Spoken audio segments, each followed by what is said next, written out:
A mysterious question about a rumor floats in the darkness. A tan dog remarks that the doctor is a true gentleman, leading the white dog to ask if it's true he understands their language, while the dachshund asks if he is being serious. The dachshund questions why any of this matters to them, but as a person greets Mr. Lee, the tan dog is impressed and the white dog wonders why the others don't care. Her attention is taken by a sudden quick tap sounding as someone asks Kakong if their cravings are being satisfied, though Kakong admits to not liking the situation. Rumors suggest the hospital provides animals with very special meals. The blonde man walks confidently, letting out a soft sigh as he thinks about how he understands every word of the animal's language. Standing with his back turned, the blonde man appears deeply tense. He turns his head slightly with a startled and questioning expression. His eyes well up with tears as a bittersweet emotion strikes. A small schnauzer with angel wings and a halo appears. He greets the winged dog as Bean, telling him it has been a long time and begging him to come back because he missed him so much. The dog gives a happy little bark and reassures his young that he is doing well, telling him not to worry too much.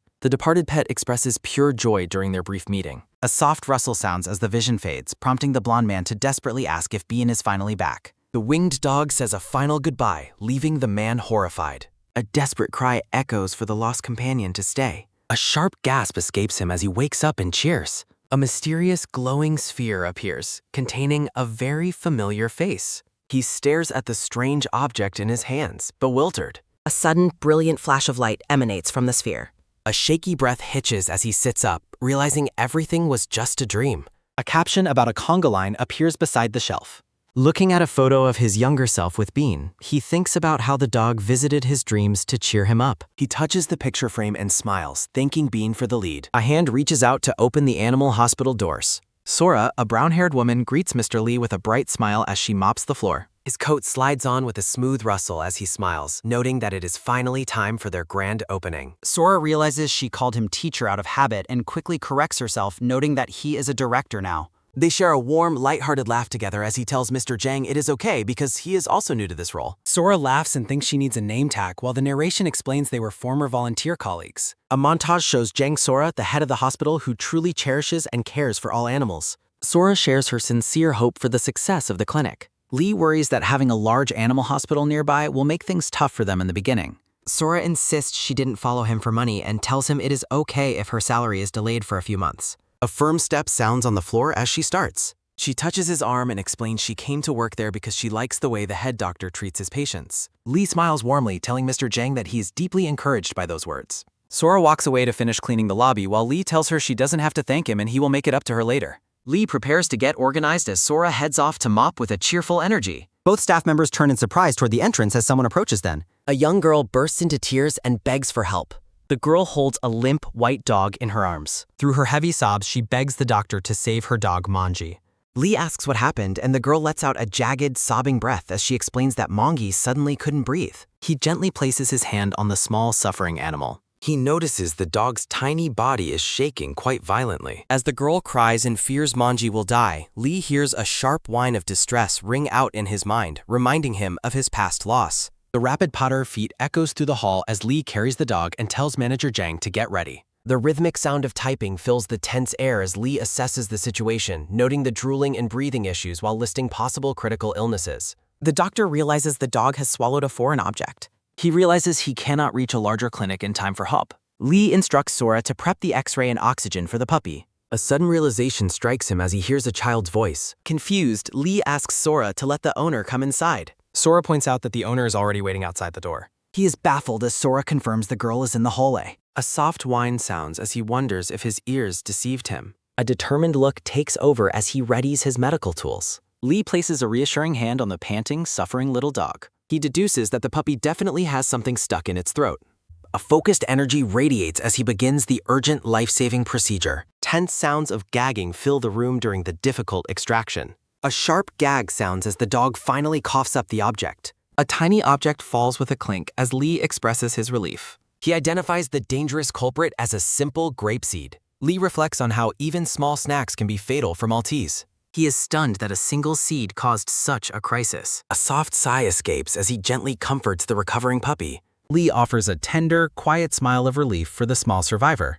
His eyes go wide as the dog looks up and speaks. The dog happily introduces himself as Mongi and thanks the doctor. Mangi lists his age and all the things he loves to eat. The puppy asks if the doctor can actually understand his words. Lee stands in stunned silence while the dog wags itself. The little girl asks if her dog is finally out of pain. Lee holds the barking puppy and confirms it is doing much better. A gentle warmth fills the room as he returns Mangi to her. Mangi barks excitedly at his owner, calling out to her. The girl is overwhelmed with relief as she hears her dog's voice. She hugs Mangi tightly while scolding him for his foolish eating.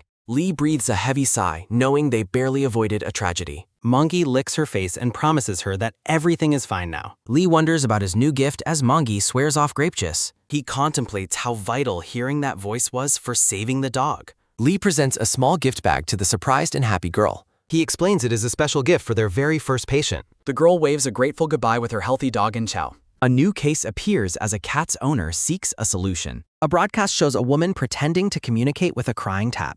The cat looks happy as the woman claims to have fixed everything. Lee watches the screen and marvels at his own genuine understanding. He enjoys a quiet moment with coffee while questioning his new reality. A vision of the glowing orb from his dream fills his thoughts. Lee wonders if this new power is the gift being mentioned. Sora startles him by wishing they could actually talk to their patients. She laughs and says it would be amazing to hear their voices. A soft sound at the door pulls Lee's attention away. A woman peers through the door, curious about the new clinic. She hesitates, wondering if the doctors inside are truly skilled. Lee approaches the door with a bright, welcoming smile for her. Lee Jun greets a woman with purple hair and glasses as a soft laugh sounds. The woman clarifies she is only there to buy food, privately noting how handsome the doctor is. Lee Jun asks what kind of food she needs, and she explains the dog's appetite lost. Lee Jun asks manager Jang to assist the client as a sudden, sharp bark sounds. As a customer asks for recommendations, the tan dog barks a warning not to mention its aching gums. Lee Jun is stunned as the dog asks if he is listening to its complaints.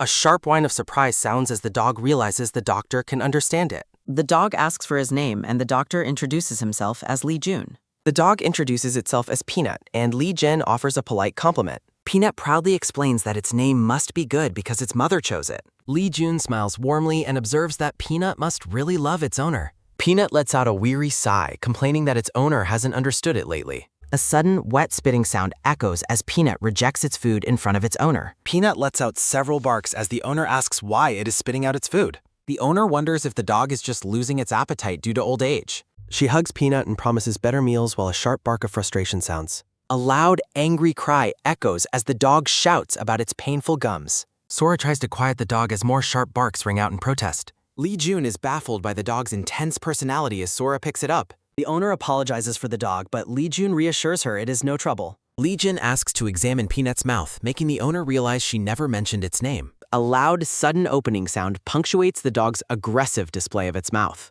Lee Jun inspects the dog's mouth and confirms that the gums are indeed inflamed. The owner is shocked and worried, insisting she thought she had taken good care of it. Lee Jun explains it's common for its age and suggests wet food and dental scaling. The owner worries about anesthesia, but Lee Jun clarifies they proceed only after testing. Lee Jun reassures her Peanut is healthy for its age, much to the dog's protest. He recommends anti-inflammatory medicine and plaque removal to manage the situation. Sora offers a bright, commercial-style smile as she encourages the client to return soon. Sora helps the owner with the bill while Peanut looks on with a skeptical expression. Lee Jun presents a gift bag to celebrate the clinic's grand opening. He explains the gift includes tartar control toothpaste, which the owner finds very thoughtful. The owner happily promises to take better care of Peanut's health from now on. They exchange warm farewells as the woman prepares to leave the clinic. Peanut looks back and thanks the doctor for finally communicating its feelings to its mother. Lee Jin gives a friendly wave and tells the dog he will see it later. Sora is amazed and asks how he possibly knew about the inflamed gums. Lee Jin scratches his head and claims he simply made an educated guess. Sora feels silly for briefly imagining the doctor was actually talking to the animal. Sora suggests such a gift would be amazing while Lee Jin reflects on his power. A sudden, loud bang echoes through the clinic as someone calls out a greeting. Lee Jun and Sora turn in surprise toward the entrance of the clinic. The mother and daughter return, with the mother bowing and holding their white dog. Sora enthusiastically salutes as the mother mentions the girl's haste to return. The young girl approaches Lee Jun and tugs on his coat to get his attention. The girl presents a large red gift box as a thank you for his help. Lee Jun is delighted and asks if it is okay to open the gift immediately. A soft rustle sounds as Lee Jin starts to reveal the hidden gift. A high-pitched, delighted squeal rings out as Sora sees the cute powser. Lee Jun is touched by a beautiful drawing the girl made of him and her dog. Lee Jun smiles contentedly while reviewing a patient's medical chart. Sparrows chirp about gathering fur while Lee Jun listens nearby. He closes his eyes and appreciates his ability to hear animals. A cheerful chime sounds as the clinic's open sign sways. He realizes his special ability makes diagnosing illnesses completely effortless. Lee Jin reflects on his dream of providing easy preventative care. Choco, the brown poodle, looks incredibly sad and starts whining. The doctor asks the owner about Choco's specific symptoms. He is stunned when the little dog refuses to talk. The owner explains that Choco has been avoiding his walks. Lee Jun holds Choco and suggests performing a leg x-ray. Choco looks unimpressed as a humming machine sound fills the room. Lee Jun admits he has been relying too much on skills. An x-ray scan reveals that Choco's skeletal structure is normal. He considers whether the dog is suffering from a psychological issue. A soft petting sound accompanies his explanation of walking discomfort. Lee Jun asks if Choco experienced a scare while walking. The owner looks curious and asks for the doctor's assumptions. A thinking sound as the woman considers her dog's history. A flashback shows the owner walking Choco through a park. A man with a red headband suddenly approaches from behind. A loud shout sounds as the man suddenly grabs the dog. Police arrest the man while the owner comforts her dog. Lee Jun wonders if the trauma is causing Choco's behavior. A trembling sound echoes as Choco shakes in his owner's arms. He questions if a simple shock explains all the symptoms. Lee Jun asks why the dog is still trembling so much. A quick jolt sounds as Choco moves only a single ear. Sora bursts in and calls out to the clinic director. Sora excitedly compares the dog's single perked ear to Marabert. Lee Jun asks the owner for permission to test Choco. He asks her to place the poodle on the table. Choco sits on the table next to a large pink ball. Lee Jun notes there is no reaction on the right side. A sharp top sounds as Choco's ear jolts once again. He tells the owner that Choco isn't just acting out. Lee Jun reveals the dog has congenital hearing loss on the right. He explains the man likely approached from the dog's deaf side. Lee Jun describes how dogs typically react to nearby sounds. The owner finally understands the purpose of the doctor's experiment. She feels guilty for not noticing Choco's hearing problem sooner. The woman expresses deep gratitude to Lee Jun for his help. Lee Jun laughs and says he's glad they found the cause. He reassures the dog and encourages him to enjoy walks. A lively perking sound echoes as Choco's ear stands upright. Lee Jun reacts with surprise to the dog's sudden movement. A quick turning sound as Choco looks away with confidence. Lee Jun smiles warmly at the poodle's restored and happy mood. The bright exterior of Mingming Animal Hospital shines under the sun. Laughter and barking fill the waiting room full of patients. A firm step down sounds with a quick, loud top. Lee Jun reminds everyone that another customer is currently waiting. Mr. Zhang panics while informing the director they are out of food. The waiting room is full of barking dogs and their owners. Lee Jun calls for the owner of the dog named Spring Feast. Several dogs look up curiously at a soft ringing chime. A purple-haired woman enters the clinic carrying a pet pack. A sign for Dana Animal Hospital appears during a consultation. The woman looks confused by the doctor's vague medical explanation. The doctor describes a cough while ignoring the woman's concerns. She questions whether medicine will truly improve her pet's condition. The woman worries that the health issue might be quite serious. The doctor suggests performing blood tests followed by a checkup. An older doctor boasts that his dedication brings many patients. The woman gets angry at the doctor's nonsensical financial advice. She stomps away, frustrated that Tofu's condition isn't getting better. The woman screams in frustration, dreading returning to that clinic. She lets out a heavy, tired sigh of absolute exhaustion. She wonders what to do as strangers discuss another clinic nearby. She stops abruptly upon hearing praise for the new hospital. The woman turns around and asks for the hospital's location. She repeats her question about the clinic with intense desperation. A sudden, loud scream sounds as she startles the two people. The woman realizes she has finally reached the new animal hospital. She bows politely and thanks them for their helpful information. The woman enters the clinic, promising Tofu a better recovery. A sign identifies the office dedicated to treating cat patients. A quick rustling sound as the doctor opens a medical chart. Lee Jun studies the chart while the woman watches intently. Lee Jun glances up from his work with a focused look. He asks the purple-haired woman if she is the pet's owner. She questions his skill after he asks about the cat's symptoms. The woman stares skeptically, determined not to be fooled again. Lee Jun laughs and asks to perform a quick examination. She remains silent while maintaining a very guarded, defensive posture. A sudden, loud zipping sound echoes as she opens the carrier. Lee Jun invites the pet to come out for an inspection.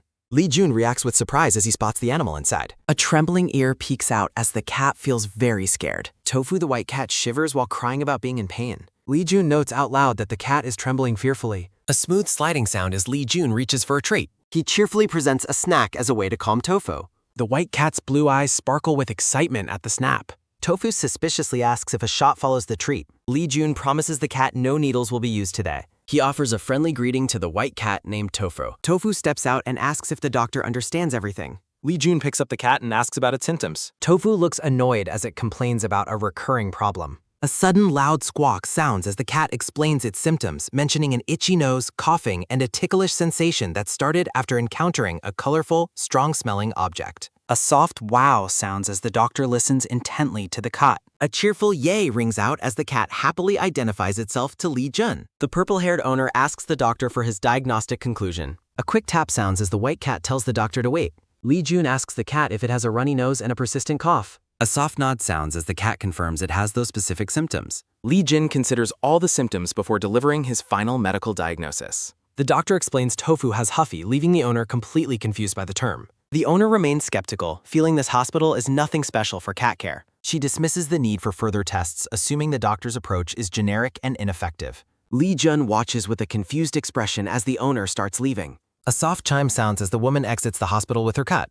The brown-haired assistant looks confused by the owner's sudden and hasty departure. He notes she left without a proper exam while Lee Jun looks thoughtful. Lee Jin wonders if there is a deeper issue the owner is hiding. A few days pass by the exterior of Mingming Animal Hospital. A sudden, loud bang echoes as everyone in the clinic is startled. The assistant turns around with a look of pure, wide-eyed shock. A trembling boodle sounds as the owner returns, shaking with intense rage.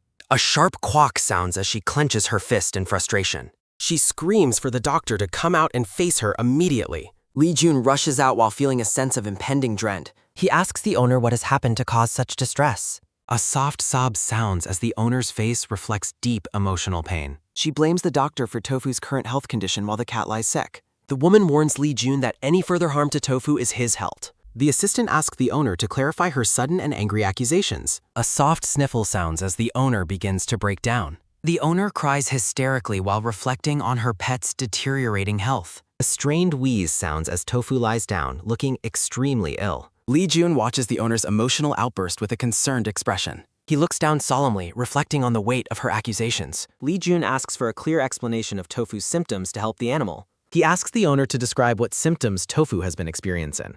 She explains that Tofu's runny nose has persisted despite his earlier medical advice. A loud sneeze sounds as the owner describes Tofu's sudden and terrifying bloody nose. Lee Jin is stunned as he initially diagnosed only a common cold. He questions whether his initial diagnosis of the cat was completely wrong. He recalls Tofu's earlier complaints about a colorful, fun, and smelly object. Lee Jun remembers the cat mentioning a good-smelling and very colorful item. A sudden realization strikes as Lee Jun finally identifies the likely cause. He prepares to explain his new diagnostic plan to be Hummer. Lee Jin informs the owner that Tofu likely does not have Huffy. He explains that he must perform an endoscopy to confirm his new theory. The owner protests loudly, refusing an endoscopy due to the risks of anesthesia. Lee Jin listens calmly as she expresses her fears for her cat.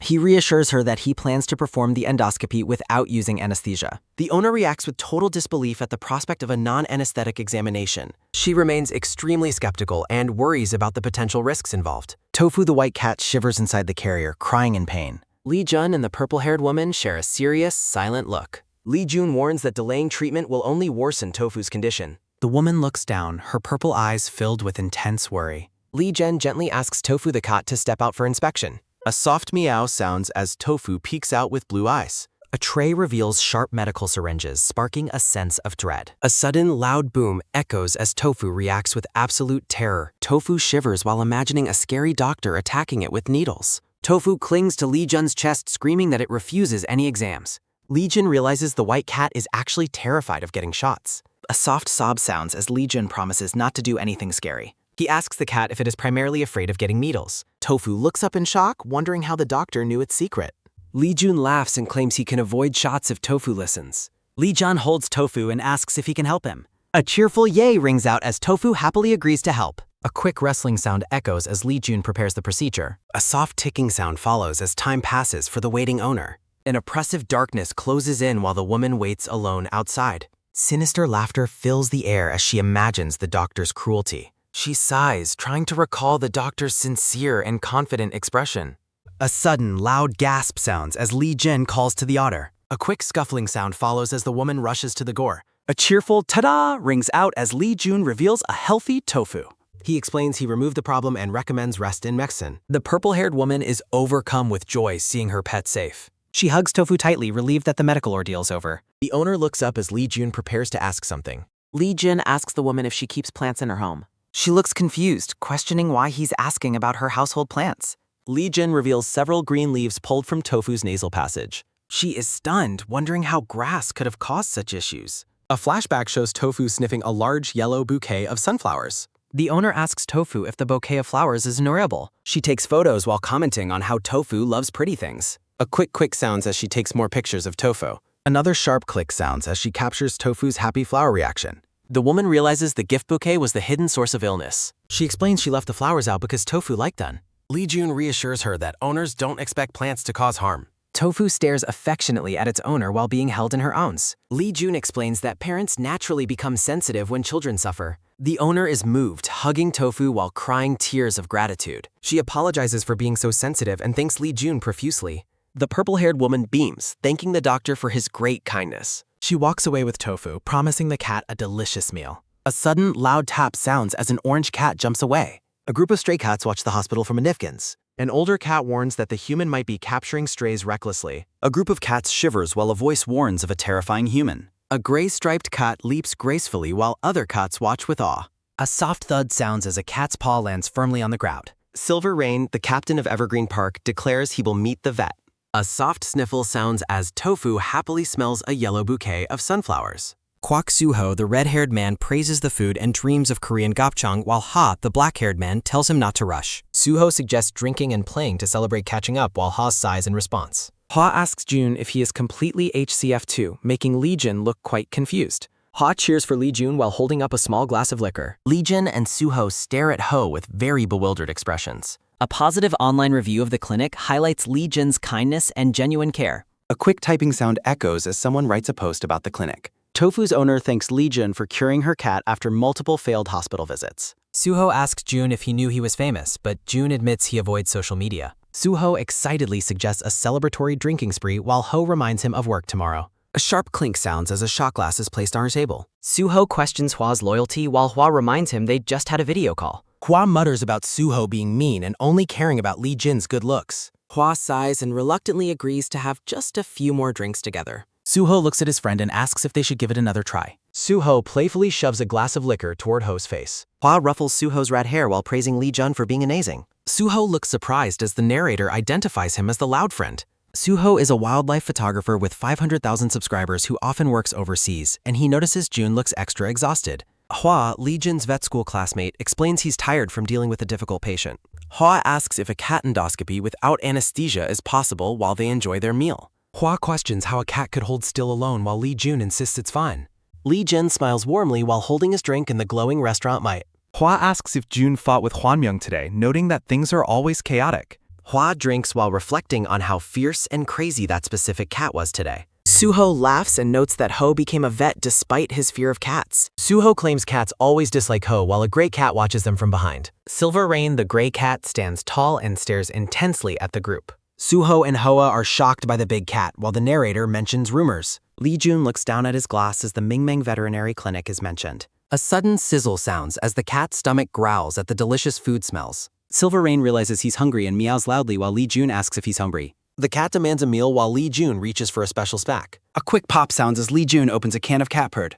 A soft slide sounds as Lee Jun places a bowl of food for the cat. A soft munching sound follows as the cat eats and tells Jun not to talk. Silver Rain identifies himself as the park captain while Jun tells him to slow down. Silver Rain warns Jun not to be too nice because humans only cause trouble. Lee Jun explains that a veterinarian's goal is to prevent animals from getting sick. A sudden loud hiss sounds as the cat accuses Lee Jun of telling lies. Silver Rain looks stunned while wondering if humans truly care about animal well-being. A quick zoom sounds as the cat runs away, promising to watch Lee Jun. Suho asks if Lee Jun is drunk while Hoa mentions wanting a photo of Ito. Lee Jun suggests taking a photo later and mentions the cat lives in the park. Suho is baffled that Jun knows the cat's home while Jun dismisses the question. A street lamp glows as a voice asks about the doctor. Silver Rain, the gray-striped cat, and a brown cat discuss rumors about the doctor neutering strays. Silver Rain expresses skepticism about the doctor while the smaller brown cat agrees on maintaining caution. Silver Rain decides to observe more as another cat calls out for the captain.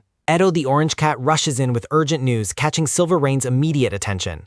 Edo brings up news regarding a cat named Sweetie's health taking a sudden and terrible turn. Edo hesitates while mentioning that Sweetie's condition has recently become much worse. Under the city lights, the cats discuss Sweetie's rapidly declining health during the rainy night. Silver Rain notes that Sweetie has transitioned into becoming a house cat and left the streets. Silver Rain explains that Sweetie must now follow domestic cat rules instead of their street laws. Edo pleads for help as Sweetie remains immobile, wondering if they should meet the doctor soon. Silver Rain wonders how they can possibly meet the cat currently inside the animal hospital. The cats desperately search for a way to enter the clinic to help their friend. Legion's kind philosophy on animal care resonates in the silence of the night. Silver Rain stands alone in the rain, deep in troubled thought about the blonde doctor.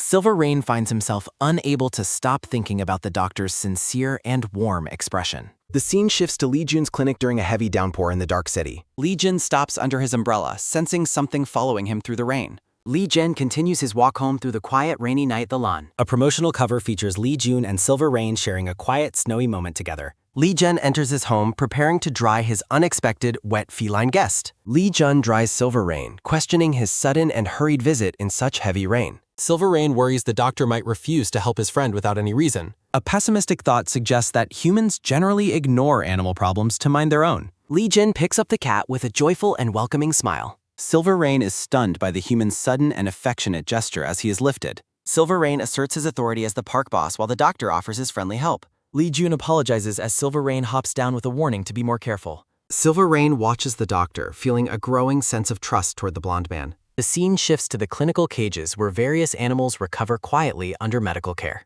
Edo the orange cat rests peacefully inside his hospital cage after his recent treatment. The small orange cat continues his deep and much-needed sleep while recovering. A nurse asks if the cat is sterile while the doctor admits he is surprised by the situation. A medical report lists the severe illnesses the orange cat faced before arriving at the clinic. The narrator explains that Ito's health issues and wild nature previously prevented him from being adopted. A heavy, somber atmosphere settles over the orange cat's grim prospects for the future. A loud exclamation follows the shock of the high cost of the medical treatment. A couple argues heatedly over the high costs of care, with the woman refusing to abandon him. The man complains about the cat's lack of affection while the woman defends its natural behavior. The husband pressures his wife to consider their future human children instead of the sick cat. The man remains baffled by his wife's deep emotional attachment to the orange cat. A cold suggestion is made to abandon the cat before any further bonding can occur.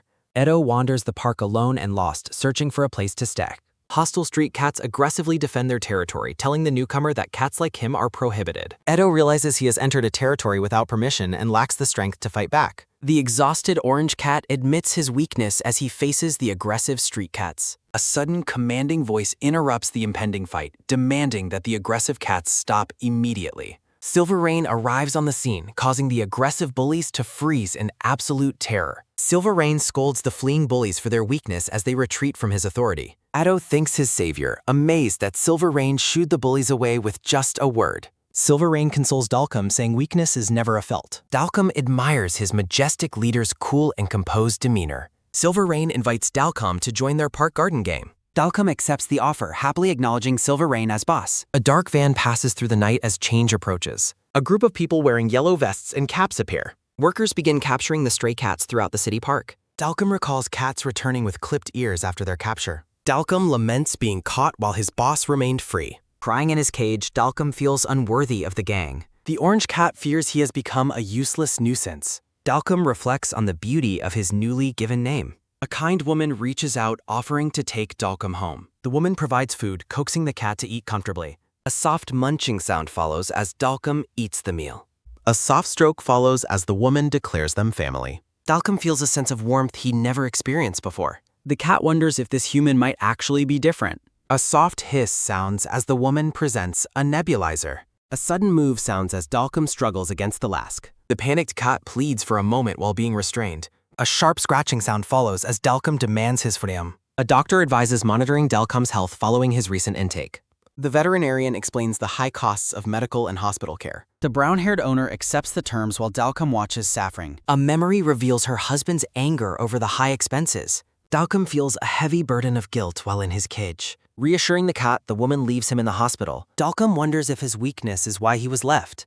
Watching her walk away, Dalcum fears being abandoned yet again. The cat curls up, dreading the loneliness of the clinic. Desperate and sad, Dalcum decides he must return to the park. A sudden twitching sound follows as Dalcum hears his leader's voice. Lee Jun carries Silver Rain, who demands to find Dalcum. Dalcum jumps up excitedly as his boss finally finds him. Silver Rain expresses affection while June warns about overexertion risks. Silver Rain acknowledges that his friend's health is the priority. Dalcum questions Jun's identity while the vet explains its help. The orange cat realizes his boss collaborated with a human. Silver Rain and Jun encourage Dalcom to fight his illness. Silver Rain promises that recovery will lead to a home. Dalcom sees the genuine excitement in his majestic leader's eyes. June reflects on the superior warmth of a human home. Silver Rain reports that their friends are facing severe illnesses. The gray cat insists on meeting his friend for support. A pessimistic thought suggests humans only mind their own business. A medical report lists pneumonia, jaundice, and rhinitis as diagnoses. A red notification delivers a grim prognosis for the cat. A hand trembles while holding the heavy weight of bad news. A shocked voice exclaims at the massive 1.5 million won cost. A jagged shout breaks the silence, demanding an immediate stop. Silver Rain scolds the fleeing bullies, calling them weak for their behavior. Dalcom thanks his savior, amazed that Silver Rain shooed them away so easily. A dark memory recalls cats returning to the park with clipped ears. A gray station wagon sits alone in a large, empty parking lot. A hand points to a spread of cat food and medical supplies. A gentle voice asks if the food is tasty as Dalcom eats. A woman pets Dalcom, promising him a life of family and abundance. Dalcom feels a newfound sense of warmth while the woman watches him. A hopeful thought wonders if this human might truly be different. A sudden sharp sound accompanies a desperate refusal to enter. A clinical voice suggests waiting to observe the cat's recovery post-hospitalization. The brown-haired woman reassures Dalcom while leaving him in the vet clinic. Dalcom watches sadly from his cage, wondering if his weakness caused this. Desperate and lonely, the orange cat decides he must return to the garden. Silver Rain acknowledges that his friend's health must be the top priority. Lee Jun promises Dalcom can return home after he is fully recovered. Dalcom insists on returning to the garden to be with his friends. The orange cat begs for release with a look of pure desperation. A pleading voice cries out for a way to leave the clinic. Dalcom looks on with intense distress, his eyes reflecting a deep fear. The orange cat demands help to escape his current confinement. Dalcom fears his time is short and wants a final goodbye. Silver Rain is shocked to learn that Dalcom's illness can be cured. Lee Jun explains the medical symptoms while Silver Rain grows utterly confused. Silver Rain demands immediate treatment, ignoring the complex medical jargon. A sharp scratch follows as Silver Rain reacts aggressively to Lee Jun's words. The brown-haired owner sits in somber silence, contemplating a difficult decision. Gentle hands hold a red collar with a heart-shaped tag for Dalcom. A question hangs in the air, asking if any of them are liked. The woman asks a volunteer about adopting a cat before its release. The volunteer joyfully supports the idea while the owner has a realization. Dalcom rests peacefully inside a yellow carrier, seemingly content. A soft voice calls out Dalcom's name while looking at his collar. The orange cat's eyes widen as he hears a familiar name spoken. Dalcom hisses fiercely from behind the bars of his hospital cage. The owner remains silent, her expression unreadable as she considers the future. A gentle invitation is extended, asking if he wants to come home. Volunteers in yellow vests gather in the sunny park to continue their work. The owner confirms her decision to adopt the orange cat from the clinic. The pink-haired volunteer reacts with pure joy at the news of adoption. The owner worries about the difficulty while the volunteer offers reassurance. The volunteer emphasizes the importance of taking lifelong responsibility for the cat. Several cats wait in their individual carriers, looking out with wary eyes. A reassuring thought suggests that the move will benefit the cat too. A sharp pain follows as Dalcom's claws sink into a hand. Lee Jun winces in pain as the orange cat bolts away. Lee Jin gently explains that treatment is necessary for a full recovery. Dalcom trembles and hisses, his fear making him lash out at help. Lee Jun watches with concern, pained by the cat's intense distress. The brown-haired owner looks on with a startled and surprised expression. The veterinarian introduces the light brown-haired Dr. Lee Jun, who holds Dalcom, as the woman asks about the orange cat's condition. Lee Jin happily reports that Dalcom's kidneys are improving and he can go home soon while the other vet departs. The owner exclaims in shock as Lee Jin explains he performed a simple cleanse for Dalcom's rhinitis. Overjoyed and grateful, the brown-haired woman learns that Dalcom is finally ready to return home. A sudden, sharp sound accompanies Dalcom's defensive hiss, startling the owner who quickly apologizes for upsetting him. The owner wonders if Dalcom is still scared, acknowledging the difficulty of caring for a sick cat who hasn't opened up. Lee Jun looks down with a solemn expression, wondering if Dalcom will ever truly overcome his past. Lee Jun warns the owner that Dalcom will require consistent and long-term maintenance in the future. The woman listens with a worried face as Lee Jun explains that frequent hospital visits will be very expensive. Dalcom looks down sadly as his owner quietly acknowledges the burden of the high medical costs. A dark memory surfaces of the woman's husband demanding they stop spending money on the sick cat. A harsh command echoes from the past, suggesting they abandon the cat before bonding further. Dalcom looks at the wall in silence, quietly accepting his fate of being left behind. Looking down with tearful eyes, the orange cat laments that he has been left all alone. A gentle hand reaches out toward the dejected cat, offering a moment of unexpected kindness. Dalcom looks up in surprise as a red collar with a gold heart is placed around his neck. The woman explains that she bought the new collar because his old one was worn and outdated. A close-up of the gold heart tag reveals the woman's apology for the delay during his recovery. Smiling warmly, the woman tells Dalcom the collar looks great while Lee Jun watches from the side. The brown-haired woman stands with a determined and loving gaze, ready to care for her cat. She declares that as long as Dalcom lives a long and healthy life, nothing else matters to her. The woman reaffirms her commitment, telling the orange cat that she truly does not mind the costs. Dalcom stares at her with wide, sparkling eyes, finally realizing that this human sincerely loves him. Overcome with affection, the orange cat gently licks the woman's hand in a display of trust. The owner smiles through tears of joy, deeply touched by the cat's first show of affection. A heartwarming scene unfolds as the woman pulls Dalcom into a loving and happy embrace. Standing in the background, Lee Jun watches the touching moment between the owner and her cat. A soft smile touches Lee Jun's face as he realizes his worries for Dalcom were unnecessary. The woman thanks Dr. Lee Jun while the other veterinarian walks away, wondering if the treatment is finished. The owner insists that Dalcom's recovery is due to the doctor's hard work while Silver Rain watches nearby. Silver Rain expresses relief at Dalcom's new bond, while Dalcom thanks his boss and the human for their help. The majestic leader tells Dalcom to live a happy, healthy life and expresses confidence in his future. Lee Jun carries Silver Rain away, playfully telling the crying gray cat to stop being so emotional. The veterinarian watches the scene in complete confusion, wondering what is wrong with the cats and Jun. Jun's thought bubble asks if Silver Rain will miss his friend after being apart for so long. Silver Rain closes his eyes contentedly, thinking that he has said everything necessary to his friend. Lee Jun begins to say something while carrying the gray cat toward the exit of the clinic. Silver Rain looks on with his signature cool and composed demeanor, watching the world go by. A sudden sharp slap sounds as Silver Rain demands to be let down to walk to the park. The gray cat lands gracefully and tells Jun not to treat him like a princess anymore. John asks how the cat will handle territory issues, to which Silver Rain cryptically begins to explain. Jun and his friends enjoy a lively meal at a restaurant, laughing over drinks and barbecue. The veterinarian walks down the street as the owner calls out to Jun about another sick cat. Jun turns around as the woman mentions a cat with symptoms similar to another named Tofu. With a cheerful smile, Jun promises to visit the hospital to check on the new patient when possible. Jun laughs about the request while Silver Rain grumbles about humans lacking any real medical expertise.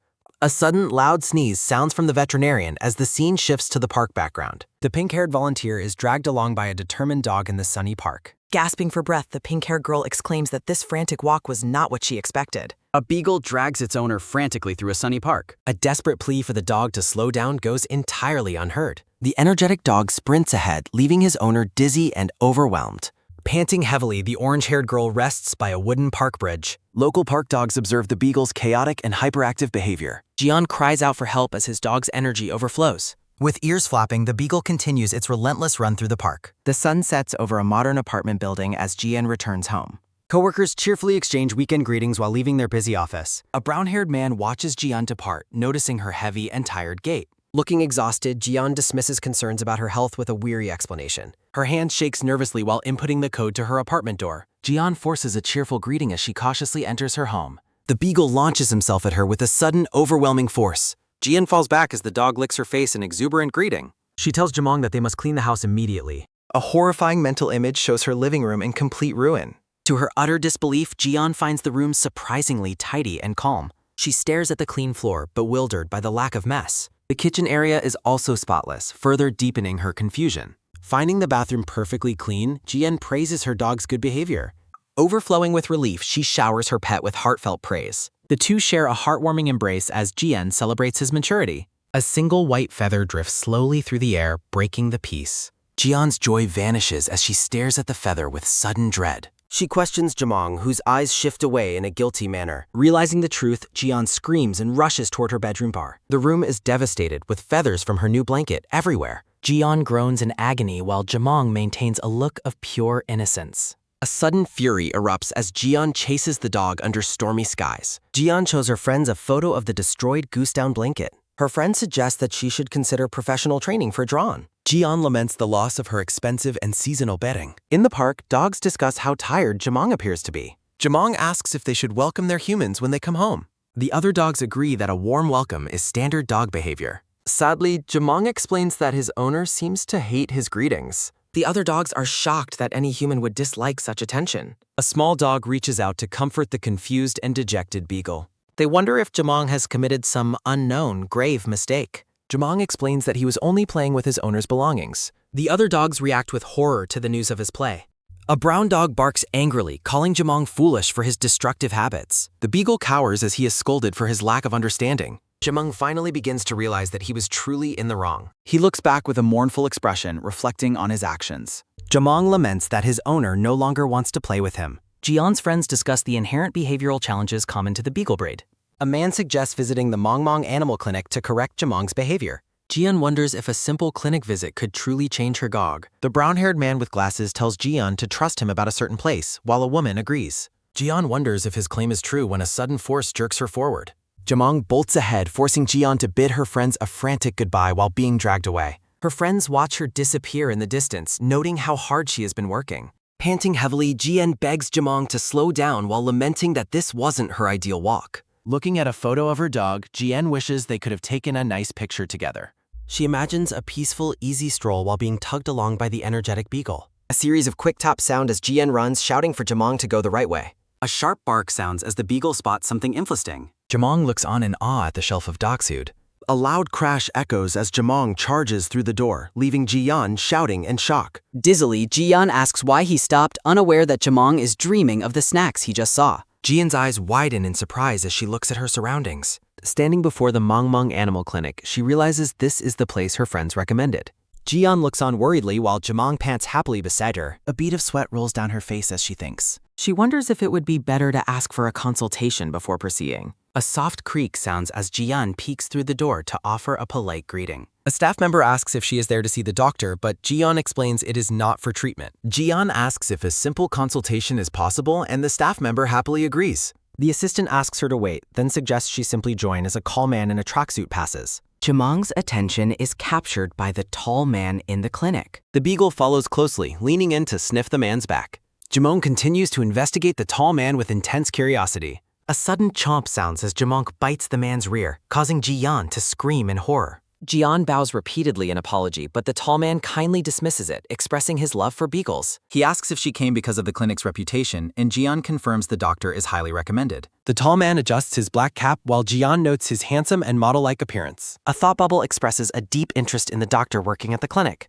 Another thought suggests that the reason for being there is similar for both of them. The man in the cap repeats that he is also very interested in the doctor. Jian is struck by his height and good looks, comparing him to a professional model. Dr. Li Jun appears with a friendly smile, asking Jian what brought her to the clinic. Jian bows politely to greet the doctor while the tall man watches from the background. She explains that her dog causes chaos at home and admits she is at her wit's end. A quick swish sounds as Jian asks if she can seek professional advice for her putt. Jamong suddenly lunges forward, prompting a desperate yell from Jian to stop her. Li Jun reassures her that it's okay, his calm demeanor mirroring his patient, feline-like composure. The doctor suggests letting Jamong do as he pleases so his natural behavior can be observed. A soft wiggle sounds as Jamong wags his tail, asking if he is allowed to play. A quick pitter-patter sounds as Jamong joyfully runs around the smiling doctor. The doctor notes that as a beagle, he is naturally active. Li Jun suggests the behavior isn't severe, but Jian wonders if it's just because they just walked. Jian insists Jamong is more problematic at home, while Li Jun suspects the dog's stress has dissipated. Li Jun asks Jian how frequently she takes Jamong out for walks. Jian pauses to think, placing a finger on her chin as she considers the frequency. Li Jun reacts with visible shock when she suggests they only go once or twice a week. Jamong spins in a blur of energy as the doctor explains the nature of the breed. A serene image depicts Jamong sitting calmly in a daisy field. Li Jun explains that beagles are often called devil dogs because of their athlete-level stamina. The orange-haired girl listens as Li Jun explains that Jamong's feeding schedule is actually quite simple. She is shocked to learn that although the dog eats 6 times daily, it is only given as 1 meal. Li Jun identifies the real reason Jamong wreaks havoc in the house while his owner looks on in surprise. He suggests the behavior stems from Jamong having no outlet to expend his overwhelming amount of energy. The orange-haired girl is stunned when the doctor suggests playing with the dog for 3 hours daily. She worries that between work, cleaning, and walking, the entire day would vanish with such a commitment. A quick wiggle sounds as Jamong playfully chases his tail while his owner watches with a weary expression. The orange-haired girl explains that spending 3 hours alone with him is a very difficult task. She wonders if it would be better to leave Jamong with someone else while the beagle looks up. Jamong sits quietly as his owner considers if he might be better off with a different guardian. The beagle is terrified at the prospect of being left with someone new yet again. He wonders if his human sister is having a difficult time because of his bad behavior. Jamong insists that his destructive play was only because of his intense love for his human sister.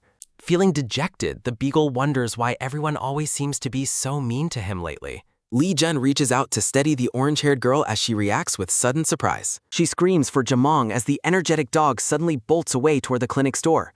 A sharp snap sounds as a hand firmly grabs Jamong's leash, stopping the dog's sudden flight. The tall man in the black cap holds the crying beagle securely in his arms. He gently warns Jamong not to run out so suddenly while the dog looks up tearfully. A quick pitter-patter sounds as the orange-haired girl rushes over to retrieve her runaway pet.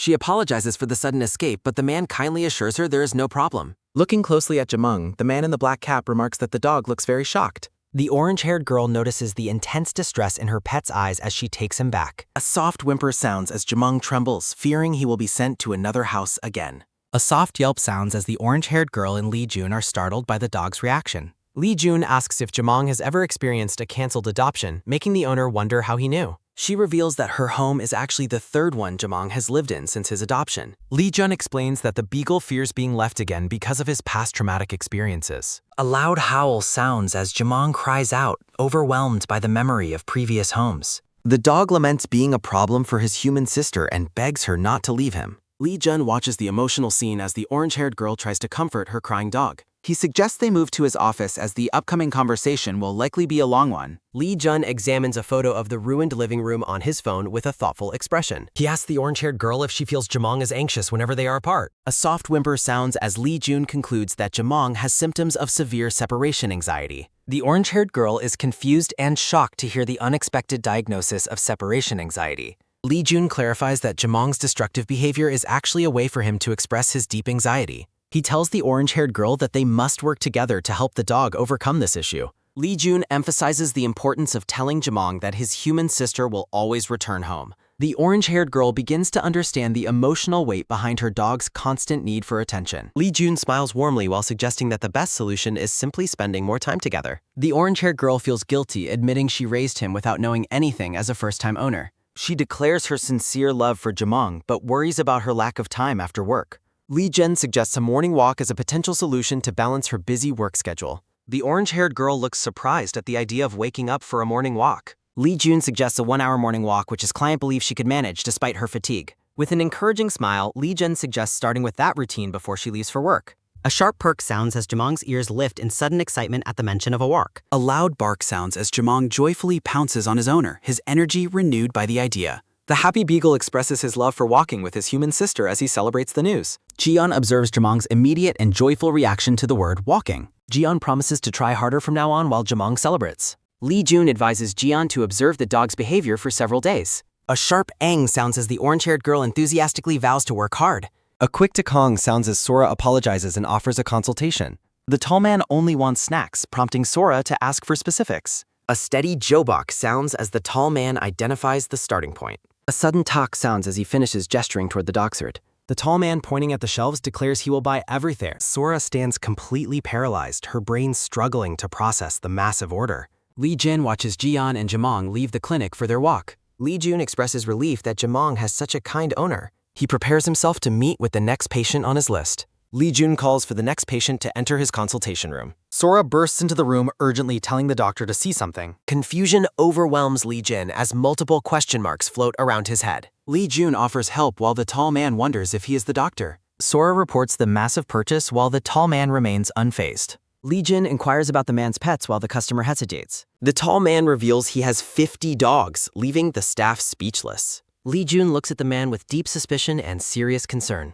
A dark realization seems to cross the doctor's mind as he stares. Lee Jun suspects the mysterious tall man might be a puppy mill predator. He directly questions the man about his reasons for owning so much. The tall man is confused by Lee Jun calling the case uncommon. A light ha-ha sounds as the man denies being a suspicious person. He explains that his purchase is actually for voluntary sponsorship work. The man mentions an abandoned animal shelter, prompting Sora to shout in surprise. A soft whispering sounds as Sora shares her lingering doubts with the doctor. Sora recalls the name of the shelter mentioned is Our Garden Shelter. The tall man confirms that he used to volunteer at that shelter. Sora explains that the shelter gives souvenirs to those who work there. Sora reveals to the doctor that she still possesses her shelter souvenir. The tall man looks down while a dark, heavy energy surrounds him. A sudden flinch sounds as Sora and Lee Jin wait for home. Lee Jun examines the small dog and cat keychains Sora has sold him. The man asks if anyone can help move the food he bought. The tall man leaves while noting there is much to explain later. With a gentle smile, the man in the cap promises to return. Sora waves goodbye for the day while Lee Jun hangs her.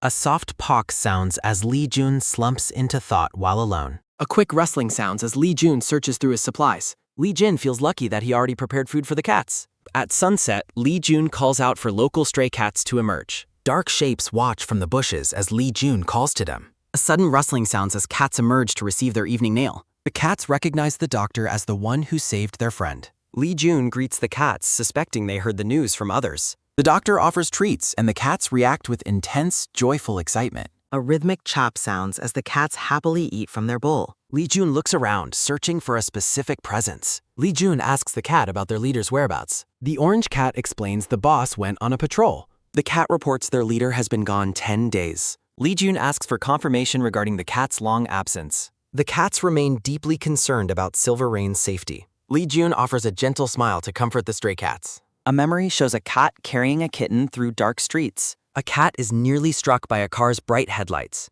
Back at the clinic, Lee Jun observes the waiting Futs. The small white dog asks about Silver Rain's recent whereabouts. Other dogs suggest the missing cat might be on a trip. Lee Jun listens silently as the animals discuss the mystery. Lee Jun asks the dogs to help spread the word. The dogs enthusiastically promise to help the doctor search. Lee Jun reflects on how everyone says the cat is missing. The doctor begins to feel a growing sense of worry. A soft ha sounds as Lee Jun sighs in his office. A close-up reveals Lee Jun's focused and determined gaze. Jian arrives with a joyful greeting while holding Jamong. Lee Jun asks Jian how Jamong has been doing maybe. Jian excitedly reports that Jamong has finally calmed down. She mentions his appetite is good and he is improving. Jian notes that she is also getting in better shape. Lee Jun asks Jamong if he knows a great cat. Jamong confirms he is very familiar with Brother Silver Ring. Lee Jun asks if the dog has seen him recently. Jamong reveals he caught a specific scent while walking. Lee Jun urgently asks for the location of the scent. Jamong pauses to think, trying to recall the exact spot. A flashback shows Jamong tracking a familiar scent near cats. Jamong realizes the scent belonged to his missing friend. The beagle recalls picking up a trail while walking. Jamong remembers a moment of shock during his tracking. Jian had pulled Jamong away with intense, unexpected strength. Jamong explains to Lee Jun why he couldn't follow it. Lee Jun wonders why the cat hasn't returned to the park. A shadow of concern crosses the doctor's troubled face. Lee Jun asks Jian if he can walk Jamong himself. Jian is shocked and honored by the doctor's personal request. Sora warns the doctor about his patients waiting in the clinic. Sora asks about the appointment scheduled for later that day. Sora scolds Lee Jun for prioritizing a walk over checkups. Lee Jun promises a quick return while running out frantically. Lee Jun rushes past the tall man in the black cap. Sora yells in frustration as the doctor disappears with Jamon. Sora grumbles about the doctor's recklessness to the customer. The tall man in the black cap watches Lee Jin weave. Rhythmic huffs sound as Lee Jin runs with a giffle. Jamong points ahead, certain he has found the right direction. A hand grips a blue leash tightly as the chase begins. Lee Jun is pulled along while shouting for Jamong to stop. Lee Jun struggles to catch his breath while the beagle sniffs the ground. Lee Jun wipes the sweat from his forehead after the intense run. Lee Jun reflects that this location is within walking distance for the cat. A car zooms past Lee Jun as he stands in a narrow alley. Lee Jun worries that the fast-driving cars might be the reason for the absence. A look of grim realization and fear crosses the doctor's face. Lee Jun alerts the dog that he has found a very strong scent nearby. Lee Jun runs with the beagle while praying for the gray cat's safety. Jamong encourages the doctor, noting that the familiar scent is getting much stronger. The happy beagle tells Lee Jun not to worry as they get closer. Lee Jun stops and calls out into the alley for Silver Rain. A black cat jumps in surprise while sitting inside a dirty cardboard box. Disappointment hits Lee Jun as he realizes the cat in the box isn't him. Lee Jun looks around the alley in distress, wondering where the cat could be. Lee Jun screams for Gray upon seeing the cat lying motionless in a pool of blood. Lee Jun rushes frantically toward the injured cat lying on the alley floor. Lee Jun is horrified by the amount of blood coming from the cat's stomach. Lee Jun touches the cat's body and notices that he isn't raving. Lee Jun carefully lifts the cat to assess the severity of the situation. A rhythmic dugan sounds as Lee Jun focuses intensely on checking for a pulse. Lee Jun feels immense relief upon discovering that the cat is still faintly breathing. Lee Jun identifies a probable femoral fracture, internal bleeding, and potential spinal or organ damage. Lee Jun looks back with a stern expression, piecing together what happened. Vehicles zoom through the crowded and cluttered city streets at sunset. The words, "a traffic accident," confirm the doctor's dark suspicions. Lee Jun checks his phone while acknowledging the danger of moving the cat improperly. Lee Jun realizes that any small mistake could worsen the cat's severe injuries. Lee Jun makes an urgent phone call while standing over the injured animal. Lee Jun tells his senior to come and help immediately without asking any questions. A car screeches in front of the clinic while the driver tells June to go ahead. Li Jen carries the cat in a box toward the clinic entrance. Sora is shocked to see the doctor returning so suddenly and urgently. Li Jun thanks Chief Jang and confirms that the operating room is ready. Li Jun leads the way while Jian and the tall man watch in shock. Gianna's horrified by the bloody scent and realizes the cat's condition is serious. The tall man in the black cap watches the chaos with a solemn expression. Li Jun apologizes for the sudden request, but Chief Jang insists this is more urgent. Li Jun reports compound fractures in both thighs as Chief Jang checks his time. Li Jun notes the low blood pressure and dehydration, prioritizing intravenous fluids for the cat. Chief Jang realizes they don't have enough time to reach the radiology room. Li Jin is stunned to hear they have no time for an x-ray. Chief Jang asks Li Jin if he is confident enough to proceed given the urgency. Li Jun looks down with determination, deciding he must give it a try. Li Jun asks for help and Chief Jang agrees without hesitation. Li Jun puts on his surgical gown to begin the emergency operation. A steady beep sounds as Li Jun requests a scalpel to begin the surgery. A bright red light indicates that the operating room is currently in use. Sora, Jian, and the tall man wait in silence outside the operating room. Jian holds Jamong while asking if the cat will be alright, and Sora asks the beagle if he is worried too. The tall man in the black cap asks the blonde Chief Jang how long the cat will need to stay in the hospital. Chief Jang explains that the cat probably won't be able to move for about 2 to 3 weeks. The man in the black cap asks if the stray cat will need a temporary shelter during its recovery. Sora mentions the director will likely handle it himself since he hates leaving small animals alone, which makes the man realize there is an on-call room. Sora clarifies there is no on-call room, only foam mats used for quick naps. Sora sighs while explaining the director never listens because he thinks sleeping on the floor is bad for her health. The tall man reflects on the doctor's dedication to treating and housing the stray for free despite the extra burden. A gentle smile spreads across the face of the man in the black cap. He feels thankful, believing he has finally found the right person for his mission. Rhythmic thuds sound as someone walks across the polished floor of the clinic. A sudden swish sounds as the group turns in surprise to see someone approaching. Li Jun pulls down his surgical mask with a tired but relieved expression. Jian asks how the surgery went, and Li Jun reports it was a success but requires close monitoring. A choked sob sounds as Jian looks up with large, watery eyes. Jian wails with joy, startling the doctor as she explains her intense fear for the cat's safety. Sora asks Chief Jang to comfort the crying girl while telling the guardian to calm down. A loud wail sounds as Sora joins in, her own eyes streaming with dramatic tears of relief. Sora and Jian hug Jamong while crying, both overwhelmed by the fortunate outcome for the cat. Choked sobs sound as Li Jun observes how deeply everyone was worried about the cat's life. Sora notes that her tears are streaming uncontrollably, even though Li Jun points out she has seen this many times. The tall man in the black cap wonders if the doctor would trust him enough to work together. Sora, Jian, and Jamong wave goodbye to the staff as they prepare to leave for the day. The tall man calls out to director Li Jun, stopping him in his tracks. With a pleasant smile, the man in the black cap suggests that Li Jun might want to participate in some volunteer work. Li Jun and Sora examine the business card the man has just handed to them. The business card features adorable animal illustrations and a contact number. Li Jun considers the offer, wanting to help but worrying about his limited time while caring for Gray. The tall man explains the shelter's dire need for vets, and a heavy pressure closes in as Li Jun feels the weight of the man's high expectations. Under the man's intense gaze and firm grip, Li Jun nervously agrees to go. The doctor asks why the man invited him to volunteer so suddenly. The man in the black cap smiles warmly at the doctor. A firm grip sounds as the man vigorously shakes Li Jun's hand, thanking him profusely for agreeing. Sora cheers for her boss while Li Jun dizzily plans his volunteer schedule before hospital hours. The dark-haired man with glasses rubs his aching neck, complaining about his age and back pain from helping. Quick scratching sounds as the man with glasses notes he must leave for a meeting. The man with glasses stops and shouts in sudden, extreme shock. He points frantically at the man in the black cap standing with Li Jun. The tall man in the black cap offers another pleasant, silent smile. Li Jun and Sora look confused as the glasses-wearing man shouts for them to wait a minute. He reaches out to tap the man in the black cap on the shoulder. The glasses-wearing man rushes toward the tall man with a look of recognition and panic. The man in the black cap puts a thoughtful hand to his chin. He places a finger to his lips, signaling the other man to remain silent. The glasses-wearing man begins to melt into a puddle of utter confusion. He suddenly snaps back to reality and announces that he will be leaving now. The man with glasses tells June he really must go, and June bids him a confused farewell. Li Jun yells that he will treat him to a meal next time as the man rushes away. Standing outside in the evening air, the tall man takes off his cap and sighs while looking weary.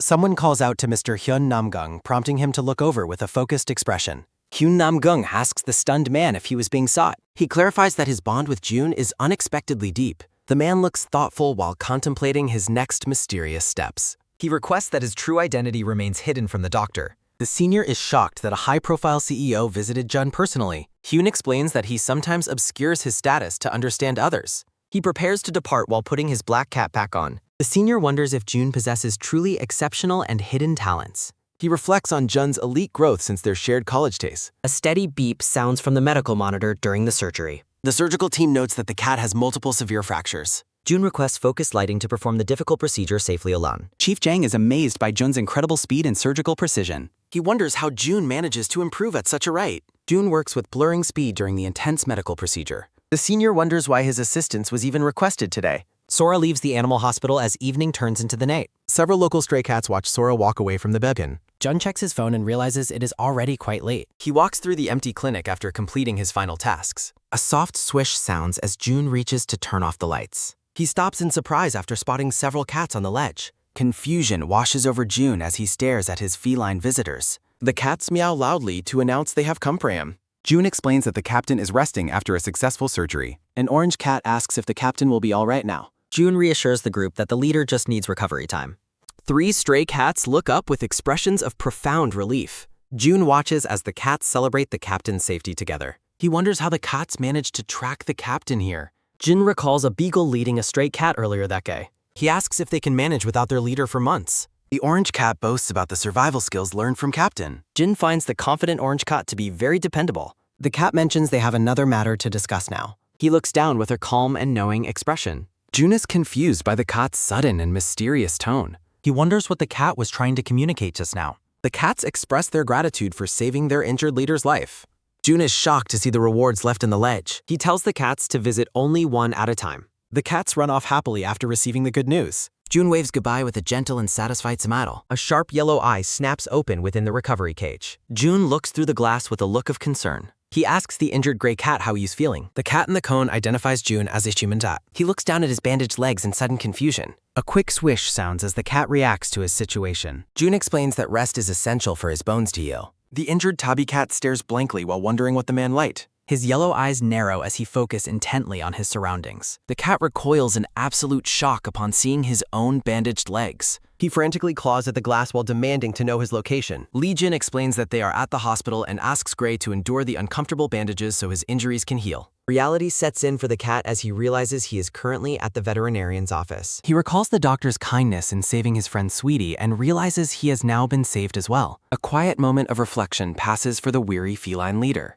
Gray worries that the other cats in the park will be distressed by his sudden and unexplained disappearance. Jun reassures him by mentioning that the orange cat visited earlier and was informed of the situation. The cat growls in protest, demanding to be released immediately because his subordinates need his constant presence. Jin gently explains that movement is impossible right now and notes that the other cats are already aware and concerned. Gray is struck with sudden horror as he imagines his followers happily celebrating their newfound freedom without their captain. Jun ignores the cat's silent existential crisis and tells him to focus on resting for a while. The tabby cat finally relents with a disgruntled look of resignation. He turns away, dejectedly reflecting on how useless he has become in his current crippled state. Jun watches with concern, noting that the cat appears far more exhausted than he initially expected.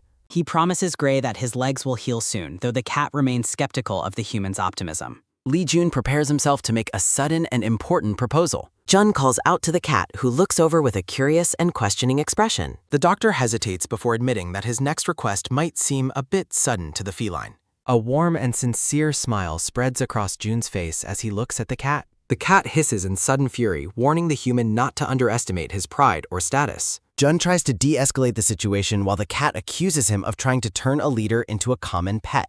Jun clarifies his intentions while the cat firmly rejects the generic name Gray that has been given to him. The doctor desperately promises that he isn't trying to ignore the cat's feelings or dignity. Jun suggests that staying in a ward is boring and proposes that the cat come to work with him every day instead. The cat pauses his anger, silently admitting to himself that the human makes a valid point about the boredom. He looks down at his heavy bandages, realizing that returning to the park in this condition would be futile. The feline leader opens his mouth to deliver his formal response. Jun tilts his head, waiting expectantly for the cat to finish his thought. The cat proudly introduces himself as Silver Rain, the captain of Evergreen Park, and formally accepts the doctor's assistance. A look of quiet satisfaction and relief crosses the doctor's face. Jun feels a sense of accomplishment after successfully negotiating with the feline leader. Silver Rain blushes slightly as a strange warmth fills his chest. The cat sits regally on a soft cushion, looking much more comfortable and relaxed than before. He looks back at the human with a newfound sense of curiosity and respect. His yellow eyes widen in sudden realization of his changing circumstances. Jun laughs off the cat's flustered protests as they reach a mutual understanding. June welcomes his new companion, asking Silver Rain to get along and let him know if he needs anything during their time together. A sudden, loud grumble from the cat's stomach breaks the quiet atmosphere. Jun heads off to get food while Silver Rain wonders if his hunger or the pain is making him feel so strangely relaxed. A bowl of wet food is placed down with a quick, soft thud. Silver Rain tries to lean in to eat but is stopped by the plastic cone around his neck. He looks up in absolute frustration, realizing the protective collar is preventing him from reaching the meal. The cat demands the immediate removal of the cone so he can finally enjoy his food. He insults the intelligence of other cats while insisting he is far too smart to need such a restrictive device. Jun argues that he cannot take the risk, while the cat insists he will be perfectly fine without it. Silver Rain scoffs at the human's persistence and decides on a different approach to his problem. He announces his plan to use his paws to eat while June watches with a look of pure dread. Lee Jin kneels on the floor with his head in his hands, looking completely exhausted, while Silver Rain lies nearby with a full stomach and an empty pink bowl. Silver Rain reflects on how long it has been since he enjoyed such a delicious and decent meal after finishing every bite. The feline leader settles down, his golden eyes filled with a new sense of calm and comfort. He watches Jin walk away, wondering how he ended up here while acknowledging that everything was prepared specifically for his recovery. Silver Rain decides that he cannot simply ignore the human's clear sincerity and settles into his comfortable cushion. He continues to contemplate his surroundings, feeling a strange and unfamiliar warmth toward the human vet. The cat warns himself not to open his heart too quickly, despite the kindness he has been shown today. Despite his internal reservations, the heavy weight of exhaustion finally pulls Silver Rain into a deep and peaceful sleep. June observes the sleeping cat with a gentle smile, thinking it seems the feline finally feels safe in this place. He watches with a quiet sense of satisfaction as the captain of the park rests without any more pain. Jun's mind drifts back to his childhood, recalling the peaceful nights he spent sleeping peacefully beside his beloved dog, Jellybean. A look of quiet nostalgia and longing crosses the doctor's face as the memory of his former companion returns. He gently covers the cat with a blanket, admitting that seeing him like this makes him miss Jellybean even more. The scene shifts outside to the stillness of the night, where a bright crescent moon hangs in the starry sky. Morning light shines down on the house as a new day begins with a clear and beautiful blue sky. Silver Rain wakes up and lets out a massive yawn, feeling revitalized after his first full night of rest. He stretches his limbs and admits to himself that he has never slept so well as he did on the human's cat bed. The cat looks over at June, who is sleeping on the floor, and decisively declares that he will be the one using the bed from now on. Silver Rain steps off the cushion and begins to limp across the room, his bandaged legs showing signs of steady healing. June remains fast asleep on his arms, completely worn out from the long night of caring for the injured cat. Silver Rain stops to gaze at the sleeping human with a thoughtful and somewhat conflicted expression. He recalls his subordinates back at the park, imagining them happily celebrating their freedom without their captain. Returning to the present, the feline leader realizes there is nothing else he can do but stay and recover for now. He decides to stay with the human vet just for a while until his strength fully returns. Silver Rain hops onto Jun's back and curls up, finding the human to be a surprisingly comfortable place to rest. A community notice provides details for joining the Discord server and visiting the updated website domain at sillacomics.xyz. Shelves full of various pet foods and supplies line the clinic wall, showcasing a wide range of specialized animal nutrition. A set of healthy paws take a firm and confident step forward on the clinic floor. Narrator bubbles explain that everything mended together perfectly after the patient received plenty of dedicated rest. Silver Rain, now fully recovered and sparkling with health, struts proudly past Sora and June at the animal hospital.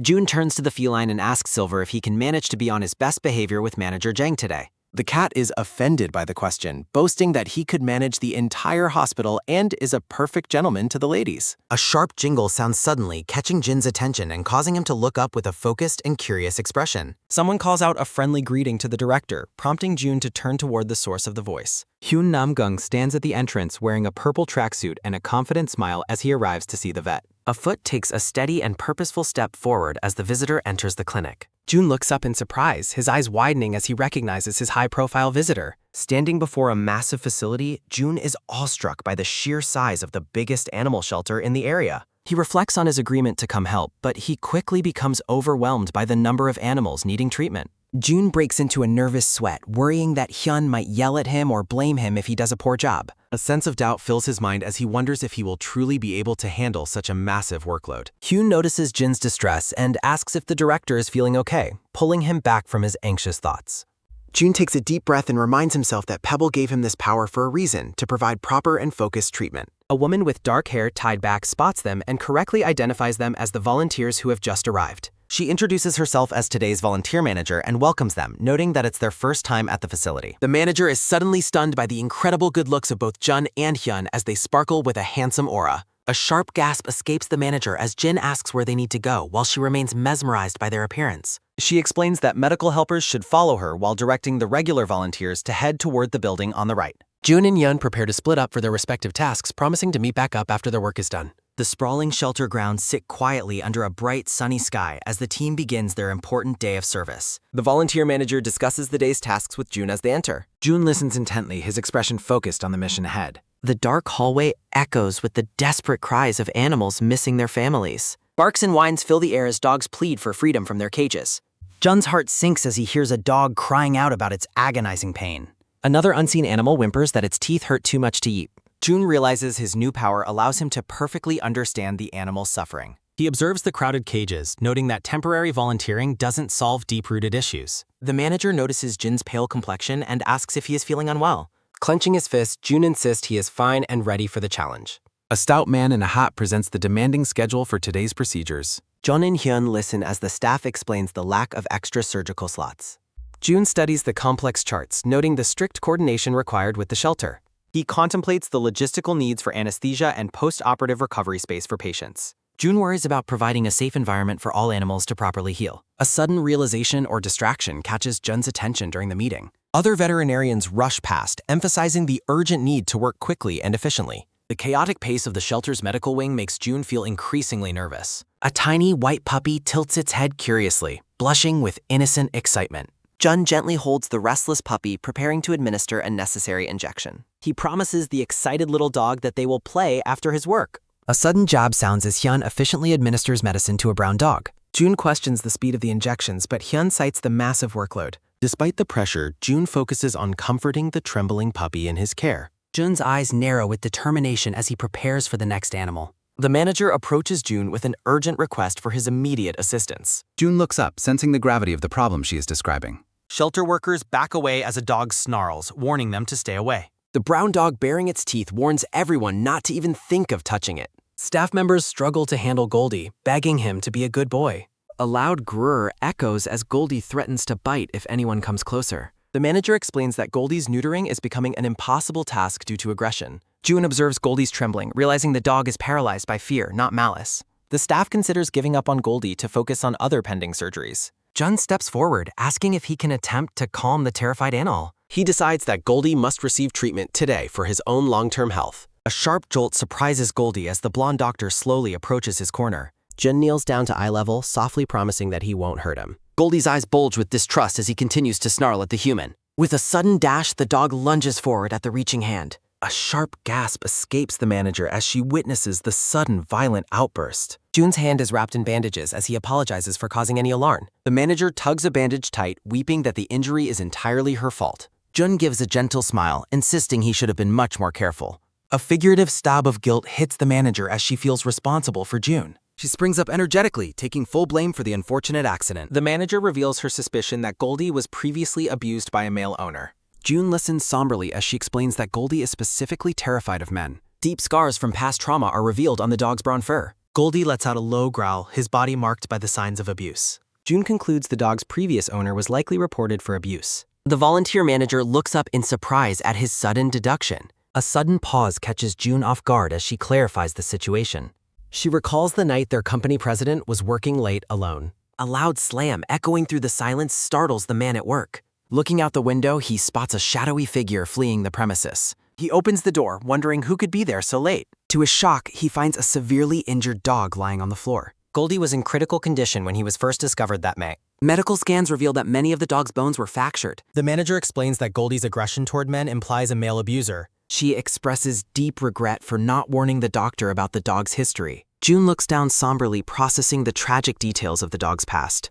He thanks her for the information and suggests monitoring Goldie closely. June turns toward the door as someone's voice calls out for the Kenshin. He begins to speak but stops as he turns toward the visitor. The blonde doctor turns his head to see who is addressing him. Narrator bubbles explain that shelters provide temporary homes for abandoned animals. A massive influx of animals enters these facilities every single month. The narrative shifts to the grim reality for animals not adopted quickly. Without a home, many of these unfortunate creatures are eventually euthanized. Because of his size and aggressive temperament, Goldie's future looks bleak. June offers a gentle smile, determined to help despite the odds. He gazes at the empty kennel, wondering how much longer this continues. June kneels before Goldie, showing him the bite wound on his hand. He warns that biting will only make finding a new family impossible. Goldie snarls back, declaring his refusal to leave and wishing for death. The dog yells at the vet to stay out of his personal business. June stares in stunned silence, clearly understanding the dog's painful words. A heavy trudge follows as June walks away, regretting his failed approach. He wonders if Namgung Hyun might have some insight into the situation. June is told that Hyun has already left the facility. He realizes with shock that all his belongings were in Hyun's car. Walking outside at night, June appreciates the refreshing, cool evening air. He worries about the short time Goldie has left to be saved. A sudden movement nearby catches Jun's attention and he looks up. He spots a hooded figure with a quick whip and glance. June questions who would be at the shelter at such a late hour. The sound of a dog's rhythmic pant fills the quiet night air. A gentle pat lands on the dog's fur, quieting the restless animal. The mysterious figure smiles warmly while leaning over the golden dog. Jun comments on how exceptionally well-behaved the aggressive dog is acting. He asks the stranger if they are another volunteer at the shelter. The figure begins to rise while hiding their face in the hide. Goldie gives a sudden flinch as he notices June approaching the area. A loud bark erupts as Goldie protects the visitor from the doctor. The dog continues to bark and woof, tears welling in his eyes. Jun is taken aback by the overwhelming emotion in the dog's voice. With a sudden dash, June moves forward to intercept the fleeing figure. He points at the hooded man, identifying him as Goldie's true owner. A sudden, firm pause interrupts the movement as a hand stops.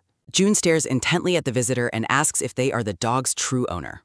The hooded figure looks down somberly, their silence speaking volumes. The woman stands up, revealing painful bandages across her face and forehead. A memory surfaces of a quiet kitchen shattered by the sudden, violent sound of breaking glass. The woman sits among the shards as a man looms over her, yelling that she lives in his house and uses his money. He continues his tirade, demanding to know why she cannot perform simple chores properly. A fierce snarl erupts as the brown dog barks protectively at the aggressive man. The man lets out a heavy, frustrated sigh following the dog's intervention. Reaching into a bag, the man pulls out a golf club while muttering about the stupid dog. A harsh declaration echoes that they are both pathetic as he prepares to strike. The man stands tall with the club, his face obscured by a dark, menacing shadow. The dog's eye appears painfully swollen and bruised from a previous act of cruelty. In a moment of kindness, the woman offers a treat while the dog's tail goes wag-wag. She smiles warmly at her companion, remarking that he is truly impossible. The brown dog tilts his head curiously, watching his owner with innocent eyes. She presents a bag of snacks with a joyful ta-da, causing the dog to bark excitedly.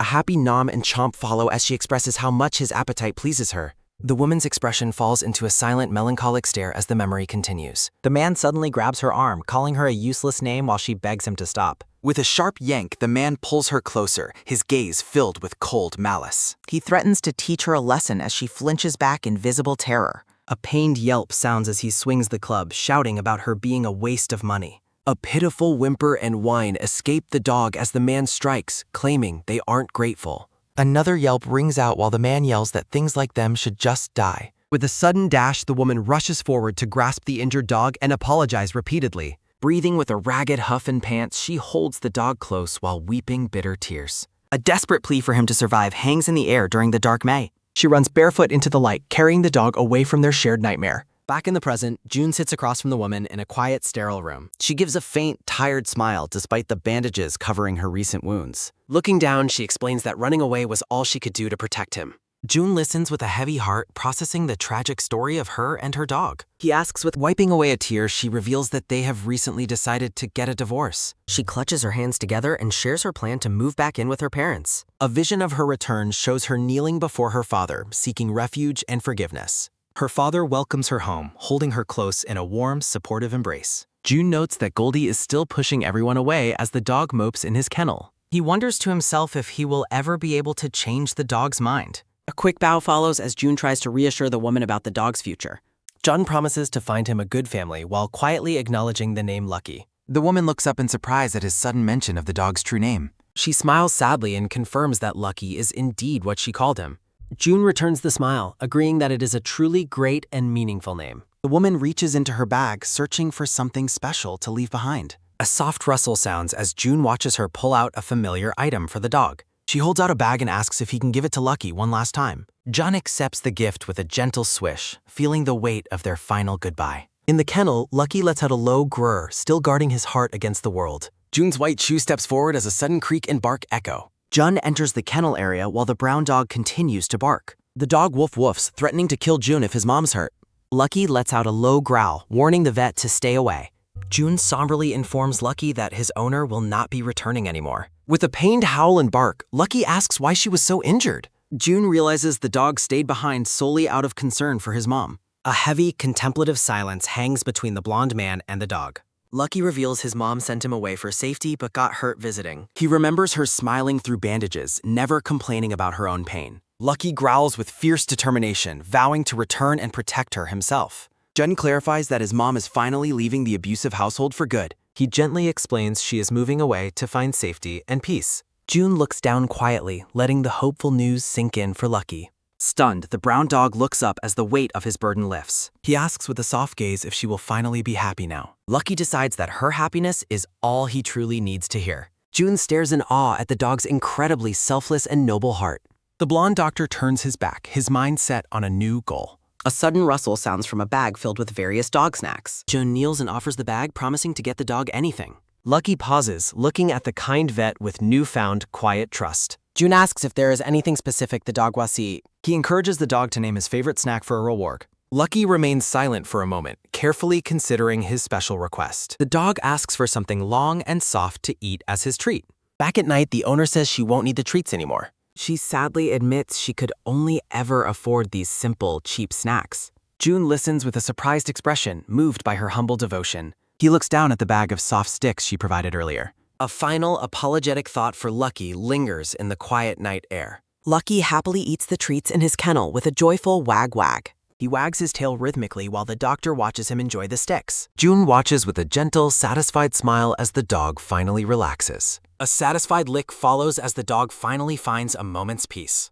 The blonde doctor gazes at the calm dog with a warm, relieved heart. The quiet shelter hallway stands empty during a peaceful moment of transition. The manager and a volunteer gasp in utter shock at the fiend. They scream in disbelief, wondering how the aggressive dog became so sweet.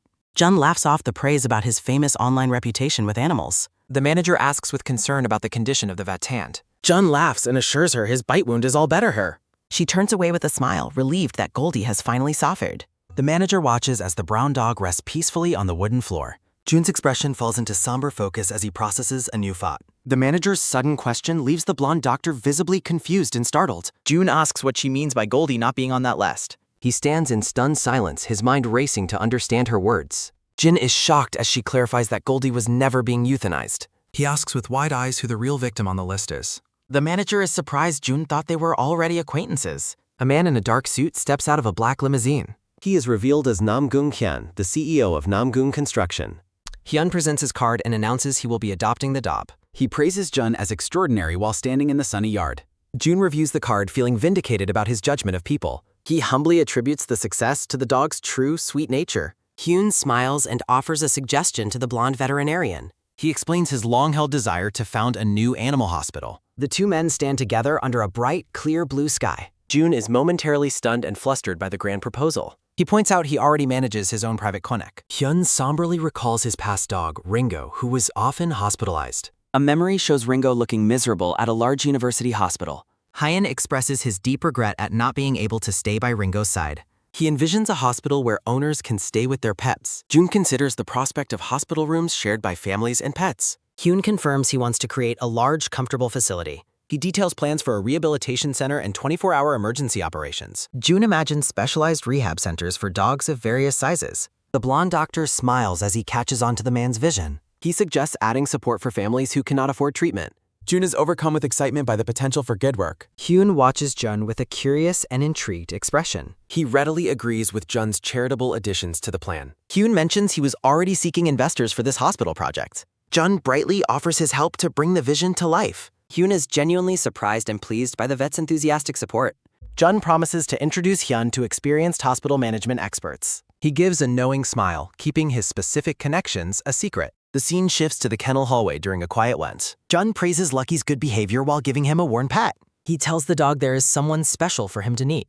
A firm step sounds as a man arrives at the kennel area. Hun stands before the kennel, looking serious and professional. Lucky's eyes widen in a sudden, sharp alert at the visitor. A dark memory of a menacing, angry man flashes before him. A low grrr sounds as June looks on with sudden concern. Lucky lets out a fierce growl and snarl at the CEO. Jun frantically tries to calm the dog's unexpected aggressive outburst. Lucky continues to tremble while snarling, refusing to back down. A tense silence follows as Hyun stares calmly at the dog. Lucky is startled by the man's unyielding and quiet presence. Another steady step echoes as Hyun moves closer to the kennel. With a soft kneel, the suited man lowers himself to the floor. He reaches slowly into his pocket while the dog watches intently. Lucky is bewildered by the man's calm and non-threatening actions. Hyun pulls out a familiar, soft dog treat from his pocket. Lucky looks at the snack on the floor with utter confusion.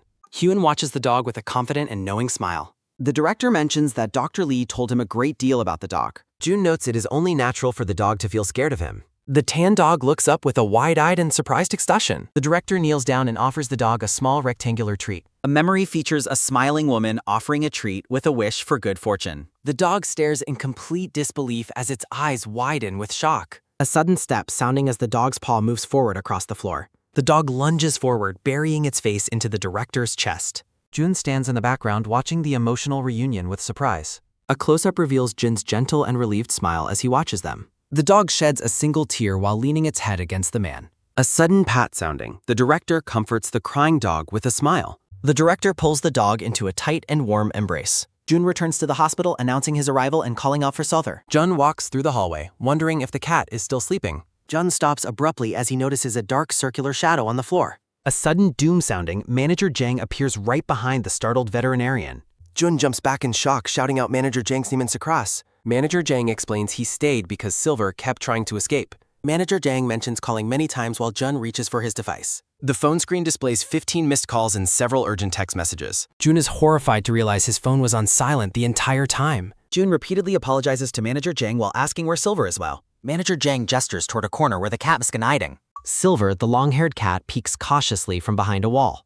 A sudden gasp sounding, June reacts with shock and immediate concern. A sudden flinch sounding, Silver pulls back as Jun calls onto him. Jun scolds Silver for making Manager Jang's life so difficult. Jun confronts the cat while Manager Jang announces he is taking a break. Jun accuses the cat of lying about just wanting some fresh air. Jun stares down at the defiant cat with a frustrated and questioning look. Silver explains that he needed to check on how the other cats were doing.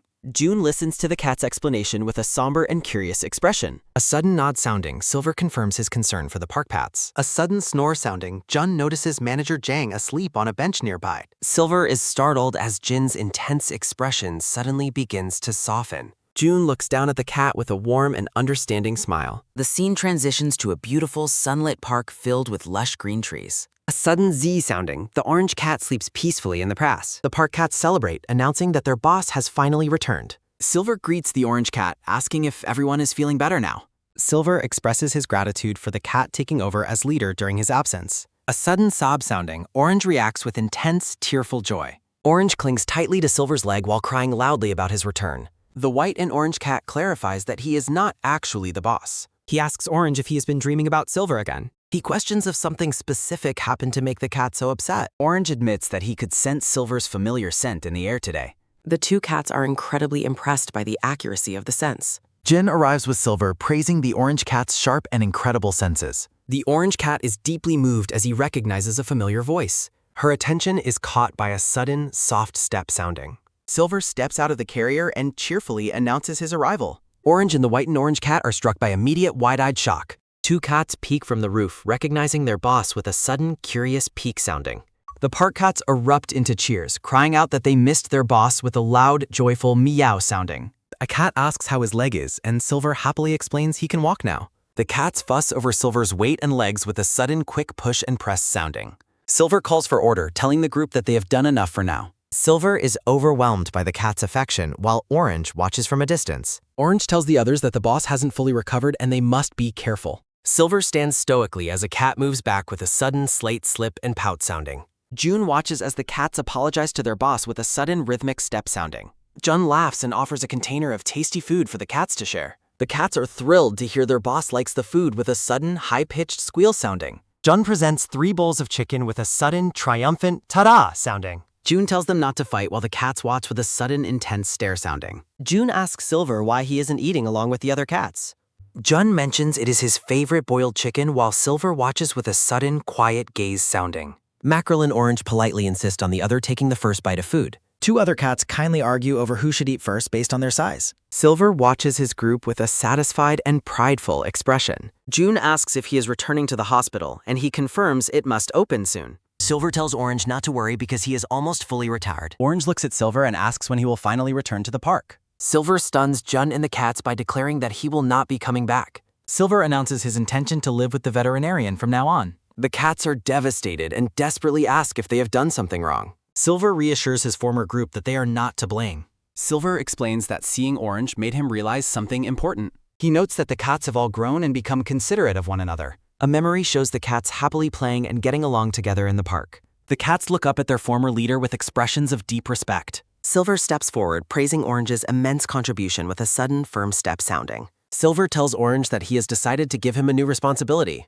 Orange listens to the boss's words with a focused and serious expression. Silver smiles warmly and asks if he can trust him with this role. A golden-hued memory shows Silver and Orange walking through the park together. Orange accepts the new role with immense joy and a sudden glowing beam sounding. At the train station, a man reports his arrival and complains about the heat. A man tells someone to learn about animals and send his greetings to June. The man wipes sweat from his brow while holding a phone and a suitcase. Manager Jang arrives at the clinic and calls out a cheerful greeting. June apologizes for yesterday, but Manager Jang insists he slept very well. Manager Jang is confused to see Jun there so early in the morning. June smiles and begins to explain that something special is happening today. Manager Jang hears a voice calling him with a sudden light step sounding. A young woman and a tall man stand together in the clinic entrance. Manager Jang looks at the visitors with a look of pure confusion. A system notification announces that a new member is joining the team. June introduces Ko Kakijin, his former vet school junior, to Sora. Kijin and Sora exchange polite bows as June makes introductions. June requests Sora's assistance in teaching Kijin how to use machines. Kijin insists he isn't bad with machines, while Sora considers him huge. Sora thinks Kijin's size will be helpful for treating larger animals. Sora joyfully imagines Kijin easily stopping animals from escaping the clinic. Kijin humbly hopes to be helpful while acknowledging he must learn much. Sora introduces herself while hoping her workload will finally become easier. A sudden, loud tumble and crash sounding, Sora reacts with shock. Kijin accidentally knocks over an examination table in the treatment room. Kijin admits the loud crash of the table falling startled him. Sunlight reflects off the front window of the Woof Woof Animal Hospital. Sora looks at the bakery case, discussing equipment repairs with June. Jin dismisses the accident, valuing Kijin's enthusiasm for learning instead. Sora remains concerned that Kijin might make mistakes with animal patients. Kijin orders a drink with an excessive amount of whipped cream. Jun guarantees that Kijin is a true expert regarding animal care. Sora and Jun wait at a cafe table while Kijin orders. An older man recognizes the hospital staff and offers a greeting. The man asks if the tall gentleman is also a veterinarian. He mentions owning a dog makes the arrival of more vets welcome. June notes it has been a long time since seeing Sugar. June asks about the dog's well-being while the owner remains silent. The owner hesitates before honestly admitting the truth to the veterinarian. Kijin arrives with a towering pile of cream, surprising his colleagues. A sudden halt sounding as the group stops in their tracks. Kijin stands alone, wondering where the rest of his group went. A sudden, pitiful whine sounding. The white dog lies on the floor. Jun asks the owner when the dog first showed these symptoms. The man explains the dog began limping just a few days ago. He mentions another veterinarian was originally supposed to visit the dog. The owner explains the other vet had an emergency surgery complex. He sadly reports that Sugar is now unable to stand at all. Jun contemplates the situation, realizing how difficult the case will be. June worries about transporting the heavy dog back to the clinic. Sora eagerly offers her help to carry the animal together. June refuses her help, fearing Sora might get hurt during transport. Sora insists she is actually very strong with a determined look. John acknowledges her strength but worries about hurting the dog too. A hand reaches out as Kijin calls for his senior colleague. Kijin finds the group, having heard their voices while holding dessert. Kijin mentions ordering several desserts with a lot of whipped cream. June reacts with sudden, wide-eyed joy and a bright beam sounding. June asks Sora to prepare the clinic for an immediate X-ray. A sudden, firm nod sounding, Jun confirms the urgency of the plan. An X-ray machine stands ready in the quiet veterinary treatment room. Sora worries about the dog's weight potentially exceeding 70 kilograms. She imagines the men dropping the dog with a sudden thud sounding. Sora regrets not staying to help the men carry the dop. A sudden rhythmic step sounding, Sora checks if Kijin is alright. Sora gaps with wide-eyed shock as a startling realization hits her. Sora stares in disbelief as Kijin carries the massive dog with ease into the clinic alongside Jun. Sora is completely flabbergasted, questioning how the tall man is managing to carry such a heavy load by himself. A sudden, powerful swish sounding, Kijin moves with effortless strength while holding the large animal. Kijin scratches his head and gives a friendly smile while thanking Manager Jang for the help. Sora remains in a complete daze, still struggling to process what she just witnessed. Jin is panting and exhausted just from the walk, prompting Kijin to joke that he's been like that since their school days, while Sora announces she will go prepare. Sora watches from the doorway, finding it practically impossible to believe Kijin carried the giant dog entirely alone. June points out a significantly swollen area on the dog's leg, explaining that this is why she's been unable to walk. Kijin is amazed at how quickly his senior found the issue through all the thick fur, while June explains that Sugar told him exactly where it hurt. Kijin looks on with a confused and blank expression, questioning Jin's claim. Jun assesses the situation as serious and orders an x-ray while asking Sugar if she can roll onto her side, though Kijin doubts the dog can understand. A sudden heavy flop sounding, the large dog immediately obeys the command. Sugar lies perfectly still on her side, ready for the examination. Kijin stares with a look of deadpan realization, admitting that the dog actually understood the request. An X-ray image reveals a sharp foreign object that looks like a needle embedded in the leg. Jun and Kijin study the monitor, noting that the object is buried deep in the flesh but fortunately hasn't reached the bone. Jun points out several more needle-like objects visible between the dog's toes on the X-ray. A sudden, intense stare sounding, the two veterinarians lean in to examine the mysterious objects more closely. Kijin considers the possibility of blisters, noting that they are usually caused by foreign objects. A sudden, bright bulb sounding, Jun has a sudden breakthrough and calls for a pause. Jun confidently identifies the objects as sharp blades of grass. Jun explains to a confused Kijin that certain types of grass can be incredibly sharp and pointy. An illustration shows how the sharp grass gets stuck in paws, causing pain that worsens as the animal licks at it. Jun recalls a recent case involving an animal named Tyson that had similar symptoms caused by grass. The story continues by explaining how the other animal was limping for the exact same reason. Jun looks up with a look of sudden realization as he considers the treatment plan.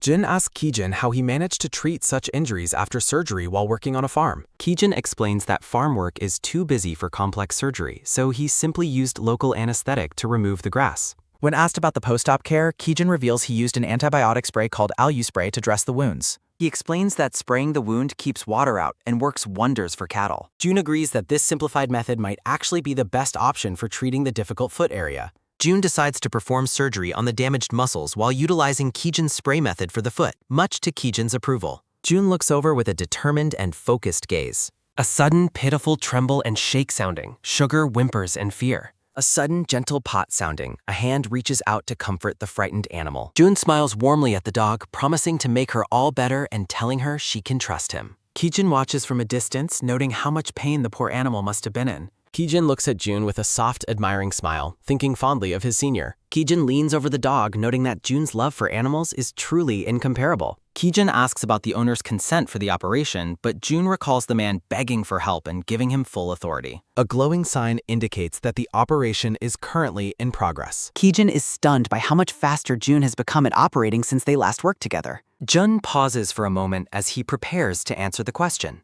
Jun jokes that he just read a lot of textbooks, leaving Kijin with a skeptical and unimpressed look. Jun suddenly looks very worried, wondering what he should do next. Kijin is confused and asks if there is some kind of problem with the case. Jun explains that while the dog is hospitalized, he's unsure how to handle her needing to go to the bathroom. Kijin stares with a blank, flat expression as the reality of the situation sets in. Jun admits he doesn't think he can carry her around and wonders if there is someone strong enough to help. Jun looks completely shocked by a suggestion and shouts out in total disbelief. The black-haired man tells Kijin to head home and sleep immediately. A sudden, heavy droop sounding as Kijin sadly prepares to leave the clinic. Kijin changes his mind and stays while Jun promises overtime pay and snacks. A sudden, steady step sounding as Kijin walks down the clinic hallway. Jun carries the large white dog away, his strength surprising everyone once more. Jun thinks to himself that the surgery was only possible because of Kijin. A sudden, bright chirp sounding as a small bird rests on a branch. Carrying Sugar, Jun tells the dog it is time to go outside. Jun notes he can already smell the large dog's farts while carrying her. Sora asks if Sugar looks smaller, but Kijin insists it is just her imagination. Sora notes that caring for Sugar would have been impossible without Kijin's help.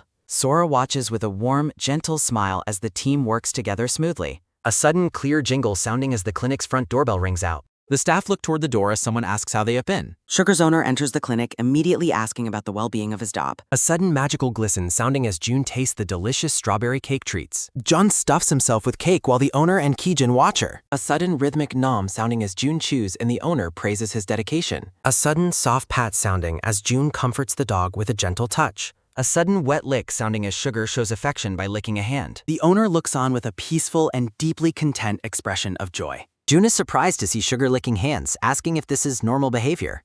The man explains Sugar hasn't licked hands since she was a small, young puppy. A narration notes that the dog feels safe because she was carried around. The owner looks between the two veterinarians with a look of quiet realization. A thought follows that the owner likely carried Sugar often when she was little. An image shows the man tenderly holding Sugar when she was a small puppy. A sudden heavy huff sounding as the giant Sugar knocks her aging owner over. Being carried by the vet made Sugar feel like a small puppy once again. A sudden happy pant sounding as Sugar rests near her owner and June. Sugar smiles happily, remembering the days when she was small enough to hold. The owner realizes that while she is big, Sugar is still young at heart. He sadly admits that she is now simply too large for him to carry. A sudden pitiful whine sounding as Sugar looks up with a sad expression. Kijin suggests Sugar might be jealous of smaller dogs that get carried around easily. Kijin looks at the dog with a gaze of sudden and deep understanding. Kijin reaches out to pet the large dog with a kind and gentle hand. The owner recalls how they used to sleep together when Sugar was still tiny. A sudden gentle pat sounding as Kijin continues to comfort the large white animal. A sudden sad whimper sounding as Sugar remembers being told she was pretty. A sudden quick wave sounding as the owner tries to get Sugar's attention playfully. Jun asks if Sugar is in pain again as she reacts to the owner. Kijin looks down thoughtfully, realizing that pain is not the dog's current problem. Sugar sits alone, looking incredibly sad and dejected despite being safe in the clinic. The owner explains they haven't visited the dog park since her paw issues began. Kijin sits quietly beside the giant dog, sensing her emotional distress and loneliness. Kijin reassures the dog, telling her that her owner truly loves her very much. A sudden heavy pout sounding as Sugar remains sad despite the comforting words. June looks on with a look of pure wide-eyed shock at the situation. A soft slip sounds as a white paw loses its grip. Kijin struggles to hold the large and heavy white dog. The owner recalls a warmer time cuddling his beloved pet. A bright woof echoes as Sugar beams with pure joy. The older man remains quiet as he reflects on his bond. June notes that Sugar is simply too heavy for the owner. A sneaky cat reaches for a snack during the explanation. A quick meow sounds as Kijin catches the thieving cat. Jin suggests there are alternative ways to show a pet love. A soft slide sounds as June demonstrates a gentle squeeze. A sudden swat sounds as the cat rejects the affection. A firm push follows as June encourages showing more love. June protests that they have already spent much time together. The cat angrily declares it hates being touched by people. A soft nuzzle and cuddle sound as June pleads for help. Jun promises a reward if the cat agrees to help him. A warm squeeze follows as June demonstrates how to express love. A gentle pat and brush follow as the owner watches closely. The owner wonders when he last hugged his dog properly. He admits he pets her head but feels something is missing. A quick turn follows as he realizes her true desires. June continues the hug, embodying genuine love and affection. The blonde veterinarian pauses, surprised by the owner's realization. The owner realizes he stopped being affectionate after treating her like a friend. June reminds him that she is still just a baby. He suggests that treating her like a friend caused the distance. A vision shows how large dogs feel like reliable companions. June explains how that friendship can reduce physical affection. He notes she is still full of mischief despite her size. The owner's face lights up with a warm, understanding smile. June returns the look with a gentle, satisfied smile. Kijin is delighted by the cakes received on their locked day. The owner expresses his deep thanks before leaving the clinic. The veterinarians wish for Sugar to stay happy and healthy. A soft pat sounds as a hand rests on the dop.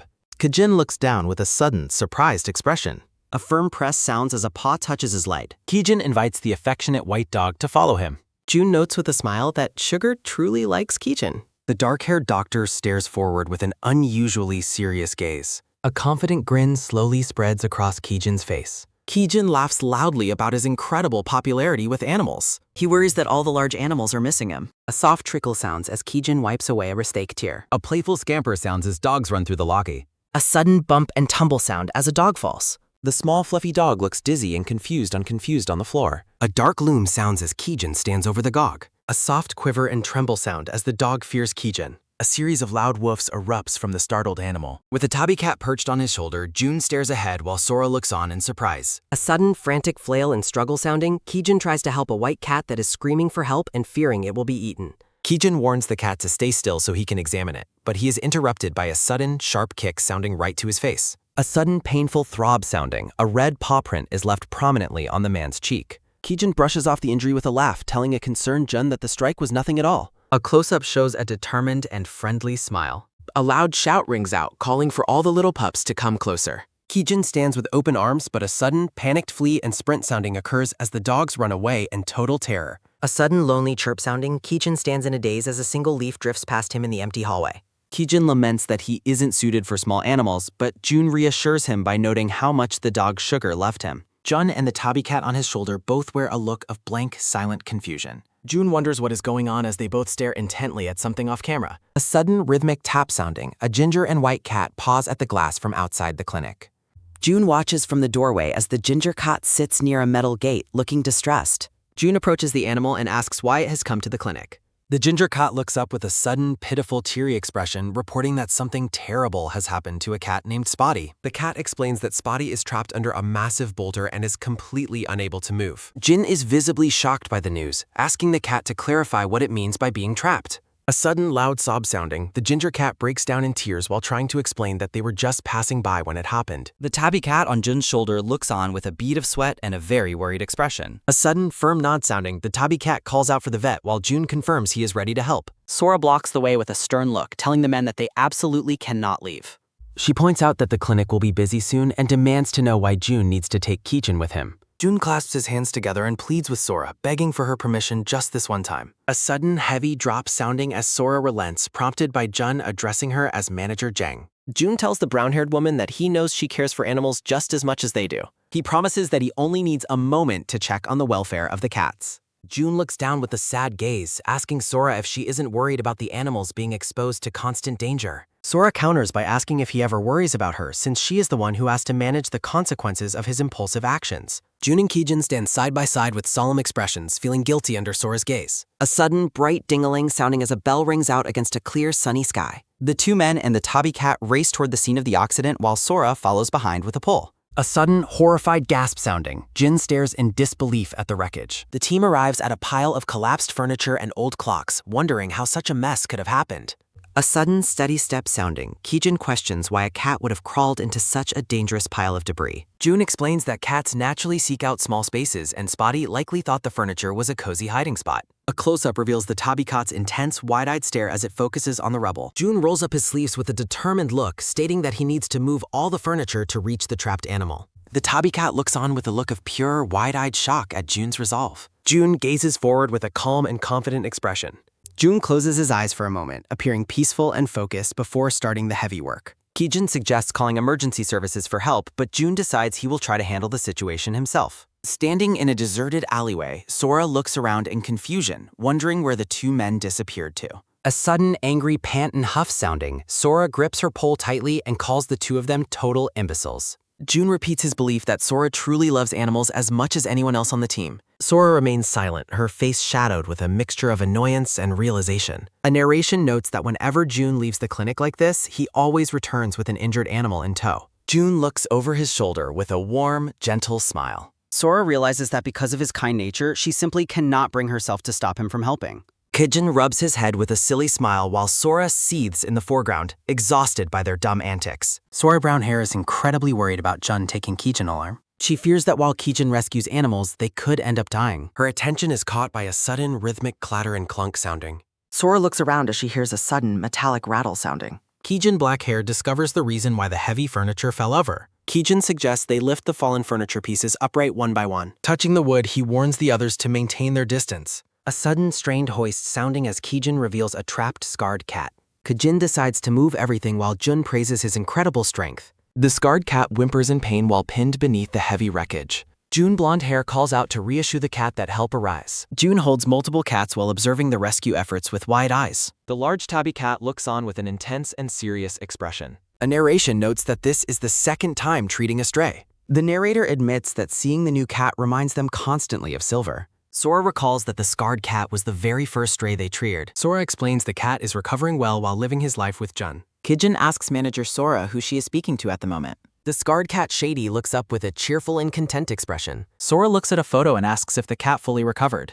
Sora confirms she is going to remove the cat's cone very soon. June Blonde dries himself with a towel while Silver watches him closely. June notes they must monitor the surgical area for a bit longer. Silver looks at June with a suspicious and slightly annoyed expression. A sudden quick turn sounding as June looks back at the cat. A sudden quiet ponder sounding as the tabby cat deepens its stop. Jin stands outside while Silver reflects on the changes in his life. Silver lazily admits that he has gained weight and a big belly. Shady and Silver appear side by side as they are compared to each other. Returning to a house, June announces to Silver that they are home. A sudden rhythmic step sounding as June carries a pet carrier inside. The scarred cat Shady waits nervously and silently inside the pet carrier.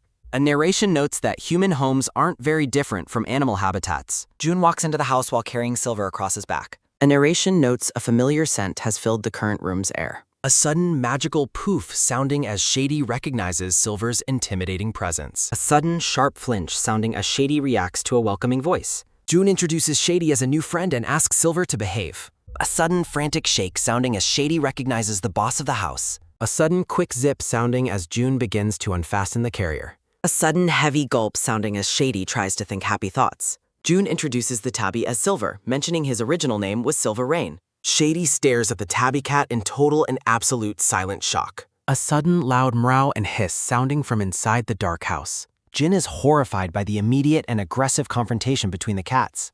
June scolds both cats while Shady insists he was only yelling back. A sudden nervous flinch sounding as Shady is told to get along. Shady screams that June never specified that Silver was actually Silver Rain. June looks surprised and asks if the two cats actually know each other. A sudden sharp hiss sounding as Shady denies any possibility of friendship. The scarred cat Shady tells the tabby that he was brought to the house because trust is impossible in this world. He demands to know how much more humiliation the tabby expects him to endure. The large tabby cat Silver asks if their previous encounter wasn't already enough for him. June Blonde Hair watches the two cats with a silent and thoughtful expression. June admits that while he doesn't know their history, they must find a way to coexist. He firmly warns both animals that they cannot stay in his house if they refuse to get along. A sudden loud da-dun sounding as Jun suggests they take this opportunity to clear the air and forgive each other. June encourages them to have an honest conversation, claiming everyone who talks in this special room leaves with a better relationship. Shady ignores the sentiment and expresses a deep desire to return to his old territory of Hwangum. June looks on with a look of pure wide-eyed shock at the cat's intense emotional display. He recalls Shady mentioning something about a difficult past involving the cat named Silver. June turns toward Shady and gently asks him to explain exactly what happened between them. A close-up shows the scarred cat's intense yellow eye as he prepares to delve into his memories. A narration explains that there were once 3 legendary big bosses ruling over the neighborhood. Shady recalls his glory days as the Emperor of Hwangum, one of the 3 powerful leaders. He remembers his reputation for being strict while leading a group of stray cats through the park. While standing alone under the cherry blossoms, someone suddenly calls out his original name, Shadow. Shady blushes and looks surprised as his heart begins to race with a sudden rhythmic beat.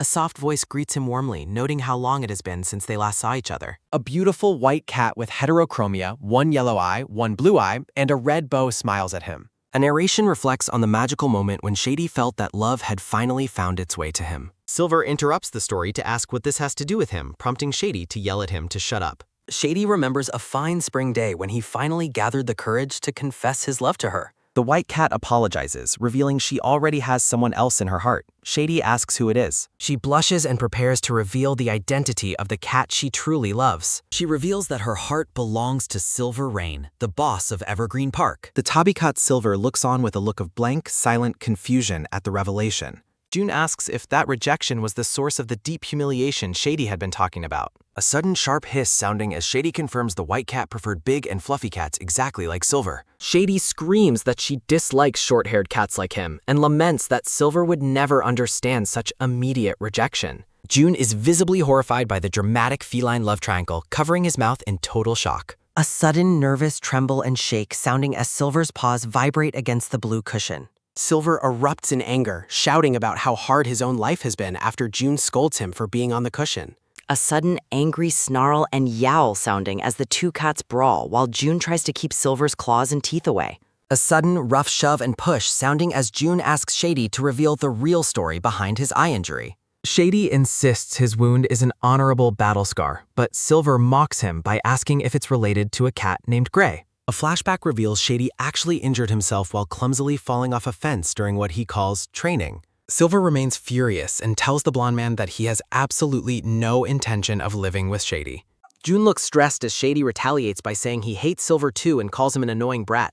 Jun commands them both to stop immediately, threatening that there will be no food today if they keep acting out. A sudden, quick whirl sounding as both cats turn their heads away from each other in a huff. Jun crosses his arms with a stern expression and orders the two of them to make up with each other quickly. A sudden, slow reach sounding as the two rivals reluctantly extend their paws toward one another. Jun watches the awkward interaction with a tired and somber gaze. A sudden, tense tremble and quiver sounding as the cats finally touch paws in a very reluctant truce. The scene shifts to the exterior of the house as night falls under a clear full moon. While resting in their beds, Silver asks if Shadow is sleeping, but is told to be quiet. Shadow admits that after thinking about it over dinner, he can understand Silver's struggle at least a little bit. Silver gazes up with a sad expression, noting that the scar of not being chosen never heals very easily. Shadow apologizes for causing so much hurt as the two cats finally drift off to sleep together. The black cat looks down with a somber, thoughtful expression. He apologizes for his nature, but claims his attractiveness is unavoidable. A fluffy tabby cat recounts having numerous problems due to its beauty. After the tabby demands understanding, the black cat delivers a sharp insult. The fluffy cat is left utterly speechless and shocked by the remark. A loud yowling sounds through the night, prompting an angry neighbor's protest. People stroll through a sunlit park when a voice calls up. Kijin looks toward his companion and asks what she would do. The red-haired woman listens to his question with a neutral gaze. As they walk their puppy, she questions if he is actually awake. She pauses, considering the deeper meaning of communicating with their pet. She imagines a joyful moment of play with her small dog. Her vision shows the puppy beaming while she ponders talking to him. Kijin is surprised by her enthusiasm for the impossible idea. He points out that communicating would reveal the puppy's messy territorial habits. A sudden whack sounds as she punches him for his gross observation. She storms off, angry that his useless thoughts ruined her mood. A lingering thought considers the beauty of understanding an animal's heart. Kijin smiles knowingly while gesturing with his hand in the park. A final, annoyed thought bubble dismisses the notion as impossible fantasy. June watches the bickering pair from a distance while drinking coffee. He observes them walking away, amused by their typical morning routine. The blonde veterinarian relaxes on a park bench under the sun. A woman walking a brown poodle passes by his resting spot. A small, happy version of June admires the cute passing dog. He remains in a peaceful, silent state of relaxation while drinking. His professional focus suddenly sharpens as he stares at the pool. June's expert vision identifies a dislocated knee in the passing brown poodle. A soft step sounds as another dog walks across the towels. June hesitates, feeling it would be weird to mention his clinic. A heavy step sounds as a black dog walks past a bench. June looks up, his attention caught by the dog's strange movements. The black dog walks slowly, appearing devoid of any energy. Jun's concern grows as he watches the listless animal move past. He wonders to himself why the dog seems so completely exhausted. Another slow step sounds as he notes the dog isn't elderly. A quick glance follows as June turns his attention to the owner. A firm grip is visible on the red leash of the dog. A dark gloom hangs over the long-haired woman leading the dog. Jun sits in stunned silence, feeling the heavy atmosphere from the woman. A sudden greeting sounds as someone calls out to the director. A loud dash sounds as Jian runs toward Jun with Mango. A friendly voice asks if June is also out for hair. A fast rush sounds as the energetic beagle pulls his owner along. June returns the warm morning greeting to Jian and her Vop. Jian stops to chat with Jun, catching her breath after wanting. June looks at her with a gentle and curious expression. He asks Jian if the twice-daily walks are becoming too difficult. Jian makes a sudden, confident raise of her hand to protest. She proudly declares she has become much stronger and prettier lately. A sudden whine sounds from the beagle as the red-haired woman demands an answer, but the blonde veterinarian only expresses his relief. The woman with the ponytail turns to ask what specifically caught the doctor's attention during his rest. Jun admits that he noticed a passing poodle that appeared remarkably lethargic and weak. Jian identifies the specific dog as a park regular while June wonders how she knew. She explains that the poodle used to be a fixture of the park, known for being incredibly bright and energetic. The red-haired woman notes that the animal suddenly lost all its vigor and became listless. June looks down thoughtfully while expressing his sincere hope that the dog is actually all right. The blonde veterinarian's internal professional concern grows as he fears the poodle may have health issues. Mango the beagle looks up with glistening, soulful eyes as if sensing the heavy atmosphere. A conversation begins among the local dogs as one asks if the others heard the news. The neighborhood dogs gather to discuss what the veterinarian said about their friend, Strawberry. The dachshund confirms the rumor, noting that even the expert vet is worried about the poodle. The brown dachshund suggests to the others that they should take action to help their friend. The white Maltese agrees while worrying that Strawberry has stopped greeting anyone in the park. The Yorkie asks if they were once close friends, which the white dog sadly confirms. A vision shows a happier time when Strawberry and his friend played together every morning. The Yorkie looks on with a somber expression while hoping their friend is not seriously ill. A moment of quiet reflection follows as the white dog looks down in sadness. Narration explains that Milky the Maltese was once a beloved member of the local neighborhood. She spent over a decade visiting Evergreen Park, where she found her greatest pride and joy. A memory of Milky's perpetually happy and smiling face shines brightly against the soft background. The small white dog stands proudly in a vision of her prime years at the park. Milky's reputation for having wonderful friendships with every visitor is fondly recounted. She was always the center of attention, surrounded by her many joyful canine companions. The narrative shifts to a somber tone, explaining that she fell ill 2 years ago. The park felt empty and depressing whenever Milky was not around to cheer everyone up.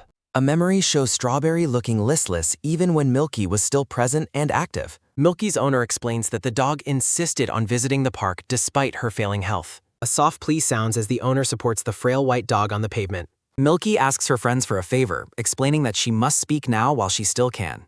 She expresses her deep concern for Strawberry, worrying about what will happen if he ends up alone. The dying dog's final request is for her friends to look after the poodle. The Yorkie admits that Strawberry has been doing poorly and feels ashamed to even face Milky. The dachshund is relieved that another companion named Veggie is staying by the poodle's side. The dogs agree that Veggie is helping fill the void left after Milky eventually passed away.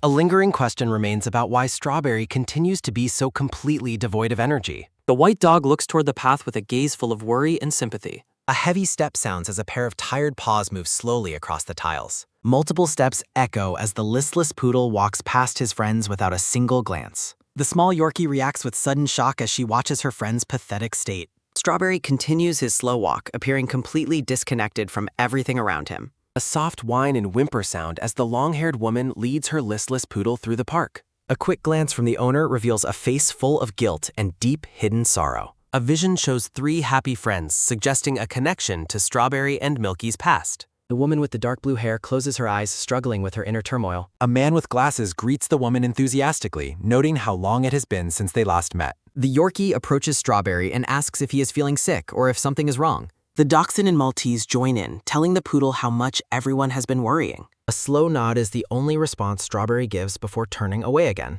The white dog expresses her shock at how thin and frail Strawberry has become recently. The brown dachshund asks Strawberry if his mother has only been feeding him grass lately. A single speech bubble advises the dog to demand food from her immediately. A sudden shock passes over the faces of the small Maltese and Yorkie. The Yorkie asks if the starvation rumor is true, while the dachshund expresses his outrage. The furious Yorkie declares she is going to yell at the woman right now. A sudden exclamation catches the attention of the woman with the dark blue hair. A series of loud barks and growls erupts as the Yorkie confronts the woman. The brown-haired man with glasses asks Peanut what could possibly be wrong. The man notes Peanut's healthy gums and suggests he simply wants a snack. A quick search sounds as the man in the gray shirt rummages through his pockets. He triumphantly reveals several pieces of sweet potato in a metal container. The red-haired woman asks if the snack is meant for the listless poodle. The long-haired owner softly confirms that sweet potato is her dog's favorite food. Gian explains that she carries snacks because Strawberry stopped eating after his companion Veggie passed. The woman with the dark blue hair looks down sadly at the offered food.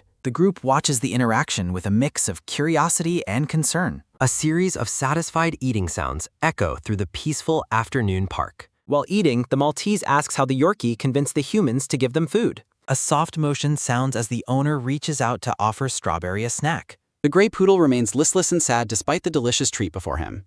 A somber expression remains on the face of the woman with the red eyes. A quick slurp sounds as the dachshund asks Strawberry if he intends to eat. The Yorkie realizes that the poodle was never actually being starved by his owner. The Maltese offers to bring food from home, but Strawberry can only think of Veggie. The poodle sadly explains that his companion Veggie has left them forever. A sudden realization leaves the small white dog standing in stunned silence. A soft sniffle sounds as the Maltese cries over the loss of their friends. The dachshund looks away, admitting he doesn't know what to say to his grieving friend. He gently reminds the poodle that he still needs to eat for his own health. The brown dog urges Strawberry to consider the feelings of his human mother. A moment of quiet reflection passes as the poodle's eyes remain fixed downward. A quick glance follows as the woman offers the sweet potato once more. The dark blue-haired woman watches her pet with a hopeful yet pained expression. The listless animal looks at the handheld food with a thoughtful, somber base. The dachshund announces his decision to eat, breaking the heavy tension. The owner reacts with a start, surprised by the sudden change in atmosphere. A gentle touch sounds as Strawberry finally accepts the snack from his owner's hand. The Yorkie watches the scene with a smug and knowing expression. She remains silent, satisfied that her plan to help her friend worked. A framed drawing on the clinic wall expresses gratitude for saving a pet. A pen maps out the connections between Strawberry, Milky, and Veggie. The Yorkie visits June at his desk, thanking him for worrying about the poodle. She pleads with the blonde veterinarian to help her friend get through his pain. June considers her request while asking if their owners are already acquaintances. A sharp clack sounds as the doctor sets his clipboard down on the best. The blonde veterinarian sits back, reflecting on the information he just received. The man with glasses returns, apologizing for his brief absence in the restroom. A vibrant cover illustration features the blonde veterinarian and his many animal companions. A sign on the wall clearly identifies the door to the treatment room. The woman with the red eyes sits inside, waiting for help for her pet. The woman explains that Peanut's owner recommended Jun's clinic to her. Jun mentions hearing about her concern regarding Strawberry's sudden lack of appetite. The woman with the red eyes sadly confirms that the poodle isn't eating. A bright memory shows a much younger and happier Strawberry playing and eating. She notes Strawberry's spirit changed after Milky passed while gently petting the dog. The blonde veterinarian remains quiet and thoughtful as he listens to her story. She reflects on how deeply the loss of Veggie affected the listless poodle. The dark blue-haired woman stares ahead with eyes full of lingering sorrow. She realizes that June truly cares about animals through his attentive and sincere listening. A close-up of her red eye highlights the warmth she feels from them. A loud thump sounds as her heart aches amidst a vision of thorns. A soft memory shows the back of a Siamese cat sitting in sunlight. She laments that Veggie's illness showed no symptoms until it was far too late. Jun identifies the condition as HCM, which significantly decreases a cat's heart efficiency. The owner notes that most cats with this condition unfortunately never show signs. The veterinarian offers gentle reassurance, saying it was good they caught it early. She sadly wonders if a sooner discovery would have given him more time. The woman asks June if he thinks the cat resents her for it. She waits for an answer while Jun looks at her with a calm expression. He explains that his many years of caring for animals gives him insight. A vision shows Veggie looking back happily, as if confirming the vet's words. She remembers how the cat would affectionately wag his tail or knead her. A quiet moment passes as she begins to reflect on her own feelings. The woman finds Veggie lying still in his pink bed in a memory. Jun's voice suggests that the cat would have expressed gratitude in his own way. The owner looks down, her face still etched with the weight of grief. She recalls others trying to cheer her up by saying she did her best. Those well-meaning words always felt hollow and insincere to the mourning woman. She wonders why the veterinarian's words feel so much more meaningful and genuine. A heartwarming vision depicts June gently holding the angelic Siamese cat with wings. The spirit of the cat looks up with bright, curious blue eyes. Veggie smiles radiantly from the afterlife, appearing completely happy and at peace. A soft smile finally graces the face of the woman with red eyes. A soft swish sounds as she asks if Strawberry will be okay alone. Jin explains that separating them will help him diagnose the poodle's issue better. The woman with the blue hair finds his treatment method very interesting. She thanks him and prepares to leave Strawberry in his capable hands. A quick step sounds as the blonde veterinarian moves toward the poodle. Multiple steps echo as June approaches and asks Strawberry how he is feeling. The gray poodle flinches when June mentions how worried Peanut is, man.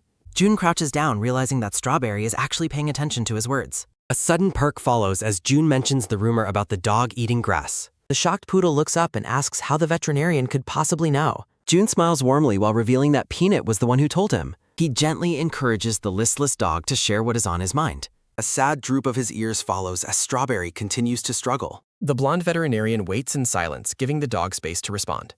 June wonders if Strawberry is simply not ready to open up yet. He honestly admits that he was specifically asked to talk to him today. A vision shows Strawberry's 3 neighborhood friends who are all hoping for his recovery. A hopeful sentiment is shared within a bright, sparkling bubble. Strawberry stands in silence, his expression heavy with unspoken grief. A soft rhythmic sound follows as the poodle takes a tentative step. June looks on in surprise as the dog finally speaks Veggie's name. The poodle believes his companion died because of his own actions. Jun crouches down to meet the grieving animal at eye level. Strawberry is consumed by the thought that he caused Veggie's death. A momentary pause follows in the records of the animal clinic. June listens as Strawberry laments that Veggie never got to say the bye. The veterinarian explains that deep love often leads to misplaced self-blame. June notes that when tragedy strikes, we often blame ourselves unnecessarily. He emphasizes that this guilt is often far from the actual truth. A somber memory shows June himself doubled over in intense emotional pain. A cherished photograph depicts a happy dog playing with a red toy.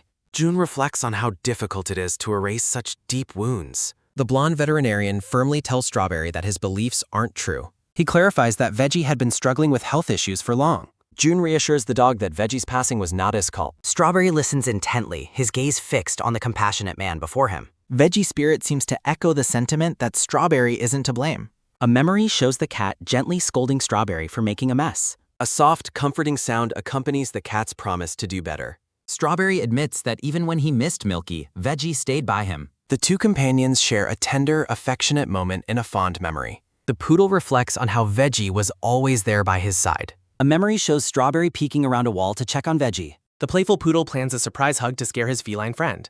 Soft, careful sounds fill the room as Strawberry sneaks toward the bed. A sudden, energetic motion follows as the dog pounces onto his friend. Strawberry playfully scolds the cat for not playing with him all day. He holds onto Veggie, explaining that his hug is a sign of affection. A quick, subtle motion occurs as the dog senses something is wrong. The poodle stares at the still cat, the playful mood suddenly vanishing. Veggie remains motionless, his eyes closed in a deep, permanent sleep. Terror and shock fill Strawberry's eyes as the realization begins to sink in. Violent, involuntary movements rock the dog's body as he relives the trauma. Strawberry recalls that they had just been eating together moments before. Heavy, labored breaths escape the poodle as he apologizes to his hand. June watches as Strawberry cries out about a mistake he thinks he made. Rasping pain sounds emerge as Strawberry blames his hug for being too tight. A gentle, warm contact follows as June reaches out to soothe him. A tender sound accompanies Jen as he pulls the poodle into a hug. John asks Strawberry if Veggie showed any physical reaction during that hug. Jun confirms Strawberry's observation that the cat was simply lying still. He explains that Veggie had already passed away before the hug happened. A look of profound realization and relief washes over the poodle's face. June looks down with a soft smile, noting how Strawberry stayed with him. The veterinarian watches the dog with eyes full of understanding and kindness. Jin recalls being able to move past his own grief after Pebble Dag. A supportive hand rests on Jun's shoulder during a difficult past moment. June blonde hair looks away with a somber and pained expression. Kijin reddish-brown hair explains that he survived because someone was always by his side. Kijin speaks Jun's name softly to get his immediate and full attention. June asks if Kijin can describe his happiest memories involving the cat named Veggie. Jun blonde hair gently cradles a small brown poodle while standing in the clinic. The brown poodle Strawberry begins to recall his most cherished and happy memories. In a flashback, a Siamese cat named Veggie playfully spits a bug at Strawberry. Strawberry remembers how Veggie would always wave and see him off for every walk. June looks on kindly as Strawberry recalls Veggie secretly bringing him delicious snacks. Strawberry beams with joy, remembering how Veggie hugged him 3 times every single day. A close-up of Strawberry's eye shows a sudden look of realization and shock. Strawberry looks down at Veggie's lifeless body resting quietly on a large tan cushion. The brown poodle's face is overcome with a deep and profound sense of sadness. A sudden tense tremble and quiver sounding as Strawberry's paws pressed into the white fabric. A sudden high leap sounding as Strawberry jumps out of Jun's protective avs. A sudden rhythmic step sounding as Strawberry walks across the clinic's cold tile floor. Strawberry sits alone while remembering how Veggie watched him play after their final meal. June looks at the poodle and assures him that Veggie truly wanted those happy moments. A narration explains that Veggie passed away while still watching over his beloved little brother. Veggie's final gift was seeing his brother eat well and be genuinely happy one last time. June blonde hair stands over the dog with a gentle and encouraging smile. Strawberry looks up at June with a trembling chin and a look of deep sorrow. A flashback shows a tiny white puppy sleeping peacefully on a small gray pet bed. Strawberry begins to cry with large shimmering tears rolling down his fuzzy brown face. June observes that Strawberry's heart is finally starting to open up to the truth. A close-up shows June's determined eye as he realizes there is more work to do. June watches the shivering poodle and admits that mere words have reached their limit.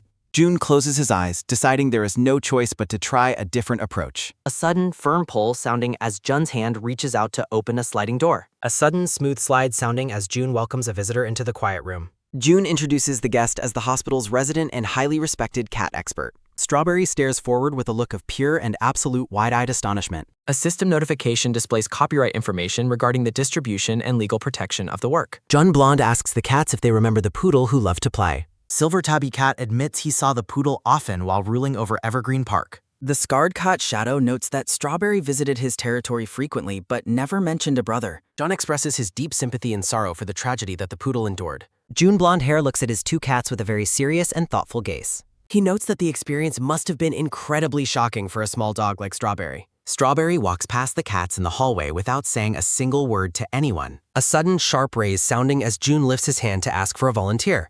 A heavy silence fills the room as both cats ignore June's plea for help. June looks at the two animals with a blank and completely stunned expression.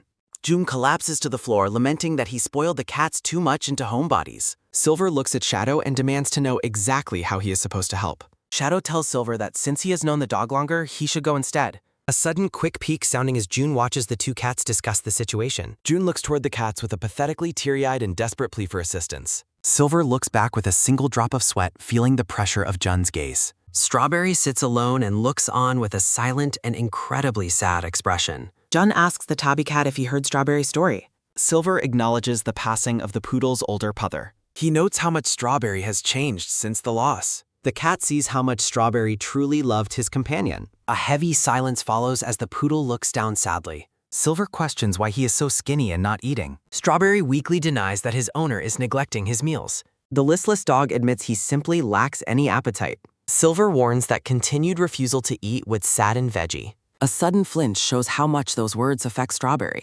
The two animals stare at each other in quiet understanding. Silver recalls Strawberry saying his friend smiled when he ate. A warm memory shows Strawberry eating happily beside a content Veggie. Veggie's smiling face shines brightly in the poodle's cherished memory. Silver honestly admits that he feels jealous of their bond. He reveals he couldn't say goodbye to many of his friends. Strawberry asks why he was unable to offer a final farewell. The cat's yellow eyes reflect a deep and hidden sorrow. He laments not knowing where some friends spent their end. John frantically runs through a dark alleyway calling for solder. The veterinarian finds the cat lying injured and bloody on the ground. A close-up reveals the pain in the stray cat's eye. June looks on in horror at the state of his friend. Silver reflects on friends who died alone and afraid. The tabby cat looks at Strawberry with a gentle expression. He notes that Veggie passed peacefully at home with family nearby. A warm glow surrounds them as they continue their heartfelt conversation. Silver confirms that Veggie left the world full of joy. Strawberry remembers a tender moment of Veggie comforting him. They play together happily in a bright sunlit Maori. The poodle wonders if he was truly Veggie's greatest joy. A sudden drip sounds as Strawberry cries while promising to eat. He agrees to eat while June watches them with satisfaction. Jin reflects on how helpful it was to bring Silver along. The cat offers a final, comforting touch to the poodle. The scene shifts to the next day at the clinic comer. A frantic rummage sounds as June searches his desk for something. Silver tells the blonde veterinarian to keep his workspace tidy. Jun finally finds a small gray toy mouse for the got. He reaches down to present the gift to his companion. Jun grins while explaining the toy is a reward for helping. He thanks the cat for doing such a good deed. Silver huffs dismissively while June lets out a joyful laugh. A sudden ding sounds as the front door opens unexpectedly. The neighborhood friends arrive and the man greets the veterinarian. June walks over to welcome the visitors and their pets. The owner happily shares that Strawberry ate immediately upon returning home. She tearfully thanks the doctor for bringing her dog's smile back. The woman bows deeply in gratitude while holding her pet. June smiles warmly, genuinely glad to see Strawberry doing better. The neighbors praise the veterinarian's talent while Silver plays near Ga. Silver narrows his yellow eyes while being addressed as leader. The visitors credit Jun and Silver for Strawberry's newfound energy. The neighborhood dogs express their heartfelt thanks to the cat. Silver asks the gray poodle if he is feeling better. Strawberry admits he still feels sad about the missed goodbye. The poodle vows to live happily for his late friends. June watches the animals, noting that Strawberry made a choice. The veterinarian reflects on the true reason for the recovery. A warm glow surrounds the animals during their shared mullet. Visions of Milky and Veggie appear as angels in heaven. Strawberry repeats his promise while looking at a golden spirit. June realizes he is now able to save more animals. He reflects on the many lessons learned during this process. Contentment fills the blonde veterinarian as he smiles to himself. Jun considers a hopeful thought while looking toward the light. The spirit of June's late dog Pebble appears as an angel. He wishes for Pebble to keep watching over his breath. A sudden familiar voice calling his name startles the man. Jun stands frozen in a dreamlike realm, whispering Pebble's name. He calls out frantically into the starry expanse for him. A voice asks how he is, and he tearfully responds. Jun cries while admitting he missed his friend very much. June's dream shatters as a demanding voice orders him awake. A pair of hands holds the cat as June wakes. A voice reminds June that a proper meal means meat. Kwak Suho scowls while holding the annoyed tabby cat close. June looks up from his pillow with a dazed expression. The red-haired man stands over Jun's bed with the cat. Sunlight shines over the exterior of the animal clinic building. Jun sighs while admitting his dislike for the red-haired man. He scolds Kwak Suho for breaking in through the window. Suho smiles, noting that the act reminds him of childhood. A memory shows Suho climbing while a young Jun cries. Suho shares a photo and mentions a late cat's anniversary. The red-haired man explains he was nearby delivering some items. He reflects on thinking about June while passing by his house. Suho stares intently before making his next surprising move. A sudden whoosh sounds as Suho climbs through the redoubt. Suho jokingly claims the open window was meant for him. He notes that this is his first visit to the hospital. Suho admits he had only seen photos of the clinic. The red-haired man rests his chin on his hand, observing. Suho calls out to June to get his attention again. June explains that a young patient gave him that time. He smiles while reflecting on how much time has passed. The neighborhood Yorkie peeks out with a happy, bright face. A memory shows a girl crying with joy for her pet. Suho watches Jun from across the desk with a smile. He reflects on how much June's eyes have changed recently. Jun reflects on how someone has found a higher purpose. An internal monologue observes that Lee Jun has changed significantly. Suho smiles, noting that a patient recently beat him to something. Suho mentions his surprise that the clinic already received an artwork. As Suho searches his bag, he admits he wanted to be first to give a gift. Suho enthusiastically presents a commemorative drawing for the clinic's grand opening. Jun asks about the subject, but Suho insists on keeping it a surprise. Suho excitedly urges Jin to hurry up and open the gift. A close-up captures Jun's eye widening in response to the gift. The drawing shows June surrounded by various animals, including winged ones. Suho proudly claims he worked hard. June is deeply moved. Suho holds the drawing and regrets not knowing about Jun's cats. June looks at his friend with a soft, appreciative smile. June expresses his heartfelt gratitude to Suho for the special guest. Suho invites June to visit him in Africa one day soon. Suho describes the amazing wildlife he encountered at his last location. Suho tells a story about a massive baby animal Jun would love. Suho laughs heartily while recounting his adventures in the wild. Jun considers his friend's invitation with a quiet, thoughtful expression. Jun laughs, finding Suho's enthusiastic storytelling genuinely amusing and lighthearted. A sudden, rhythmic vibrate sounding as a phone call from President Nam Gung-hyan arrives. A recording informs the caller that the recipient is currently unavailable. The dark-haired man reports that the cat shelter construction is finished. A wide view reveals the newly completed and spacious cat shelter. Suho jokes that June is driving away all the potential patients. They prepare for lunch as the clinic manager calls out to June. Suho stares blankly as a new person enters their immediate conversation. Manager Jang asks if she can join the two for lunch. June agrees and notes that Kijun is eating lunch at home. Jun asks for lunch preferences while Suho remains frozen in shock.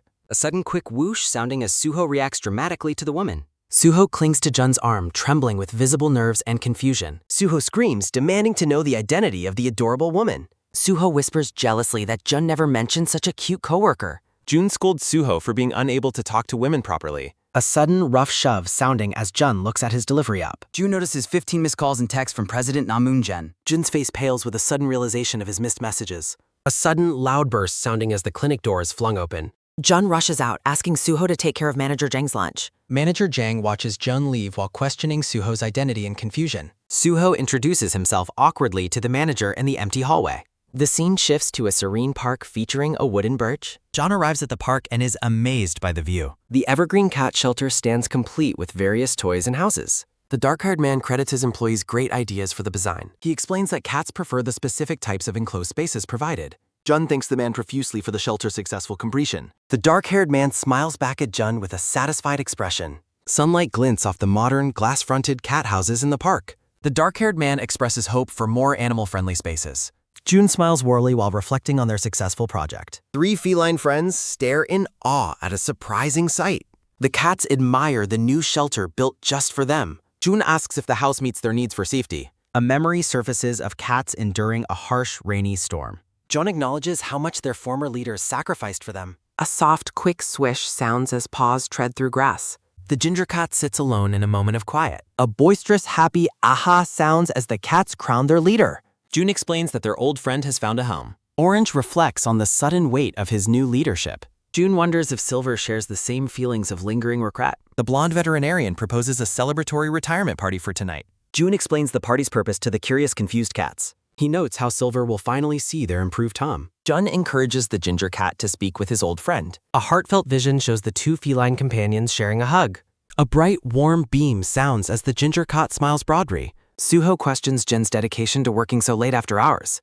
June carries the pet carrier while mentioning Suho's love for photography. He asks Suho to capture some high-quality photos himtae. Suho inquires about the success of Jun's recent business lunch. Suho boasts about his charm despite Jun's reminder of his reputation. Suho misunderstands a kind gesture as a sign of special favor. A dismissive puffed sounds as Suho teases John about being jealous. A sudden, sharp meow sounds from the shadows of the park.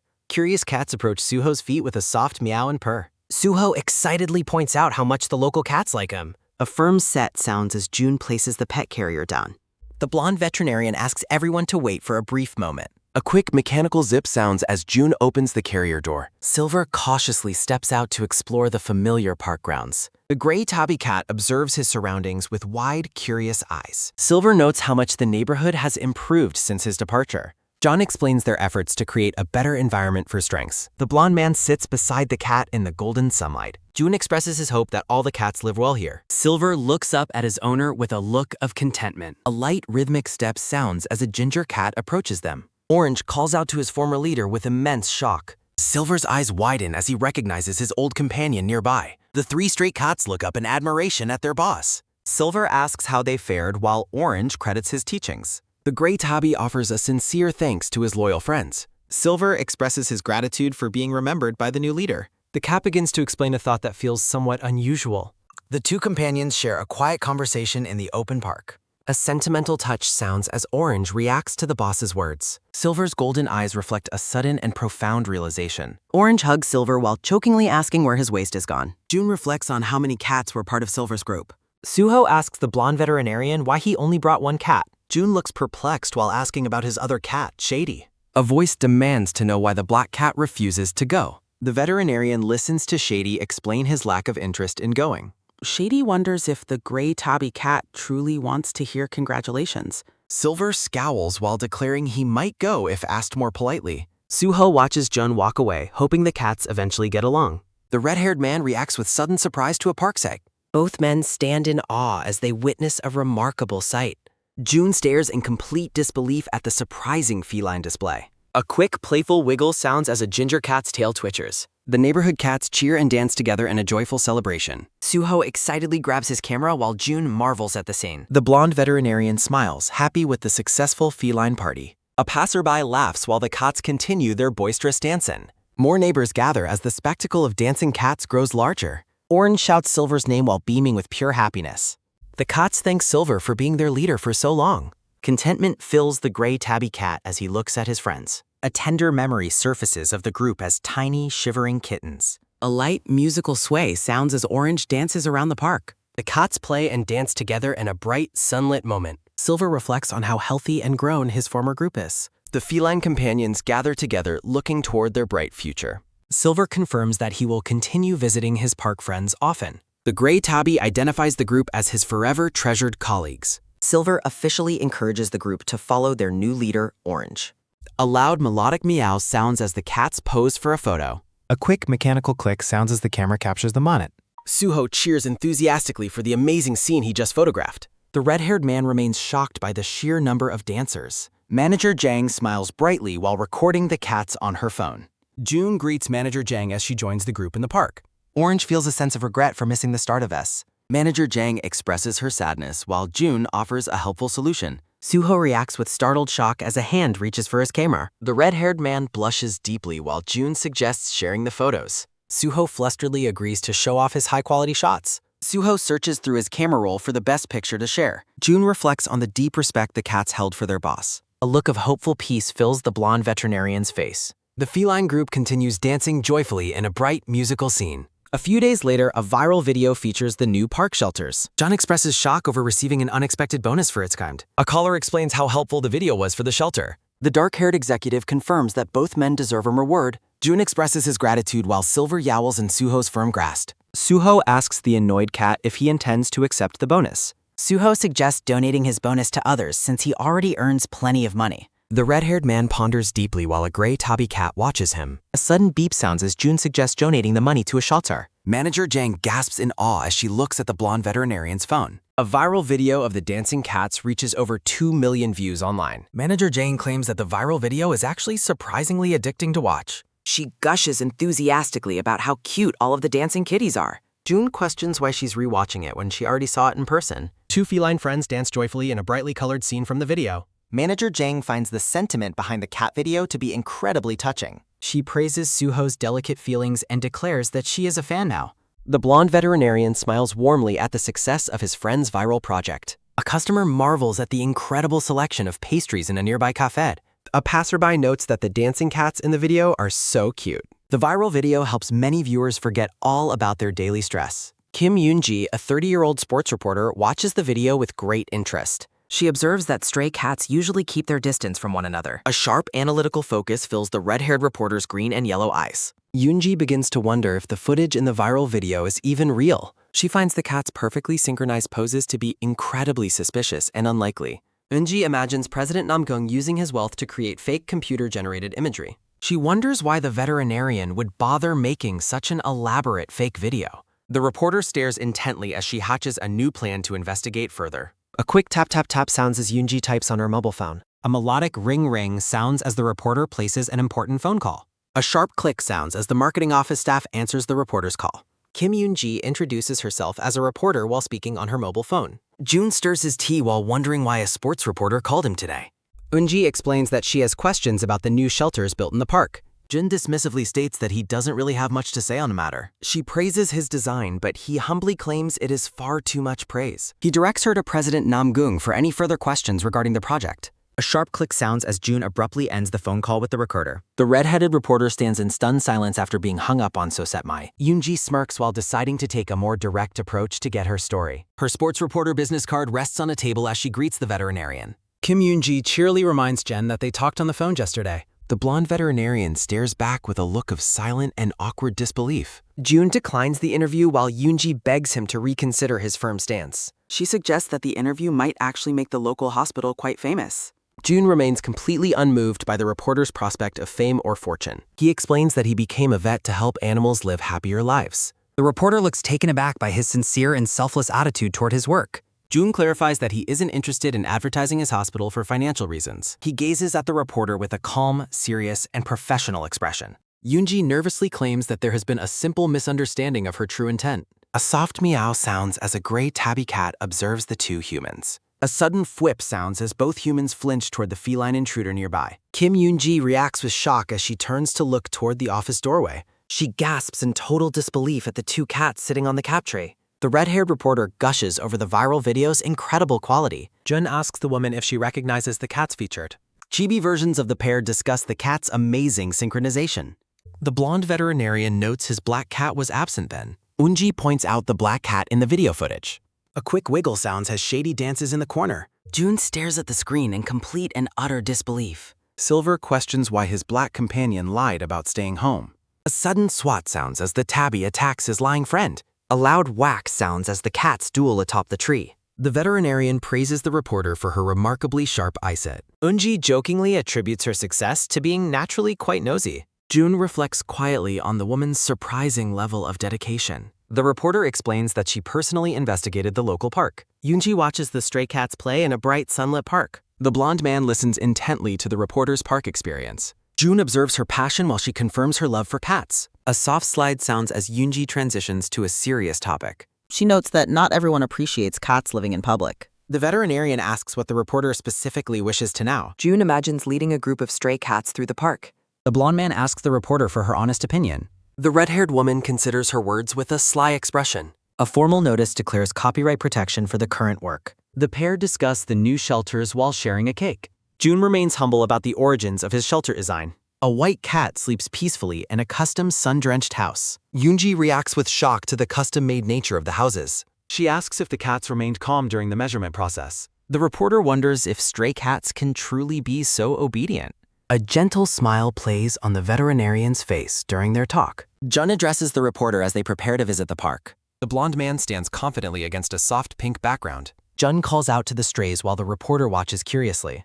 Yoon-ji stares in stunned silence at the veterinarian's strange behavior. A sudden rush sounds as several cats charge toward their friend. The reporter reacts with shock as the cats answer the call. Jun pets a cat while comparing their friendly behavior to dogs. A faint smile touches Eun-ji's lips as she watches the scene. A quick whish sounds as the reporter strikes a dramatic pose. A sudden silence falls as Jun and the cats ignore her. A stifled puff sounds as the blonde man hides a laugh. Yoon-ji fakes a cough while claiming she is catching a cold. A loud meow sounds as cats play around their shelters. Jun displays a cat's clean teeth to the impressed reporter. Eun-ji looks closer as she realizes the cat's excellent health. The blonde man points out how well-maintained the cat's ears are. Jun admits that he cannot possibly bathe every stray cat.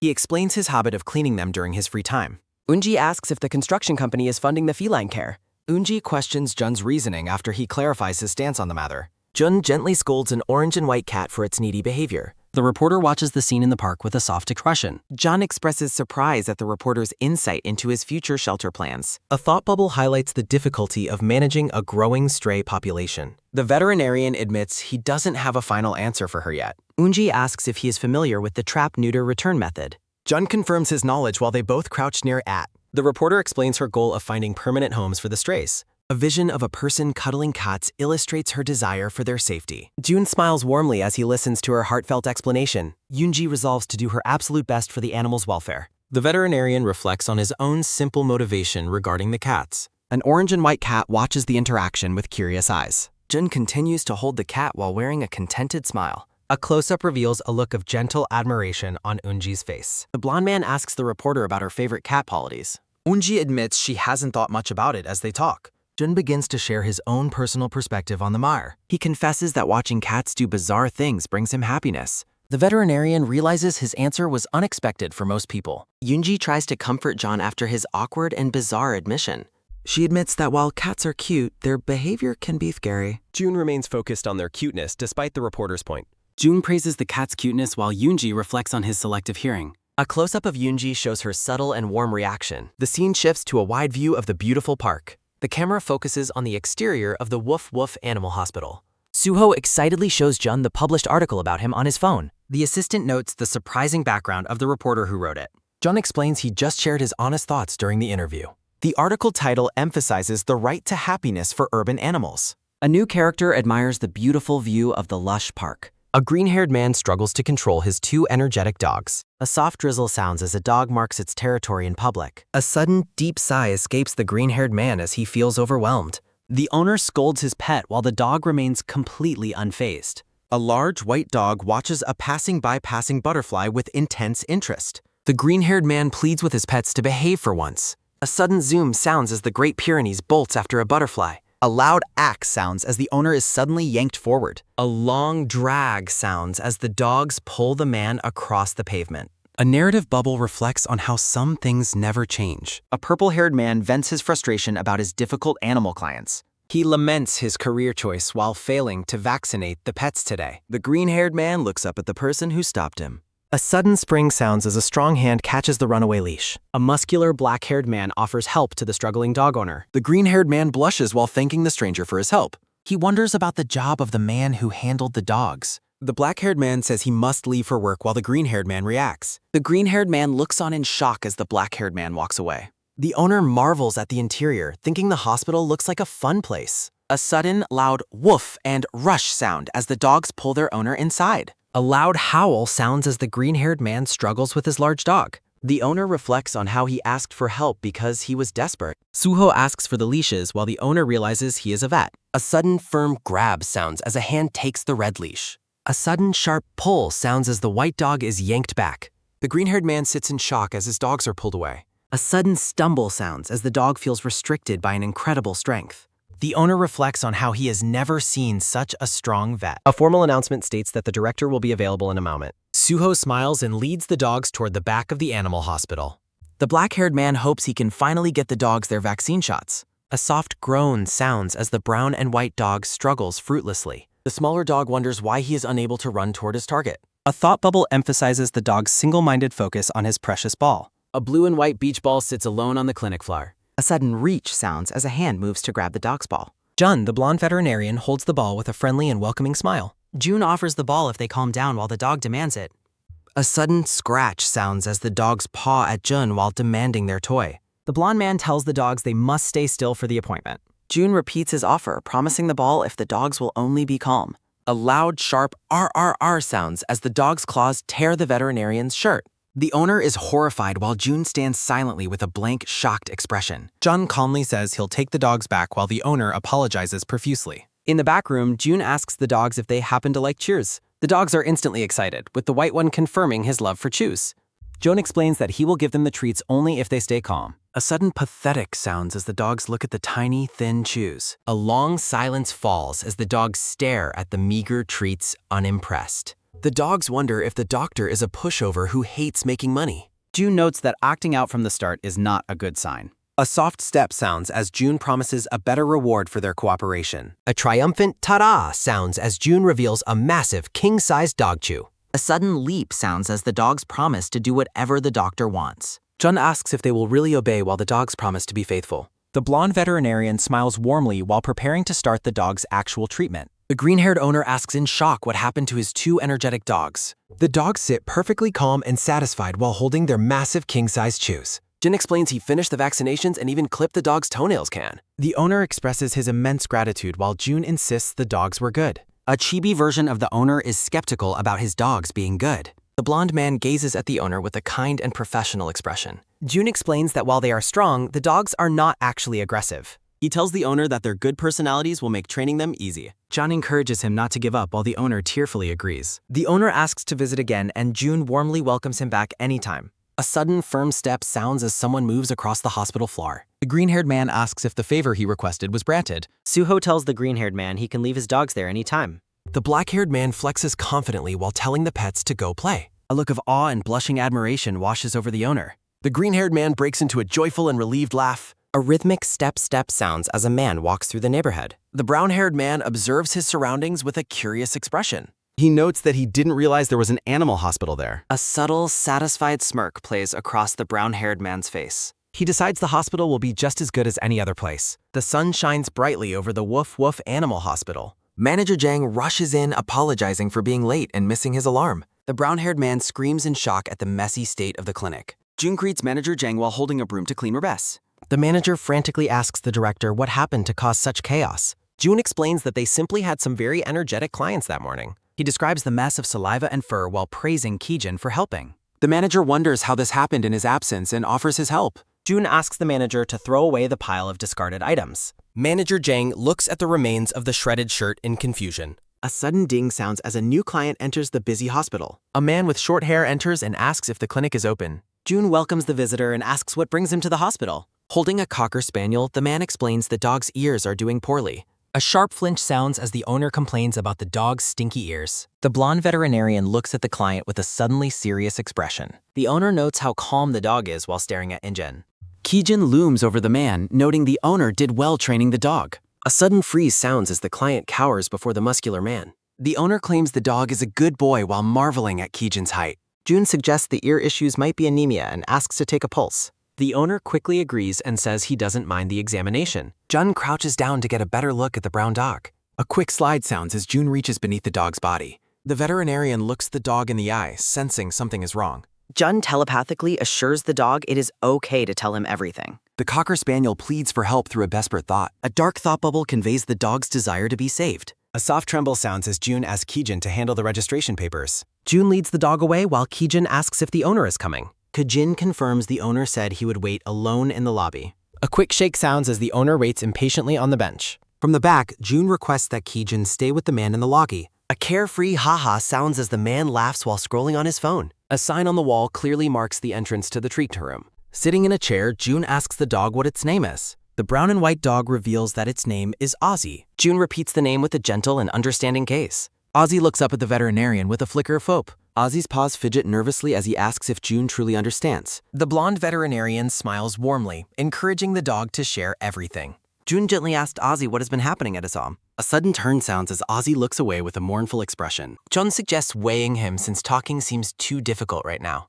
Ozzy squirms and fidgets while Jun reassures him the scale won't hurt. The blonde man realizes Ozzy is different from other cocker spaniels. Jun reflects on the unsettling sensation he felt while holding Ozzy. A realization hits the veterinarian as he looks at the small dog. Jun feels beneath the dog's fur to confirm his dark suspicions. He discovers evidence of hidden injuries concealed beneath Ozzy's thick fur. The digital scale reveals Ozzy's alarmingly low weight of 6 kilograms. Jun stares at the reading, his suspicions of neglect finally confirmed. Jun reflects on how Ozzy is severely underweight and likely neglected. The veterinarian's serious gaze falls upon the shadowy image of the owner. Jun's expression shifts as he notices something unexpected about Ozzy's behavior. Ozzy trembles and quivers while begging Jun not to hit him. Horrified, June asks why the dog would expect such a thing. The weeping dog explains he believes he is inherently bad. Ozzy laments being a bad dog who deserves to be punished. June looks pained as he realizes the extent of Ozzy's trauma. He wonders how many times the owner has abused this animal. Jin is stunned that such heartbreaking words come so easily to Ozzy. A sudden reach sounds as June moves to comfort the suffering dog. Jun hugs Ozzy tightly, vowing to gather evidence of the abuse. Medical jars and bottles sit ready for the dog's thorough examination. June carefully inspects a painful-looking bruise hidden on the dog's skin. The veterinarian's grim expression confirms that his worst fears were true. He reflects on how the recent X-ray results are now explained. Ozzy sits miserably, his body covered in marks from past fractures. Jun clenches his fist in rage at the untreated, improperly healed injuries. June gently calls to the dog, getting his attention once more. With fierce determination, the blonde veterinarian promises to help Ozzy escape. He asks again for the details of what happens at home. A memory surfaces of Ozzy's owner yelling about a lost sale. The breeder argues with a client who rejects Ozzy for being unhygienic. The client criticizes the breeder's standards while the owner reacts angrily.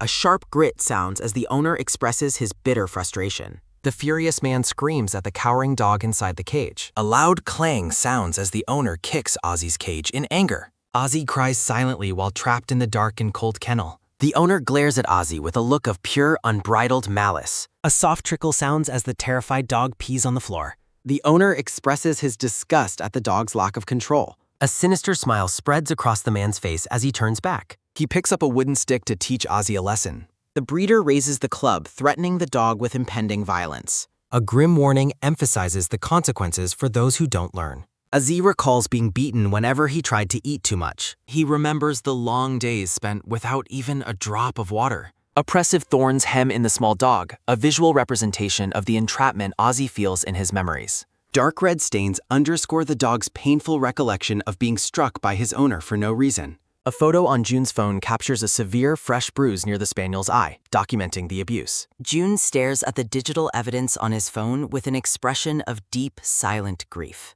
The blonde veterinarian is pulled from his thoughts as the injured dog calls out to him. Ozzy sits on the examination cable, his fur parted to reveal several painful purple bruises across his body. The suffering animal looks down in despair, wondering if there is any way to change his fate. A soft glow surrounds the two as June uses his gift to listen to the dog's inner turmoil. Jun's expression remains grim as he admits to himself the difficulty of finding the right words. Narrative text reflects on the perceived futility of the bond between a mistreated pet and its owner. The Cocker Spaniel sits isolated and mournful, looking small against the bright, empty background of the clinic. Jun struggles to find a way to comfort the animal while processing the horrific truth of its life. The veterinarian's internal monologue continues to grapple with the heavy silence required to protect the dog. Jun stands before the examination table, his back to the viewer as he prepares to act for Ozzy. A notification on June's phone confirms that the police are only 5 minutes away from arriving at the clinic. In the lobbies, Suho and manager Jang are interrupted during their coffee break by a sudden, polite request. The owner looks up from his seat in the lobby, impatiently asking if the treatment is finally finished. Jun enters the lobby with a professional smile, stalling for time by explaining that the dog's ears require more treatment. The short-haired man gazes at the veterinarian with a narrow, skeptical expression as he listens to the update. A dark thought bubble reveals the owner's secret irritation, labeling the suffering spaniel as an annoying burden. Jun's professional mask remains steady as he continues to observe the callous man sitting before him. The blonde veterinarian's eyes widen in silent shock as he hears the man's cruel and heartless inner monologue. In the background, Suho and manager Jang listen as the man complains about the cost of the dog's care. The owner scratches his head while expressing his frustration over the dog's recurring infections and unpleasant smell. A malicious grin spreads across the man's face as he wonders aloud about the price of a replacement poodle. June's face pales as he realizes the owner has no true affection or value for Ozzy's life. Suho stands nearby with a bruised eye, appearing tense as June quietly urges him to maintain his composure. A sharp whish sounds as June turns away, silently labeling the man a repeat offender who must be stopped. The veterinarian firmly resolves that he will never allow the abusive breeder to take the dog back home. Suho and Jun stand together in a united front, their expressions focused and serious as they face the owner. June maintains a polite facade, falsely promising that the dog will be fully recovered once the treatment is done. Suho looks on in confusion as June elaborates on the medical cause of the dog's chronic ear odor. Growing restless, the owner leans back and declares that he is too busy to wait around any longer. Jin's expression remains neutral as the man abruptly demands that his dog be returned to him immediately. The breeder stares back with a hard, suspicious gaze as he agrees to the veterinarian's terms. June plays his part perfectly, expressing mock regret that they couldn't finish removing the stench from the animal. The veterinarian asks the man to wait a bit longer while he goes to retrieve the spaniel from the back. The owner watches Jun leave, his face set in a cold and unimpressed scowl as he waits alone. A sudden freeze sounds as Suho stops Jun, addressing him as director while they are out of the owner's sight. Suho questions if treating the infection will truly eliminate the smell that the owner complained about so much. Jun offers a small, knowing smile, suggesting he has a more strategic plan than simple medical treatment. The scene shifts to the registration papers resting on a desk, ready to be used as legal evidence. June pulls Suho aside and orders him to stay calm, prompting Suho to ask about the director's strange behavior. A sharp shh sounds as Jin frantically tells Suho to lower his voice before the owner hears them. Suho's eyes widen in shock as he covers his mouth, realizing the gravity of the situation Jun is handling. June holds up his phone to show Suho the undeniable proof he discovered during the physical examination. The digital screen displays an X-ray showing multiple fractures in the dog's paws that were never given proper care. Suho's anger boils over as he begins to shout about the owner's obvious and cruel physical abuse. A flurry of angry symbols fills the space as Suho expresses his outrage at the man's criminal actions. Jun desperately muffles Suho's mouth to keep him quiet as the black-haired man fumes with righteous fury. June whispers to Suho, warning that any noise will alert Deodar. June questions if Suho truly wants Ozzy to remain with his abuser. A sudden shake sounds as June muffles Suho's angry outburst. Suho lets out a sharp breath while trying to contain his rage. June shows his phone, labeling the man a serial animal abuse. June highlights the fractures and recent injuries as proof of the abuse. A dark scowl crosses Suho's face as he processes the horrific news. Suho's anger boils as he questions if the man treats animals like toys. Suho demands to know if the authorities have been notified yet. Jun confirms the report is filed and help is arriving shortly. June instructs Suho to prevent the owner from fleeing the clinic. The blonde veterinarian vows to hold the cruel man accountable. A police car arrives at the building under the bright morning sun. A sharp screech sounds as the police stop, catching the owner's attention. The owner looks increasingly suspicious and uncomfortable while waiting in the lobby. A quick rise sounds as the man stands up to leave. The owner is startled by a polite greeting from behind him. Suho approaches the man, announcing that the treatment session has concluded. The owner makes a nervous excuse about visiting the bank immediately. A sudden grab sounds as Suho firmly takes hold of the man's arm. Suho insists the man stays, claiming Ozzy would be frightened along. A sharp whip sounds as the owner turns back with a glare. An officer steps out of the police car with focused determination. A heavy grit sounds as the owner clenches his teeth in annoyance. The owner shouts at Suho to release him, promising a quick return. Suho looms over the man with a dark and menacing expression. Jun enters the lobby and asks Suho to release the customer. A bright jingle sounds as the clinic door opens for new arrivals. A police officer and a man in glasses enter the lobby together. The officer explains they are investigating a report of animal abuse. A firm point sounds as Suho identifies the man as the abuser. The owner is stunned into silence by the sudden, direct accusation. The police officer demands to speak with the sweaty, nervous man. The owner defensively questions why the police need to see his identification. The man claims total confusion regarding the sudden arrival of the police. Jun maintains his calm professional demeanor despite the owner's protests. The owner smugly challenges them to produce any real evidence of abuse. Jun and the officer confidently assert that they have plenty of proof. A quick swish sounds as June displays the dog's x-rays on the stone. The officer examines the clear medical evidence shown on the digital screen. The man in glasses asks for a professional second opinion on the case. The veterinarian points out misaligned bones and neglected fractures in the scan. The owner realizes his neglect has been fully documented and exposed. A sharp shake sounds as the man's fist trembles with suppressed anger. The owner desperately lies, claiming he never struck the dog. Suho counters by questioning how the animal sustained such severe injuries. Pedestrians stop to watch the intense confrontation through the clinic window. The sweating man struggles to find a logical explanation for the injuries. The owner insists he has provided the dog with regular medical care. He argues that bringing the dog in for treatment proves his innocence. June closes his eyes, a heavy silence settling over him. June turns his back, telling Manager Jang that he can come out now. Suho walks forward solemnly, leading the injured Cocker Spaniel on a leash. The owner looks on with a sweating and intensely alarmed expression. June states that Ozzy has multiple fractures and clear signs of being beaten. June notes that the Spaniel is also suffering from severe and painful malnutrition. The officer realizes that the dog's fur hid all the signs of neglect. The officer sternly addresses the sweating, wide-eyed man as Mr. Kim Isyok. Jun points toward the man while mentioning the irrefutable evidence of the abuse. A lone speech bubble asks if he truly intends to keep denying it. June stands with a hard expression, ready to confront the unrepentant animal abuser. The man mutters a curse, realizing his defensive facade is finally crumbling. The man realizes with mounting anger that the veterinarian tricked him. Ozzy cowers as the man realizes Jun was merely buying time for help. The officer firmly orders the man to follow him to the police station. A sudden slide sounding, the owner prepares to make a desperate run for it. The owner shouts a challenge as he sprints past the surprised officer. He stops with a sudden flinch, stunned by an unexpected obstacle in his path. The man stops short as two stern officers block his only escape route. Jun chases after the fleeing man, shouting for Mr. Kim to stop immediately. Jun's face hardens as he confronts the cornered and unrepentant animal abuser.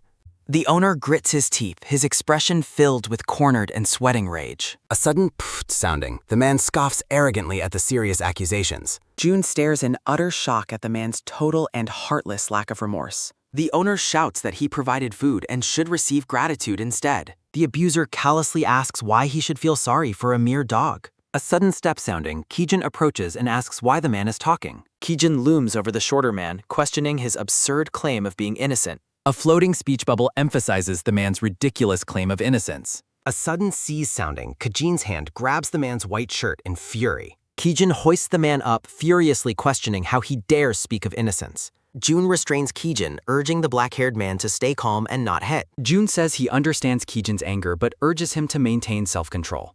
Jun warns Kijin that hitting the man right now won't fix anything. A sharp grit sounding, Kijin insists on handing the man to the police. A sudden slam sounding, Kijin tosses the man roughly to the ground. Kijin cleverly points out that the man actually hit him just now. The man shouts a desperate threat to sue them for their physical actions. Suho vows to make sure the abuser is sent directly to prison. The officer rhetorically asks if beating a dog equals hitting a person. The man screams that he will sue them the second they touch him.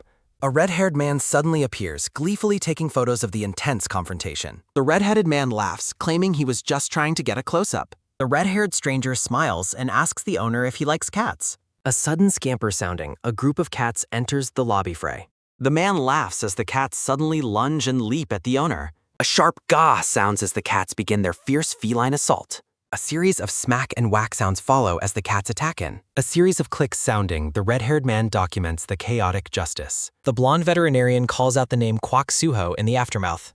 Jun offers a bright, warm smile as the scene begins. The red-haired man with the camera mentions hearing about the abuser and wanting to spread the news. The red-haired man grins, admitting that he also felt a strong urge to hit the abuser. A sharp swipe and slash sounding, a black cat attacks the abuser while the red-haired man expresses his satisfaction. Jun looks on with a calm expression, quietly agreeing with the red-haired man's perspective. The abuser hangs his head as an officer guides him into the back of a police car. Kijin approaches the abuser with a serious expression, stating that he has something to ask the man. A sudden scoff sounding, the cornered abuser offers a defiant and mocking smirk to the group. Kijin stares at the man with cold eyes, telling him not to act like he is taking the high ground. The abuser mockingly challenges Kijin, arguing that they both make a living off of animals and are the same. A close-up reveals Jun's eye narrowing as his quiet fury finally reaches its absolute breaking point. A heavy clench sounding, Jun's fist tightens as he mutters that the man remains shameless until the very end.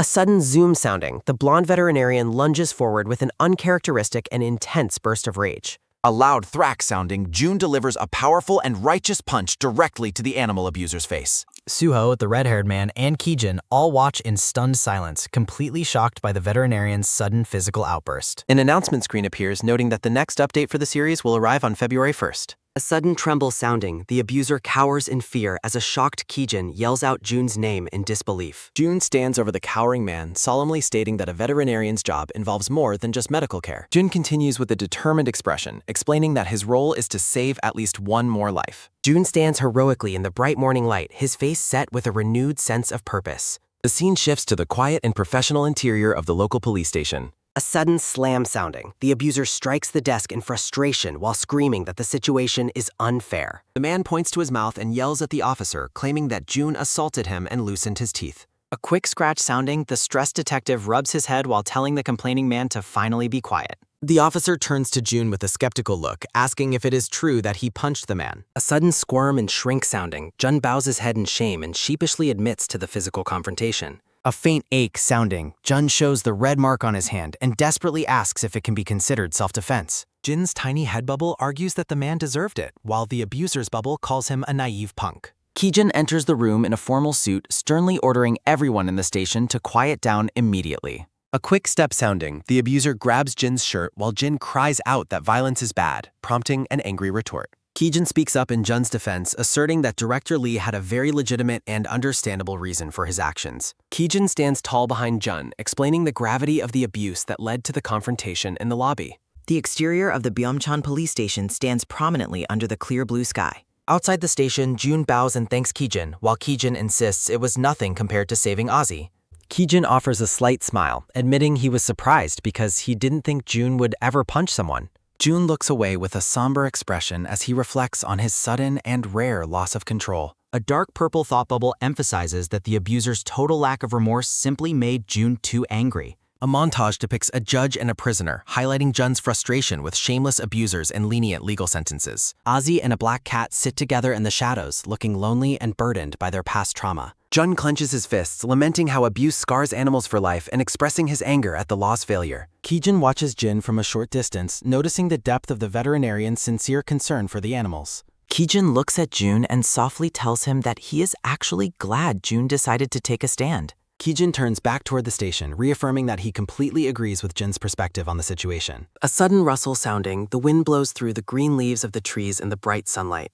Kijin tells Jin to keep working hard to ensure that these horrific cases of animal abuse never happen again. Kijin pauses and asks Jun if he has any specific ideas regarding what should be done with Ozzy now. Jin suggests that bringing the dog to a shelter might be their best option, to which Kijin thoughtfully agrees. An image of a cowering dog illustrates Jun's explanation that abused animals are often anxious and avoid others. A close-up of Jun's eye shows his deep worry as he wonders if Ozzy could ever adjust to a shelter. Kijin makes a firm decision, looking Jun in the eye and announcing that he will take care of Ozzy personally. The blonde veterinarian offers a bright and warm smile as the scene opens. Kijin stands confidently with his arms crossed in a professional setting. A person's leg in white shoes moves with a sudden dash, sounding as someone asks if there is still no response from Director Lee yet.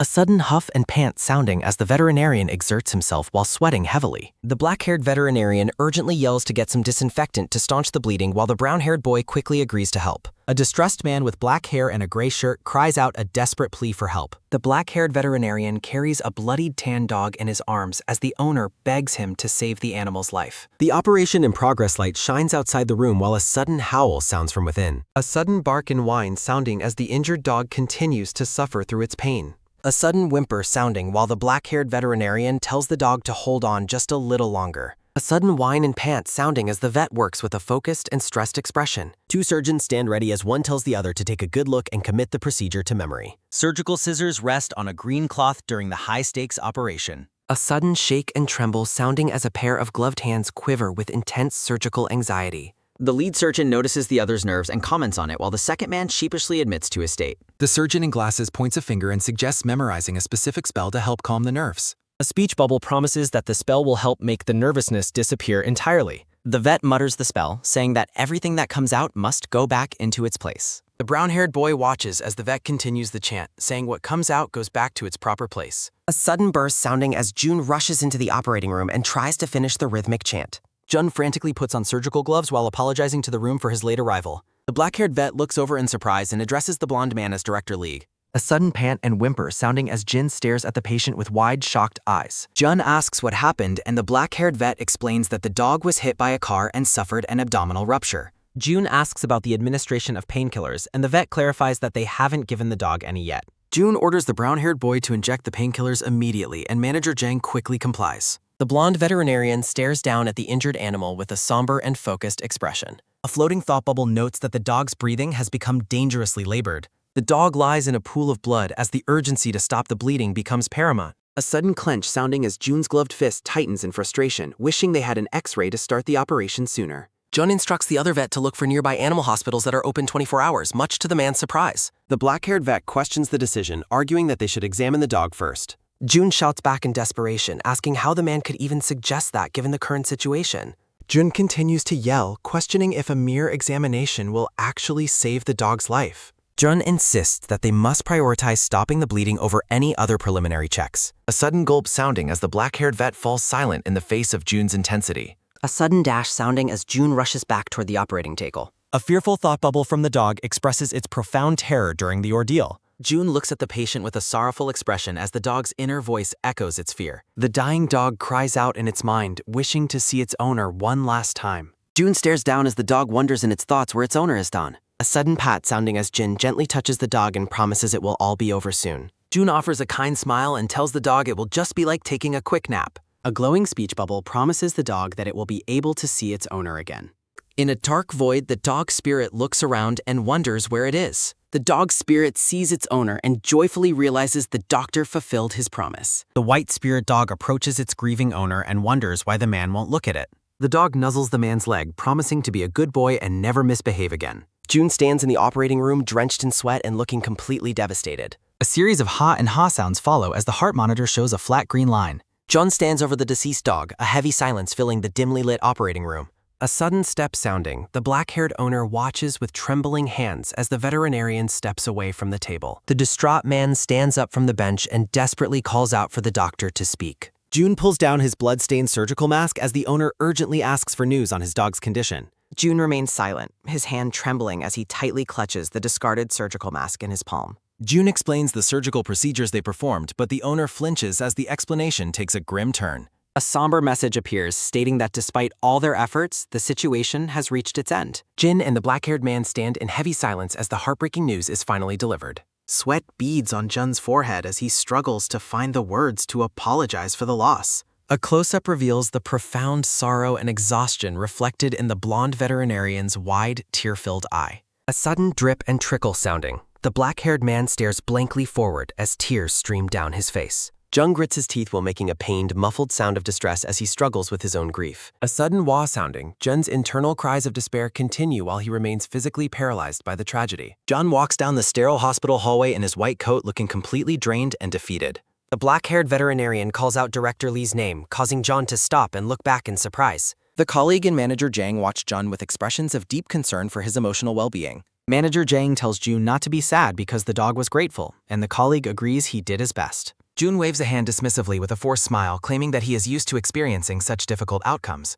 Jun touches his head while smiling, admitting it is sad but reminding everyone they have other animals to save. The black-haired veterinarian stares at June in stunned silence, noting that dealing with loss is simply a veterinarian's job. June walks away with a cheerful tone, urging them to move on since other patients are waiting for their care. Manager Jang and the other vet watch Jun leave, both appearing deeply unsettled and sweating from the tense atmosphere. A few days pass as the sun shines brightly over the peaceful fountain and greenery of a local park. Peanut, a small brown dog, tells his friends that he thinks the veterinarian has been acting very strangely lately. Peanut explains to the other dogs that he felt the doctor was intentionally avoiding him during their last visit. The dachshund asks if Peanut got blacklisted, prompting the small dog to bark back in a defensive and angry retort. A sudden sigh sounding, Peanut explains that it wasn't a blacklist, but rather that the vet just felt different.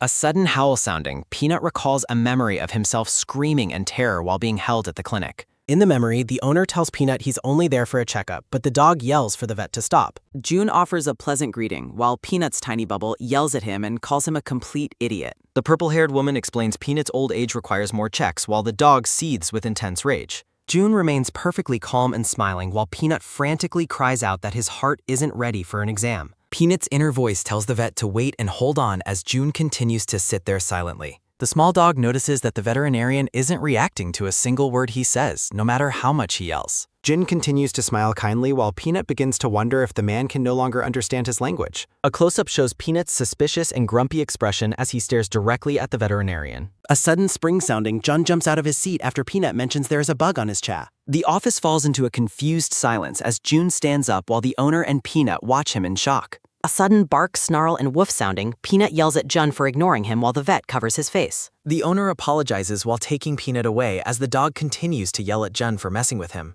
Back in the park, Peanut complains that the vet wouldn't look at him even though he kept barking loudly. Peanut insists to the other dogs that he is absolutely certain the veterinarian heard everything he said. Mongi, the white Maltese, adds that he saw the vet yesterday and the man ignored his greeting and just left. A sudden upset sounding, Peanut yells out in shock, realizing that Manji was also ignored by their favorite doctor. A sudden sounding, Peanut places a paw on his chin and reflects deeply on the veterinarian's odd behavior. A floating thought bubble questions if there is actually something serious going on with the blonde veterinarian's health. Jun stands alone, his back turned as he stares off into the distance with a somber and mysterious aura. A sudden stir and fwish sounding, Manager Jang watches Jun quietly stir his coffee at the office drink station. Jun looks up with a startled and wide-eyed expression as Manager Jang suddenly calls out to him. Manager Jang announces he is heading home while Jun realizes it is already closing time and wishes him safety. Manager Jang smiles, suggesting Jun go home to his waiting pets. Jun agrees, smiling as he prepares to clock out for the GAN.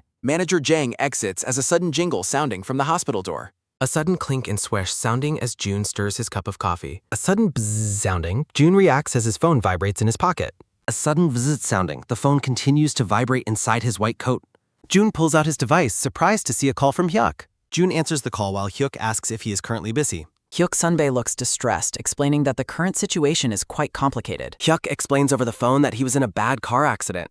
Jin is visibly shocked upon hearing the news of the car accident. Hyuk explains he is fine, but the animals have been hurt. Hyuk asks Jun to urgently examine a specific badly injured dog. June listens to the urgent plea with a somber and focused expression. Jun's mind drifts to a memory of a grieving, distraught owner. A sudden clench sounding, Jun's fist tightens as he admits his personal struggle. A dying animal's final thoughts express its fear and search for its owner. June asks the person on the phone if he can make a paw. A heartfelt wish appears, hoping for other animals to lead happy lives. A happy spirit dog with wings and a halo smiles in a void. A floating thought bubble questions the mention of another veterinarian's involvement. Jin stands alone in the office, continuing his intense phone conversation. A sudden wah sounding, a young boy cries in a sunlit forest. A sudden her sounding, young Jun stands before a small, makeshift grave. Young Jun continues to sob and sniffle while mourning the animal. An older man with glasses asks if Jun buried the dog again. The kind-looking older man smiles warmly at the distraught young boar. The crying boy looks toward the older man and calls out for Grandpa. Grandpa acknowledges Jin's grief, but explains crying hinders an animal's peace. Grandpa explains that a smile helps the pet cross the rainbow bridge. Young June tearfully questions if his grandpa doesn't feel any sadness. Grandpa admits his sadness but stresses the duty to save other animals. Grandpa encourages Jun to save more animals for the lost pet's sake. A final hope is shared for helping animals live happy lives. Young Jun looks up with tear-filled eyes as sunlight filters through trees. A memory shows young June happily embracing his small pet dog. A close-up reveals a hand reaching out in a gentle gesture. Grandpa encourages June to become a veterinarian who sees the bigger picture. Young Jun gazes up in wonder as his grandpa pets his head. Back in the clinic, June stands over the injured white dog. A close-up shows a dog's paw standing firmly on the tile floor. Jun reflects on the specific type of veterinarian he has finally become. The spirit dog cries, calling the veterinarian a liar for his promise. A realization appears stating he gained the ability to understand animals. June looks down with a pained expression, weighed down by his gift. A sudden clatter and clink sounding, surgical instruments are prepared. A sudden pat sounding, June begins treating the injured dog's flank. The large white dog remains motionless while being treated by Jen. A child's drawing depicts a super dog with no more pain. A sudden dash sounding, a tail wagging energetically as the scene ends. The shaggy white dog celebrates its newfound freedom to run anywhere. A sudden pause sounding, the dog wonders at its amazing surroundings. A floating thought bubble declares this place a super happy one. Pebble, the small gray spirit dog, floats happily in the void. The shaggy dog reacts with shock, demanding to know the spirit's identity. Pebble reassures the larger dog that there is no need for fear. A sudden swish and fidget sounding, Pebble mentions needing a favor. Pebble explains that a loved one is struggling because of its gift. A floating thought bubble asks if a message could please be shared. The spirit dog asks if the message can be delivered down. The shaggy dog remains silent, staring ahead with a blank expression. Pebble is stunned when the shaggy dog flatly refuses the favor. The dog scoffs, claiming nothing good comes from being near humans. In a rainy memory, the dog reflects on its hatred for attachments. The shaggy dog tries to end the conversation and move on. A sudden weep sounding, Pebble begins to cry out in desperation. The shaggy dog is startled by the sudden, intense emotional outburst. A sudden sniffle sounding, Pebble tearfully argues that humans bring happiness. The shaggy dog tells Pebble to shut up and remains defiant. A sudden dart sounding, the shaggy dog dashes across the clouds. The shaggy dog complains that the persistent spirit is incredibly annoying. The white dog continues to run, determined to escape the spirit. A sudden rush sounding, it plans to run until it is alone. A sudden sprint sounding, the white dog dashes through the void. A sudden flash sounding, the shaggy dog is blinded by might. The dog wakes up in a clinic, confused by its location. It looks around the sterile hospital room with a dazed expression. A close-up shows the shaggy dog's leg wrapped in a white bandage. Pebble appears right behind the dog, asking again for a top. June reacts with a startled jump as a loud sound echoes. A sudden woof sounding, June is caught off guard as the dog speaks. A sudden bark and arf sounding, the dog demands Jun's identity. June observes the dog, noting its breed can see ghosts. A dark realization hits as June wonders if a spirit is present. A realization appears, questioning the presence of an unseen spirit dog. June is overwhelmed as the dog yells about not wanting to listen. The shaggy dog mutters Pebble's name, catching the veterinarian's attention. June freezes, his eyes wide with a look of pure shock. Jin's expression remains fixed in a state of profound astonishment. John desperately asks the dog what it just said about Pebble. The shaggy dog is stunned that the man can understand it. The dog confirms its surprise, identifying Jun as Pebble's owner. A sudden fwish and float sounding, it explains Pebble's frantic behavior. The shaggy dog complains about Pebble's annoying concern for the doctor. It notes that the spirit dog even shows up in its dreams. John lunges forward, urgently asking if the dog can see Pebbel. June looks at the dog with desperate intensity, demanding more information. The shaggy dog finds the veterinarian's sudden, intense behavior very strange. June's voice cracks as he begs to know what Pebble said. A sudden tsk sounding as the shaggy dog looks away in annoyance. June stands firmly by the examination table, ready to begin work. June asks the dog spirit Pebble if it has been latching. The winged dog spirit warmly tells June that it loves him. Pebble observes that June seems to be having a hard time. A voice warns that June stops looking at his animal friends. The narrative continues, noting he stops listening when animals talk. June begins to protest, but the memory of his doubt lingers.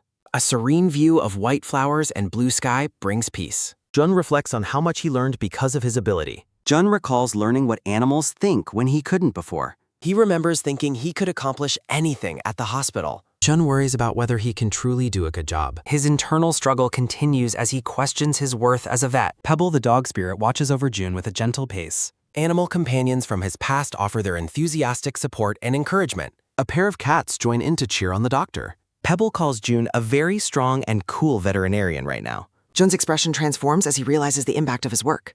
June remembers a kind older doctor who once encouraged him. June remains quiet as he absorbs the spirit's heartfelt validation. Jun calls out to the dog spirit with a lingering sadness. Jun asks if he was ever a good owner to Pebble. The small dog looks at Jin with deep and quiet affection. Pebble enthusiastically confirms how happy it was to be Jin's dog. June begins to make a final, hopeful request to his friend. Tearing up, June asks Pebble to be his dog once again. The spirit of the dog gives one last happy smile. A sudden soft facade sounding as Pebble dissolves into bright light. Jun wipes his eyes, finally finding the strength to carry on. June stands tall, his confidence restored by the spirit's love. June calls out for the next patient named Pebble to enter. The sign outside indicates the treatment room is now in use. The owner explains why Peanut couldn't finish the blood test previously. A sudden, weary sigh sounding as Peanut the dog collapses. The owner tells Peanut that today's exam is non-negotiable. Peanut complains that the veterinarian ignored its feelings last time. The dog decides it has no choice but to accept fate. June smiles warmly at the dog, understanding its every word. A sudden, sharp perk sounding as Peanut's ear reacts in surprise. The owner asks about the timing while Peanut looks visibly annoyed. Jin gives Peanut a wink and a thumbs up of encouragement. Peanut feels deeply touched by the doctor's unexpected and kind recognition. The dog barks a joyful confirmation that it is ready. The hospital staff notice that June is back to his usual self. They celebrate his return to high spirits with a joyful laugh. A sudden light jingle sounding as the entrance door is opened. The young staff member rushes over to see who is erect. He is shocked by the sudden appearance of the unexpected guest. A man with dark hair enters the hospital with a cold gaze. The workstation remains organized and ready for the next medical task. Jun sits at his desk while a visitor shares a somber story. Jun asks the visitor how he is managing after his painful loss. The visitor admits that he still finds it difficult to accept that Coco is gone. He explains how the silence at home is a constant and painful reminder. A dark silhouette enters an empty home, marking the start of grief. The text captures the heavy realization that his dog is truly gone. A sudden tight clinch sounding as June's hands grip the wooden desk. The visitor looks at June with an expression of deep, lingering sorrow. Jun flinches as the visitor describes giving Coco a proper and heartfelt final farewell. The visitor confesses that he used to harbor a deep resentment toward June. In a flashback, the two stand together following Coco's tragic death. The man recalls thinking Jun seemed completely unbothered by the loss. A flashback shows Jun looking stoic while a bead of sweat falls. A black panel transitions the scene deeper into the man's emotional memory. The man wipes his eyes, continuing to recount his changing perspective. The man explains how seeing Jin's hands shaking made him realize the veterinarian truly cared. The visitor expresses his desire to finally share this honest and sincere realization. The man looks at June with a newfound sense of understanding and respect. June listens intently, visibly moved by the man's honest and open reflection. A sudden rhythmic step sounding as a dog trots across the floor. A happy white dog trots forward into the light with a whack. June watches the animal with a quiet and incredibly soft, appreciative gaze. Tears well in Jun's eyes as he finds closure in the man's words. June discusses hospital expansion plans over the phone with an upbeat and happy smile. He reviews medical documents while finalizing details with the caller about the cat shelter. President Nam Gung-hyun agrees that placing the expansion nearby is an ideal idea. June reflects on how past equipment limitations hindered the quality of animal care. He believes that having better tools will lead to more successful and effective treatments. Ethereal images of happy animals playing fill the warm and bright space. A golden dog spirit beams with absolute joy in a shimmering flashback. The dark-haired man smiles warmly as he prepares to end the call. A sudden, smooth swing sounding as the clinic's glass door opens. Kijin enters the room excitedly while bearing coffee and a small cake. He happily invites June to share the snacks together for their lunch. Kijin notices June is busy and apologetically offers to return at another time. A sudden, firm rise sounding as June stands to warmly greet his coworker. June welcomes Kijin and asks him to bring in the next job applicant.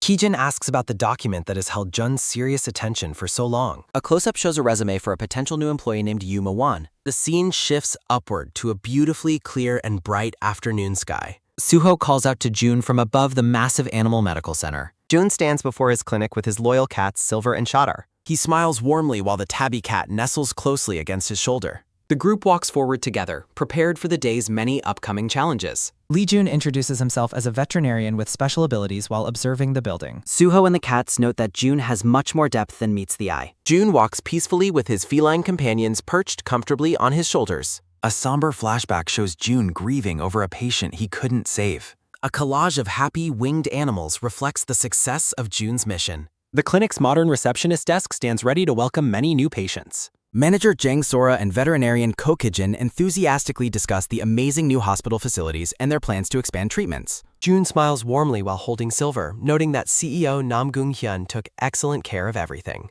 June reaches out a hand to call Silver and Shadow over to him in the hallway. June tells the cats to go play, but Shadow claims leadership of the nest while Silver refuses to yield. The two cats playfully brawl as the staff observes how energetic they are and how safe they feel with June.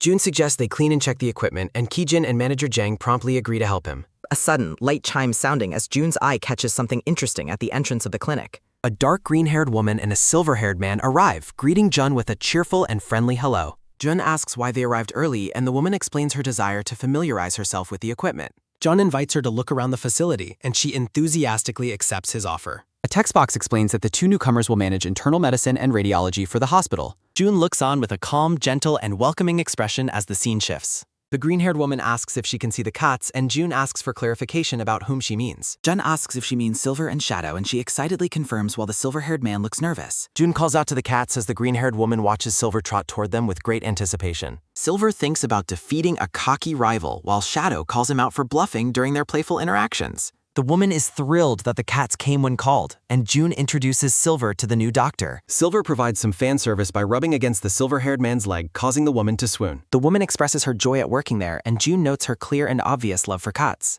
She explains that she applied after seeing the cats and June's interview on Suho's channel. June is surprised she saw it, but Kijin jokes that the whole nation must have seen the famous video. Flashbacks show her researching June's interview and realizing his deep bond with animals was completely genuine. A close-up of a happy cat accompanies her realization that someone trusted by cats is worth following. Images of joyful cats emphasize her belief that she can truly trust June as a leader and veterinarian. The green-haired woman nuzzles the tabby cat and asks for its agreement with a bright, happy smile. She calls out to Yu Muhan, who appears completely paralyzed and horrified by the presence of the cats. She reminds him of his earlier interest in meeting the cats, while Silver looks on with a sparkling gaze. Yu Muhan sweats profusely and stammers nervously while trying to maintain his composure in front of the feline. Jun and Shadow watch with confusion as the silver-haired man trembles while the woman holds the gat. Shadow watches the man with a suspicious squint, questioning the human's strange and guarded behavior. Shadow observes that the silver-haired man looks absolutely terrified of them from across the clinic floor. Yu Muhan desperately tells himself to calm down and not run away despite his overwhelming and visible fear.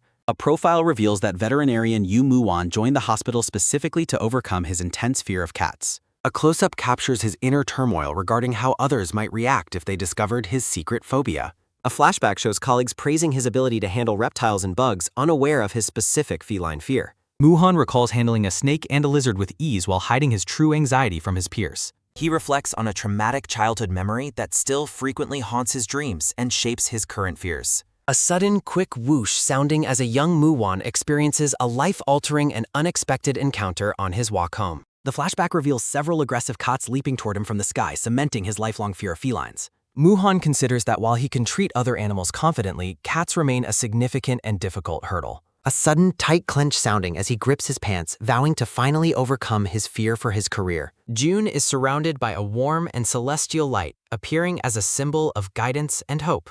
Jun calls out to Muon, who turns back with a startled and slightly anxious look on his face. Jun explains that practicing medicine involves many responsibilities and constant exposure to various pets in the local environment. Jun pointedly mentions that this responsibility includes cats, causing Muhan to react with visible shock and realization. Muhan realizes Jun noticed his fear, and Jin simply confirms that he is aware of the situation. Jun acknowledges the difficulty of overcoming ingrained fears, but reassures Muhan that the team will help him. Jun offers a supportive hand and a bright, encouraging smile to his new and nervous colleague. Muhan smiles with a sense of relief and gratitude as he firmly shakes Jun's hand in agreement. The clinic staff gathers together as the narration welcomes a new family member to the animal hospital team. The modern facade of the Animal Medical Center stands tall. Jun reflects on the severity of Muon's deep-seated cat phobia. Shadow watches suspiciously while Dajong happily cuddles the tabby cat. An information panel acknowledges the translation work for the series. Muon makes a startled noise while observing the clinic lobby. Muon apologizes profusely for his uncontrollable and visible fear response. Jun suggests starting their practice by measuring Silver's blood pressure. Jun offers encouragement while Muon imagines being swallowed by the cat. Tears stream down Muon's face from the intense psychological pressure. Silver watches the nervous veterinarian with a piercing golden gaze. Muhan pleads with the cat to remain calm during the procedure. Shadow thinks about how easily he can dominate the cowardly human. Silver the cat fantasizes about making the human his snack-serving subordinate. Jun gives Silver a stern warning to behave himself today. Jun threatens to give all the snacks to Shadow and Sket. Silver looks grumpy while Jun tells Muon to finish the task. Muhan steals his resolve and prepares to begin the medical checkup. Muhan's gloved hands carefully place a cuff around the cat's paw. The two veterinarians work together to treat the annoyed tabby cat. The clinic glows under a warm sunset after a long day. Jun dismisses the staff, encouraging them to rest after their first day. Kijun asks Dajong if she found her first day productive. Dajong enthusiastically praises the facilities while playfully teasing her coworker. Manager Jang observes the team's positive dynamic with a warm smile. Jun notes Tajong's quick adjustment and asks about Muon's progress. Muhan trembles violently while attempting to pet the indifferent cat. A sudden, sharp hiss sounding as Silver startles the terrified veterinarian. Muhan collapses into a corner, overwhelmed by his persistent feline fear. Jun reassures Muon that overcoming such fears takes time and patience. Jun explains how his anxiety can negatively impact the clinic's patients. Muhan sits alone, reflecting on his struggle to become a better vet. Jun suggests visiting a park full of stray cats the next morning. Muon is horrified as Jun plans a grueling day of exposure. Jun smiles cheerfully while holding the very unimpressed and grumpy cat. Muhan prepares himself for the difficult emotional challenge ahead of him. A simple panel emphasizes the concept of fighting through one's struggles. Muhan endures multiple encounters with cats to build his professional confidence. Manager Jang looks up with a surprised and slightly concerned expression. Manager Jang notes Muon's daily changes as he arrives looking exhausted. Muhan's legs shake as he recounts his overwhelming weekend with cats. Manager Jang explains that Jun pushes him because he sees great potential. Muhan denies any resentment, fearing he cannot meet Jun's high standards. Muhan realizes Jun is even more remarkable than the rumors suggested. Muhan and Manager Jang imagine Jun as a divine savior of cats. Manager Jang mentions that Jun will be working at the shelter today. Muhan realizes the director is facing a very demanding day along. Muhan asks about who will handle the hospital's various medical treatments. Manager Jang excitedly announces that Muon is in charge of everything. Muhan panics at the responsibility, but Manager Jang insists Jun trusts him. Manager Jang gives a cheerful thumbs up, encouraging Muon to do his best. Muhan sweats nervously and stammers a supportive phrase to psych himself up. Muhan reflects on how his training with the director is going better than expected. A sudden, sharp hiss sounding as the grumpy cream cat glares with intense anger. Tajong notes Turnip's ear scratching while Muhan watches the cat with visible dismay. Muhan tells Turnip he needs to check his ears for medical reasons while Dajong encourages him. A sudden, loud smack sounding as Turnip strikes the terrified veterinarian's face with a paw. Dajong apologizes for the cat's behavior while Muon struggles to contain the aggressive feline. Muhan identifies ear inflammation and promises Dajong they will treat the condition carefully. Muhan apologizes to the grumpy feline while noting the cat's intense and persistent anger. Muhan questions his career choice as the cat continues to strike his face. A sudden, quick gasp sounding as Muon's eye captures a mysterious medical concern. Muhan feels a hard lump on the cat's neck and looks deeply shocked. Muhan stares with wide-eyed horror at the realization of a potentially serious problem. A sudden, light chip sounding as the scene shifts to the animal shelter. Jun feels guilty leaving Muon alone while dogs playfully mob the director at the shelter. An information panel provides details regarding the translation and spelling of Muon's name. A sudden fast whoosh sounding as Dajong asks the stunned veterinarian if he is feeling okay. Muhan says it is fine, but immediately asks if Turnip was vaccinated recently. Dajong confirms the cat received a vaccination roughly 1 month ago at another clinic. Muhan looks serious, suspecting that the recent shot caused the mysterious neck lump. An information panel explains the physical burden and recurrence rate of resection treatments. An information panel clarifies that vaccination should be administered in legs or tails. A sudden tight clench sounding as Muon expresses anger over the neck injection. Muhan calculates the swelling size, noting it has not dissipated after a full month. Muhan's hand trembles with worry while Dajong asks the silver-haired doctor for news. Dajong asks if Turnip is sick while holding the grumpy white cat close to her. Muhan hesitates to share his diagnosis, worried about the potential impact of his words. A sudden, sharp gasp sounding as Muhan stops himself from speaking too soon. Muhan worries about causing unnecessary panic regarding Fist since the statistical risk is low. Muhan fears his diagnosis might cause trouble for Jun or look like overtreatment. Dajong scolds Turnip for his bad behavior while the veterinarian watches with a blank expression. A sudden, loud smack sounding as Turnip leaps and hits Muhan's head. The grumpy cream cat flies through the air toward the stunned silver-haired veterinarian. A sudden, heavy thud sounding as Muhan collapses and Dachong screams in horror. Jun returns to the clinic looking completely baffled by the chaotic scene. Kijin arrives and explains that Turnip was a very sensitive and difficult patient. Jun thanks the staff for their effort despite the mess left in the clinic lobby. Muhan lies on the floor as his soul metaphorically exits his body in despair. Kijin agrees that the cat was difficult as he gestures toward the fallen Muhan. Muhan lies face down on the floor, completely defeated by the aggressive cat. Jun looks concerned as he observes Muhan's extreme and visible state of distress. Muhan asks the director why he was specifically chosen for the clinic position. Muhan mentions there were many applicants who were not terrified of cats. Muhan expresses deep self-doubt, fearing his phobia will only cause trouble for everyone. Jun looks stunned as he realizes he never explained his hiring decision to his colleague.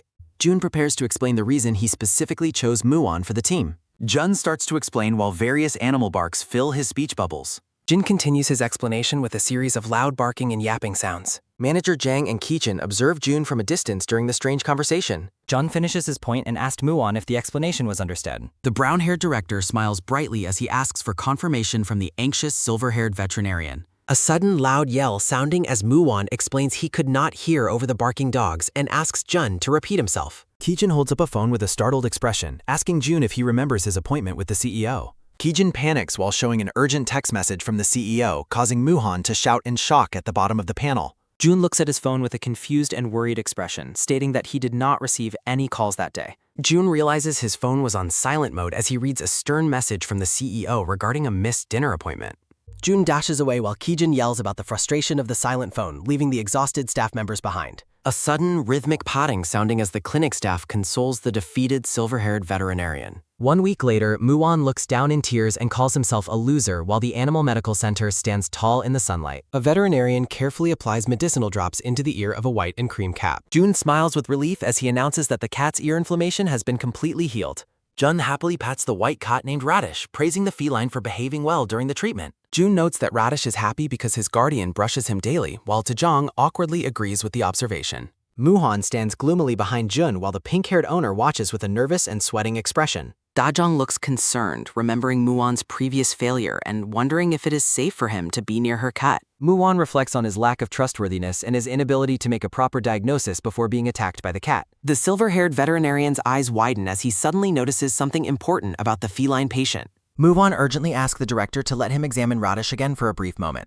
Muhan's hand carefully feels around the neck of the grumpy white feline. Muhan stands with his back turned, confirming to himself that the lump on the cat's neck has grown.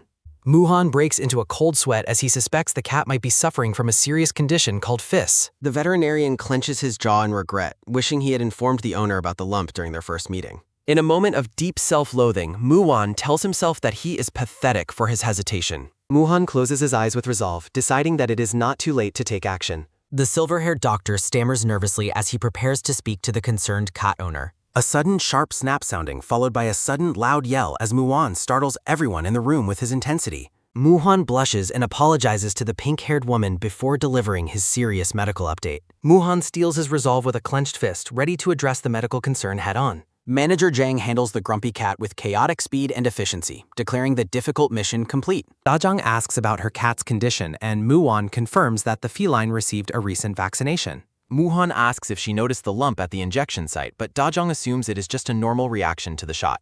June explains that the lump has grown since the previous week, while Muon lists other possible minor causes. A dark text panel warns that there is a possibility the growth is a feline injection site sarcoma. Dajong gasps in horror as she covers her mouth, stunned by the potential diagnosis. The pink-haired woman panics, asking if the sarcoma is serious and if her cat will need surgery. Muon explains that a biopsy would be necessary to be certain of the diagnosis. A sudden, heavy slam sounding as a hand strikes the examination table in a moment of high tension. Dajong desperately asks if it could still just be simple inflammation, while Muon stammers in uncertainty. A close-up reveals the intense fear and desperation in the eyes of the worried pet owner. Muon feels a wave of guilt, worrying that he shouldn't have said anything to cause such panic. The silver-haired veterinarian worries that he has caused unnecessary anxiety since the statistical risk of FIS is low. Muon acknowledges that the fast growth rate of the lump makes it impossible to rule out the dangerous condition. Muon trembles with indecision, wondering what the best course of action is for the patient and the owner. June intervenes, stating that a biopsy would provide the definitive answer they need. June holds the grumpy white cat and explains that there is a specific guideline called the 3-2-1 rule to follow first. June holds up 3 fingers and explains the rule regarding whether a lump shrinks after 1 month. Dajong asks if the rule applies to her cat's case, and Jin confirms that none of the 3 typical conditions apply. June notes that it has only been 5 weeks since the vaccination and the lump is currently smaller than 2 centimeters. Jun pets Radish and points out that it has not been a full month since the lump was first discovered. Jun expresses his concern about the growth rate and asks Muon to specify exactly how much the size has increased. Muon reacts with surprise, realizing the director is giving him a chance. The brown-haired director nods with a calm and supportive smile. Muon stares in shock as he processes the weight of the opportunity. Clutching his chest, the silver-haired man acknowledges the director's support. Muon tells himself to calm down and give it another shot. Muon explains the neck lump has grown from 0.5 to 0.8 centimeters. The silver-haired veterinarian continues his medical explanation to the worried owner. Standing in the office, Muon details the risks of the growing growth. A text panel explains that further growth will make treatment much harder. The pink-haired woman reacts with silent shock while holding our cat. Dajong looks down, her expression clouded by deep worry and hesitation. Looking up at Muon, the pink-haired woman asks if surgery is necessary. Dajong worries because her cat Radish is already 10 years old. The owner fears the burden of anesthesia and resection on her cat. Dajong asks if they can try treating the inflammation first instead. Standing with her back turned, the woman admits she is terrified. A sudden quick swish sounding as the director promises it will be okay. Muon states he has been overseeing the cat's care and knows him. The veterinarian explains that excellent health minimizes the risk of complications. June agrees, noting they are lucky to have discovered it early. Reaching toward the table, the silver-haired doctor asks for her trust. Muon looks at the owner with a firm and determined gaze. Dajong sits alone, hugging Radish as she contemplates the difficult decision. A close-up reveals the glistening tears of fear in the owner's eyes. The pink-haired woman calls out to the silver-haired veterinarian. Dajong asks for confirmation regarding early surgery, and Muon confidently agrees. A hand gently pets the white and cream cat named Radish. The medical consultation concludes as the staff prepare for the next step. A sign for the operating room marks the day of Radish's surgery. Standing alone in the clinic, Muon prepares himself for the operation. June approaches his colleague, asking if it is time to head inside. The brown-haired director asks what is on the silver-haired man's mind. Muon admits his concern while June laughs about his internship case. Muon smiles, agreeing that professional work feels different from school. The veterinarian explains that the owner's involvement adds significantly more pressure. Dajong sits alone in the waiting room, looking small and anxious. June tells Muon that he is doing everything possible for Radish. June asks how to handle the blood draw as Muon prepares toss. The silver-haired veterinarian stands with his head bowed in quiet focus. Jun gives an encouraging grin, confirming everything is ready to proceed. A sudden, soft rustle sounding as June observes Muon approaching the patient. A sudden, quick flap sounding as Muon focuses intently on the feline. Muon smiles radiantly while gently holding the white and cream cat. The silver-haired doctor assures Radish that they are helping him recover. Jun tells the cat to bear with the process for a moment. The brown-haired director offers a warm, comforting smile to the patient. June realizes his worries were misplaced as Muon handles the cat perfectly. A sudden, loud meow sounding as June realizes he can trust Muon. Muon is called to begin as surgical tools wait on the tray. Dajong sits alone on the couch, nervously waiting for the surgery results. June and Muon stand ready under the operating room lights. Radish is prepped with an anesthesia mask as he blokes. The white and cream cat offers a final, sleepy glance. Muon looks down at his patient with gentle concern. Muon reassures the cat that he will soon be better. A close-up captures Radish's eye as the anesthesia takes effect. The brave white feline finally drifts into a deep sleep. The doctors drape the surgical cloth with a quick clop. June and Muon finalize their preparations to begin the surgery. The steady beep of the monitor confirms the patient's stability. The surgical team begins the delicate procedure on the cat. Muhan acknowledges the seriousness and complexity of treating a sarcomere. The silver-haired veterinarian feels the weight of the immense pressure. Muhan hopes his judgment was correct while monitoring the cat. Muhan recalls the owner's trust as he prepares the sutures. The veterinarian vows to succeed for the sake of Dejong. Beads of sweat form as Muhan focuses on the operation. Dejong sits alone in the lobby, praying for Radish's safety. Dejong looks up with a start as the doctors emerge. Jun and Muhan approach the anxious women after the procedure. Dajong urgently asked for an update on her cat's well-being. Muhan removes his mask, preparing to deliver the important news. Muhan beams at the owner, confirming the surgery was successful. A radiant light of relief washes over the pink-haired woman. Dejong bows with profound gratitude to the silver-haired veterinarian. Muhan humbly notes that Jin was the lead surgeon today. Dejong insists Muhan's keen observation saved her cat's life. Muhan reflects on how easily the condition could have worsened. The owner thanks him again for his diligence and care. Muhan is visibly moved by the owner's heartfelt appreciation. Jun offers a supportive top, praising his junior's hard work. Muhan looks at the director with eyes full of admiration. Jun begins discussing the necessary follow-up care with the R. Muhan stands tall, filled with a sense of professional accomplishment. Sometime later, Dejong and Radish enjoy a happy reunion. The official biopsy report confirms the growth was indeed FIS. Jin and a colleague agree that Muhan made the right call. The dark-haired woman nods, agreeing that the growth was aggressive. Jun smiles warmly while reviewing the patient's successful recovery files. Muhan thanks Jun for his mentorship and guidance throughout surgery. Jun playfully claims that Radish personally asked him to thank Muhan. Muhan stammers in confusion at the director's unexpected sense of humor. A cheerful colleague puts a friendly arm around the silver-haired doctor. The colleague asks how Muhan identified the problem so quickly. Muhan admits that his intuition guided him during the examination. Jun emphasizes that palpation is a vital skill for any veterinarian. Jun explains that many clinicians unfortunately overlook these core basics. Muhan listens intently as Jun shares his vision for the clinic. Jun describes his dream of building a robust early detection system. Jun notes the difficulty of prevention when patients cannot speak. Muhan looks at the brown-haired director with deep respect and addresses him as director. Muhan bows deeply to Jun and says, Jun, I look forward to learning more from you in the future. A close-up shows Muhan smiling brightly with a blush on his cheeks while clutching his paperwork. Jun smiles warmly with a proud expression and says, "All right then." Jin gives Muhan a cheerful thumbs up as music notes float around him. A sudden firm grip sounding on Muhan's coat as he stands in silent contemplation. Jun and his black-haired colleague smile with satisfaction at Muhan's progress. A radiant and joyful laugh escapes the silver-haired veterinarian.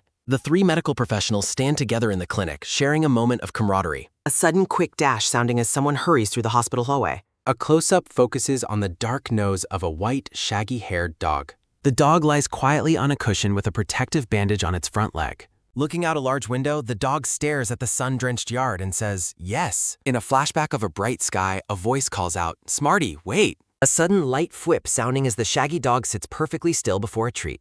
A sudden soft sniff sounding as a girl reacts in surprise to the dog's focus. A sudden quick stretch sounding as the dog ignores the girl's command not to eat the treat. A sudden wet slurp sounding as the dog licks the purple-haired girl's face while she tells him to wait. The girl sighs in playful frustration, wondering what to do with the dog as he answers with a bark. A panel shows the girl deciding to let the dog's disobedience slide just this once. The owner tells Smarty he must wait next time and encourages him to keep trying. The young girl smiles affectionately at her pet, calling him a super dog. A sudden loud woof sounding as the happy dog celebrates with his owner. Memories of happy treats contrast with the serious promise to wait next time. A sudden cold freeze sounding as the dog sits alone in the dark, told to wait. A close-up of the dog's eye reveals the reflection of someone walking away. Waiting by a post, the dog tells himself he is a super dog who will keep his promise to wait. The scene shifts to the exterior of a quiet neighborhood house under the bright sun. A sudden rhythmic tap sounding as Jun walks along and notes the great weather. The brown-haired director smiles cheerfully, calling it a perfect day to go outside and have fun. The shaggy white dog sits patiently with a bandaged leg watching the hallway. The dog offers a firm refusal when prompted to move. Jun stands at the door with his two cats, looking back at the bandaged dog. The brown-haired man gives the dog a gentle and understanding smile. Jun accepts the dog's decision to stay behind and says, "All right." A sudden heavy creak sounding as Jun exits, wishing the dog had joined him. A close-up captures the dog's eye as Jun wonders when Shaggy will finally warm up to him. In the clinic lobby, the dark-haired nurse urgently shows a document to her colleague. A lost dog poster describes Shaggy as a male Sepsali breed found wandering with a red collar. The nurse and the director discuss how the owners might have intentionally abandoned Shaggy and disappeared, as no one in the neighborhood knows how to contact them. The black-haired doctor calls the owner a terrible person upon hearing that Shaggy was found malnourished. The nurse and the doctor listen with concern as June details the dog's past. June stares into his coffee with a somber expression, lost in thought. The black-haired veterinarian reassures Manager Jang that things will be okay. June smiles and declares his intention to adopt Shaggy if the original owner is not found. The black-haired doctor praises Jun's kindness while the nurse worries about the added responsibility. June looks tenderly at his coffee and admits that Shaggy has provided him with much help as well. His colleagues look on in total confusion as June reflects on the secrets they wouldn't believe. Jun stands alone in the treatment room, focused on his duties. A sudden rhythmic beep sounding under the night sky as June calls out to Shaggy. June returns home with his 2 cats and asks the shaggy white dog if he was okay by himself. The white dog looks confused and wonders what he was supposed to keep the house safe from. A sudden, messy sight appearing as the dog lies on the floor surrounded by scattered cat toys. A sudden quick dash sounding as Jin kneels to ask about the dog's bandaged leg. The brown-haired director smiles and asks if he can take a look at the injury. The dog stares skeptically as June promises to be gentle during the examination. Jun stammers nervously while the dog sits in silent, shaded contemplation. A sudden, sharp glance sounding as the dog observes Jun's hopeful expression amidst cute bunny icons. A sudden soft sigh sounding as the dog finally yields and prepares to show his leg. A sudden light raise sounding as the dog tells June to go ahead and take a look. June beams with a radiant and relieved smile. A close-up shows June's hand gently supporting the dog's bandaged limb. A sudden loud meow sounding as the 2 cats play together while June notes the dog is nearly healed. June removes the bandage and says the dog is ready to run while the dog admits he was getting restless. June suggests that they visit the playground tomorrow. June explains that the hospital set it up and promises the dog will meet plenty of friends there. The shaggy dog remains silent as he gazes off toward the playground equipment in the background. The dog agrees to go, causing Jin to react with wide-eyed surprise. A sudden light tremble sounding as the dog admits he is not into it, but will go just this once. A sudden happy hug sounding as June celebrates the dog's decision with a joyful shout. A sudden playful scratch sounding as the dog huffily claims he hasn't opened up and June has just been rambling. June declares he can't sit around on such a happy day while the 2 cats prepare to play. Announces that they will have a special meal tonight to celebrate the dog's recovery. A sudden loud meower sounding as Jin presents treats to his excited cats while the dog looks on. Jun informs the cats they will receive restricted portions for weight loss, much to their shocked dismay. Late at night, June sleeps on the floor with his cats as the dog watches them over his shoulder. A sudden soft snooze sounding as June and the tabby cat drift into deep sleep. A sudden light swish sounding as the dog uses his mouth to pull a blue blanket over the sleeping man. A sudden heavy plop sounding as the dog settles the blanket and reflects on feeling this way again. The dog remembers Hyun tying a red cape on him, recalling the comforting reassurance of someone's presence. Looking at the sleeping director, the dog silently acknowledges that June is a good person. A sudden rhythmic step sounding as the dog walks away from the sleeping group. A sudden sharp click sounding as the dog reaches for the door handle. A sudden heavy creak sounding as the dog opens the door and tells himself he has to go wait. Thoughts of the promise he made to his owner fill the dog's mind. A sudden quick dash sounding as the dog runs through the rainy neighborhood streets. Panting heavily, the white dog pushes forward through the dark, wet alleyways. The dog thinks of Hyun and vows to wait as long as it takes to return home. The dog grits his teeth in determination, repeating his promise to return. Jun's face appears in a dark void as he asks Shaggy how his leg is feeling. A sudden sharp flinch sounding as the dog reacts to the internal voice with a sweat-covered gaze. Raindrops fall on the dog's wet paws. He stops in his talks. A sudden heavy schwa sounding as the dog stands alone in the middle of a downpour. The dog worries that June will be concerned if he discovers the dog left home. A sudden light whip sounding as the dog shakes his head and tells himself now. The dog insists he does not have time for distractions right now. The dog walks into the distance, focused on his goal to meet Hyun. A sudden heavy wham sounding as the 2 cats pounce on the sleeping Jun, waking him with a shout. Jun tells the cats not to jump, but they urgently reply that his scolding is not important right now. The cats reveal that the white fur ball is missing, leaving June in a state of confused shock. Jun's shocked voice echoes through the rainy house as he confirms Shaggy's disappearance. Panic takes over as June begins a frantic search, shouting, "Shaggy, where are you?"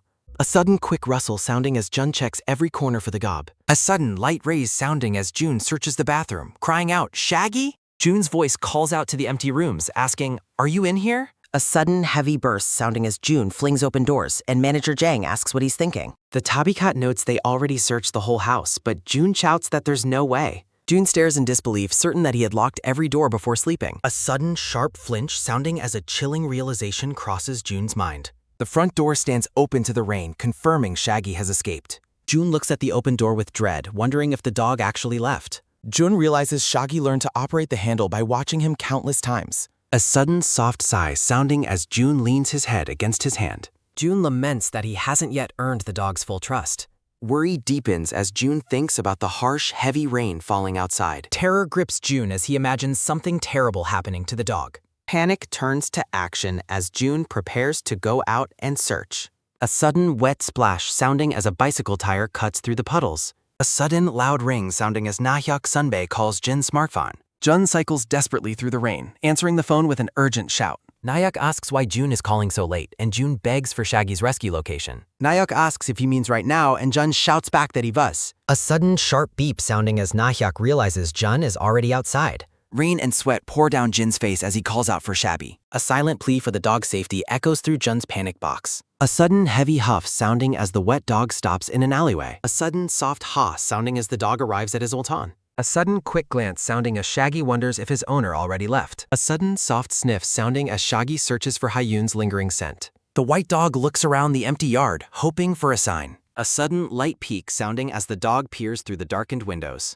Shaggy feels a sense of relief, concluding that Hyun has not arrived yet. A sudden wet splash sounding as Shaggy settles in to wait for her. A sudden quick turn sounding as the dog hears something and hopes it's her. The dog's joy turns to horror as two sinister men loom over him. A sudden late whip sounding as the dog barks in confusion and fear. The men gloat about how easy it is to find abandoned dogs lately. A sudden heavy stretch sounding as a man prepares to capture the jackpot dog. A sudden cold shudder sounding as Shaggy realizes the danger he is in. A sudden quick dash sounding as the dog tries to flee from his captors. A man reaches out with a cruel grin, demanding to know where he's going. A sudden sharp whoosh sounding as the man swings a capture pole at Shaggy. A sudden quick sprint sounding as Shaggy runs toward a gate to escape. The dog panics, knowing he cannot afford to be caught by these men. A sudden firm grab sounding as the metal loop snags around Shaggy's neck. The men celebrate their success as they pin the struggling dog to the ground. A sudden dark grin appearing as the men plan to leave before being seen.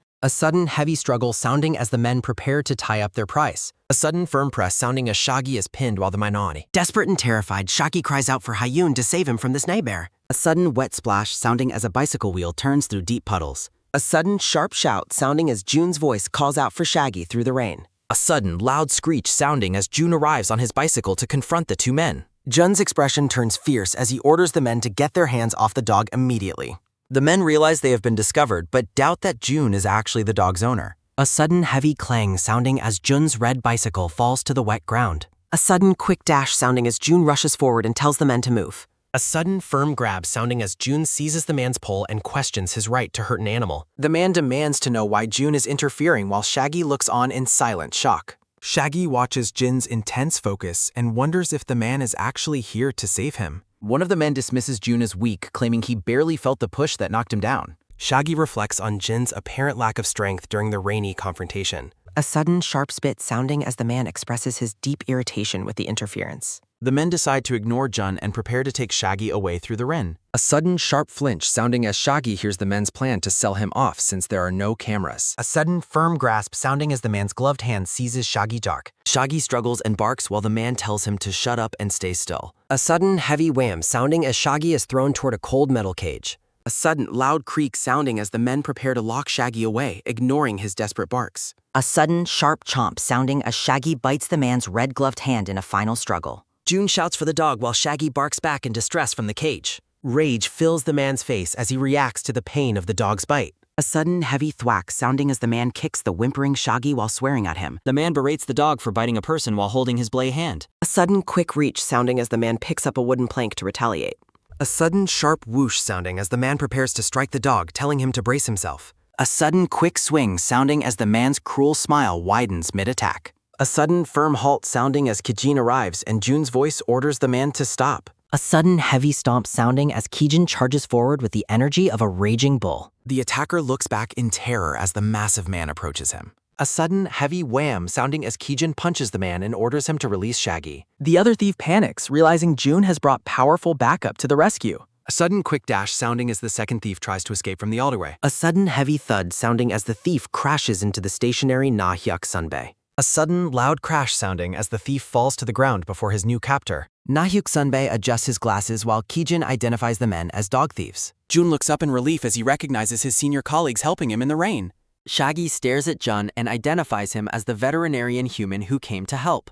Shaggy looks at Jun with concern and asks if he is all right. A sudden, soft smile appearing as Jun's face lights up with relief. Jun pets Shaggy's head and tells the dog he is fine, thanking him for asking. The thieves are caught and reported as Nahyuk Sunbae confirms the authorities are coming. Kijin looms over the men, promising to take them to the station so they won't escape. A sudden, sharp yell sounding as the thieves try to justify stealing abandoned dogs. A sudden, heavy doom sounding as Kijin silences the thieves with a single dark look. A sudden, sharp clatter sounding as Kijin threatens to make the men scrub floors with their tongues. Nahyuk Sunbae asks if Jun is okay, while Jun thanks him for the timely help. Jun thanks Kijin, who gives a cheerful thumbs up despite the rainy situation. Jun asks if they can stay with Shaggy for just a little longer before leaving. Nahyuk Sunbae asks if Jun thinks he would ever leave him alone to cause more trouble. A sudden, firm drag sounding as Kijin pulls the protesting Nahyuk Sunbae away while rambling about his protective duties. Jun waves a weary goodbye to his colleagues as they depart, leaving him alone in the pouring rain. A sudden, quick glance sounding as Jun turns his attention back to the dog sitting nearby.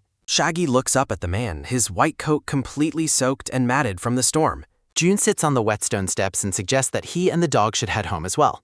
A sudden, firm halt sounding as the dog refuses to move, staying rooted to a spot in the alley. The white dog stands his ground, staring back at Jun with a look of stubborn, silent resolve.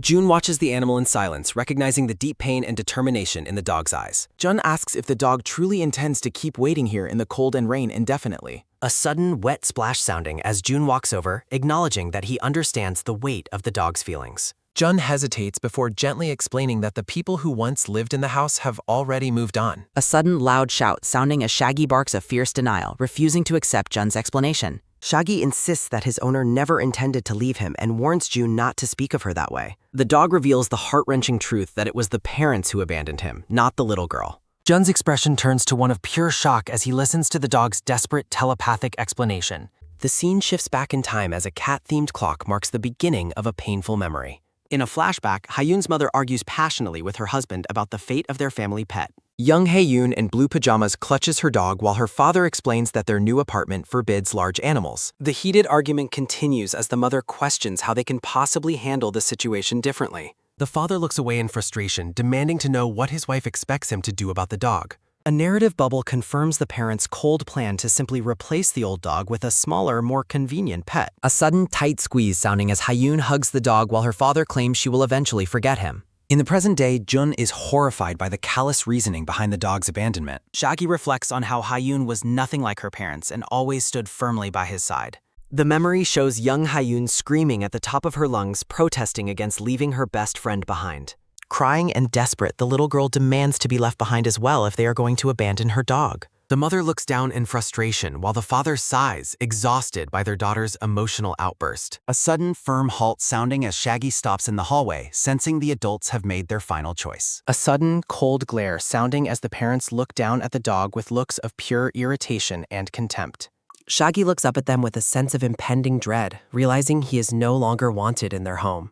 A narrative bubble emphasizes that there was no way for the child to stop the adult's final decision. A sudden, heavy stretch sounding as the dog's red leash pulls taut while he barks at the departing family. The father loads a suitcase into the car and orders the family to get inside so they can leave quickly. A sudden, sharp rip sounding as the desperate dog bites through his leash to escape his confinement. A sudden, sharp flinch sounding as the man is startled to see the dog has broken free and is running toward them. Hayoon cries out for her dog through her tears as her mother pulls her into the car. Shaggy barks a desperate plea, begging the young girl not to go and leave him all alone. A sudden, sharp whack sounding as an impact occurs while the father tries to keep the dog away from the car. Hayoon is forced into the vehicle, reaching out for the dog as her mother tries to restrain her. A sudden, tight hug sounding as the dog finally reaches the girl for one last tearful embrace. Hayoon sobs an apology to her friend, her heart breaking as she is forced to say goodbye. The girl tries to comfort the dog, promising they aren't going far and will return in a few days. Through her tears, Hayoon begs her best friend to wait for her, promising a swift return. The memory fades into a swirl of light and rain as the girl's final promise echoes in the air.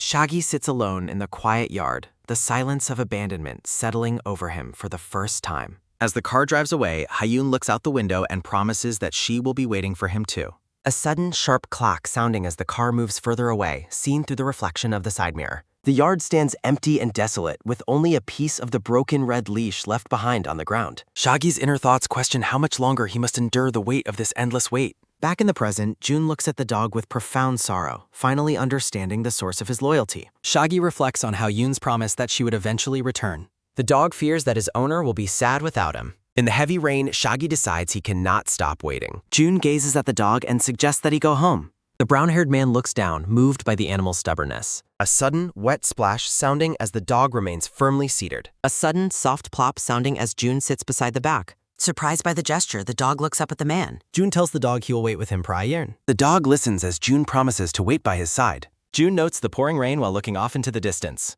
The two companions sit in silence as the storm continues around them. Jun finally tells the dog to suit himself about staying out. Together, the man and the dog watch the empty street together. A sudden loud schwa sounding as the rain falls in sheets. A sudden wet clegg sounding as Jun lets out a cough.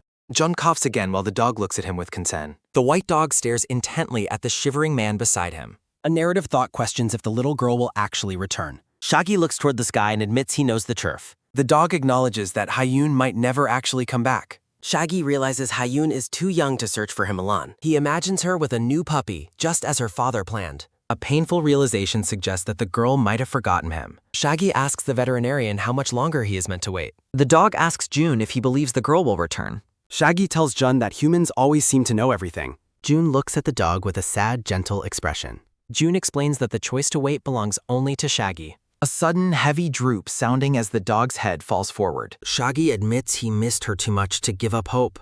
The dog confesses he could not help but continue his wait. June smiles softly, observing the dog's deep affection for the grum.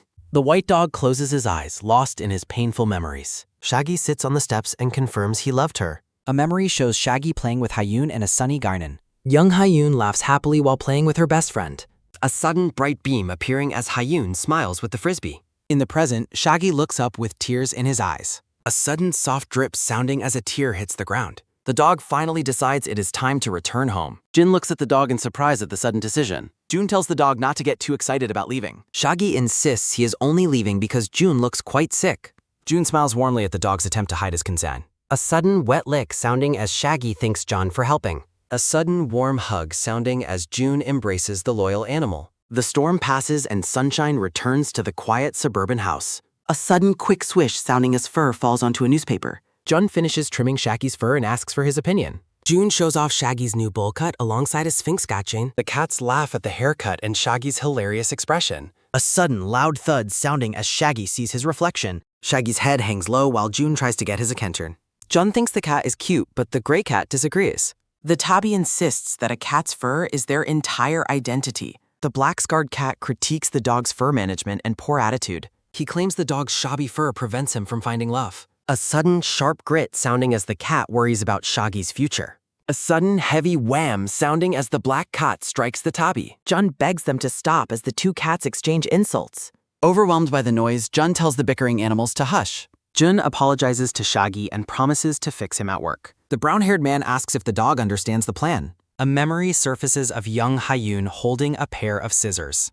Hayun decides to trim Shaggy's bangs since her mother's busy. She carefully snips away at the white dog's long, thick fur. A sudden heavy thud sounding as both realize the haircut failed. A sudden loud wah sounding as the little girl sobs apologies. Hayun cries, lamenting that practicing on her doll was much easier. Shaggy looks on in confusion while Hayun decides on a solution. She cuts her own hair so her best friend isn't alone. Tufts of blue-purple hair fall softly onto a spread-out newspaper. A shocked cry echoes from the house under the bright sky. Hayun's mother stands over her, furious that she played with scissors. The mother demands to know how she can go to daycare. Shaggy watches the scene, surprised by the mother's intense disbelief. The memory shows the two friends laughing together in happier times. In the present, Shaggy appreciates everything his family did for him. June watches the dog with a gaze full of quiet, gentle warmth. Shaggy feels safe and cared for by the kind-hearted veterinarian. The dog wonders how the young girl is doing in her life. A schoolgirl with blue-purple hair walks toward a busy street passing. Shaggy silently hopes that his old friend is always finding happiness. The girl pauses briefly on the sidewalk, looking off into the distance. A sudden melodic awoo sounding as a mascot dog sings happily. At the clinic, a client tells a story while June listens. A sudden sharp whack sounding as a loud outburst startles everyone. A sudden firm block sounding as Jun prevents staff from entering. Miss Cha holds her phone, explaining she just received a text. A steaming cup of hot coffee sits on the desk nearby. Miss Cha looks down, apologizing for getting carried away by emotions. Jun smiles and offers his forgiveness for the disruption earlier. He warns his staff to be careful not to scare animals. Manager Jang wonders why he is also being scolded by Jun. Jun asks what Miss Cha's brother actually said to upset her. Miss Cha hesitates to speak to avoid creating a difficult situation. She calls her brother out of control despite Jang's soft protest. She recalls how her brother nagged her about every single detail. A sudden, quick dash sounding as Miss Cha flees for college. Miss Cha recalls her overbearing brother barging into her apartment and criticizing her lifestyle. Jun and the other vet listen as Miss Cha vents about her brother's constant check-ins. A narrative bubble indicates that the brother has recently been asking about Jun. A sudden, quick wish sounding as Manager Jang enters and asks if they're discussing her brother. The team gathers around a desk discussing the infamous reputation of Miss Cha's brother. Manager Jang describes him as a legendary but ill-tempered veterinarian from a major animal hospital. Jun is stunned to learn that the famous Cha Wook is actually Da Zhang's brother. Jun wonders what such a prominent figure could possibly want with him. Miss Cha explains she joined their clinic specifically to escape her brother's overbearing shadow. A sudden, quick fwish sounding as Miss Cha recalls fleeing from her brother's constant napping. She mentions her brother has been struggling lately and won't leave her alone. Miss Cha shows Jun the aggressive text messages her brother sent, accusing him of trickery. She apologizes for her brother's behavior, explaining he is convinced Jun misled her. Jun calmly offers to meet her brother and clear up the misunderstanding. Miss Cha warns Jun to be careful, but he remains optimistic about the encounter. Jun mentions that Cha Wook is on the guest list for an upcoming conference. Jun tries to reassure Miss Cha that her brother's concern comes from a good place. A sudden, happy grin appearing as Jin confidently promises to settle the matter personally. Later, Jun sits outside cradling a small bird while leaves rest in his hair. A man with dark green hair stands over Jun, calling him by name. The two men stand near each other outside the large building. The green-haired man looks down sternly, demanding an explanation for what just occurred. A sudden, loud clamor sounding as the scene shifts to a bustling conference hall. Jin walks through the crowded venue, overwhelmed by the unexpectedly large turnout. He feels the weight of the upcoming lecture arranged by President Namgung. Alone in the hall, Jun admits he is nervous and misses his team. A memory shows Miss Cha being asked if the staff should attend the conference. Miss Cha ponders the idea while standing in the quiet clinic hallway. She vehemently refuses to go, terrified of running into her brother. Jun laughs weakly, realizing how much Miss Cha truly avoids her sibling. Jun plans to reassure the brother that Da Zhang is thriving at their Mosbro. He doubts he will have a chance to speak with him given the crowd. A voice from behind startles Jun, noting how nervous he appears to be. Jun turns to see a handsome man with dark green hair smiling warmly. The man offers a drink and expresses his anticipation for Jun's lasher. Jun is shocked as the man introduces himself as the famous Cha Wook. Jun expresses his honor at the meeting while the man maintains a polite facade. A sudden quick reach sounding as the two men extend their hands. A sudden firm squeeze sounding as Cha Wook grips Jun's hand with intense force. A sudden tight clench sounding as Cha Wook asks for an update on Da Zhang. Cha Wook claims he might have spoiled his younger sister a bit too much. A sudden painful throb sounding as Jun tries to stay professional during the crushing handshake. Jun praises Da Zhang's contributions to the clinic while Cha Wook listens skeptically. Jun feels relieved, thinking the initial interaction is going relatively well. He mentions he is even learning things from her, hoping to build rapport. A sudden heavy doom sounding as Cha Wook's expression turns chillingly cold. Cha Wook leans in with palpable hostility, towering over the worried Jun. A sudden quick fwish sounding as President Namgung steps between the two men. The president greets them, explaining his presence at the event his company hosts. A sudden sharp glance appearing as the president prepares to ag war. A sudden soft whisper sounding as colleagues gossip about a talented newcomer. President Namgung excitedly declares his intent to scout more talented staff. Jun compares Namgung to a fisherman catching veterinarians to join his company. Namgung expresses disappointment that there are so few exceptional people like Jun. Jun remains humble while Namgung continues to praise his modest personality. Wook watches their lighthearted exchange with a dark, brooding intensity from afar. A sudden sharp glance appearing as Wook identifies Jun as the famous director. Other doctors recognize the president but wonder about the identity of his companion. Wook fumes silently, irritated that he can overhear every word they are saying. Wook is identified as an infamous veterinarian who drives his staff to quit. The interns contrast Wook's harsh reputation with Jun's amazing and kind character. They discuss Jun's rumored ability to perfectly understand the needs of every animal. Wook scoffs at the talk, certain that everyone is being deceived by Jun. A sudden harsh grit sounding as Wook grits his teeth in pure frustration. Wook declares that Jun is nothing more than a complete fraud and a liar.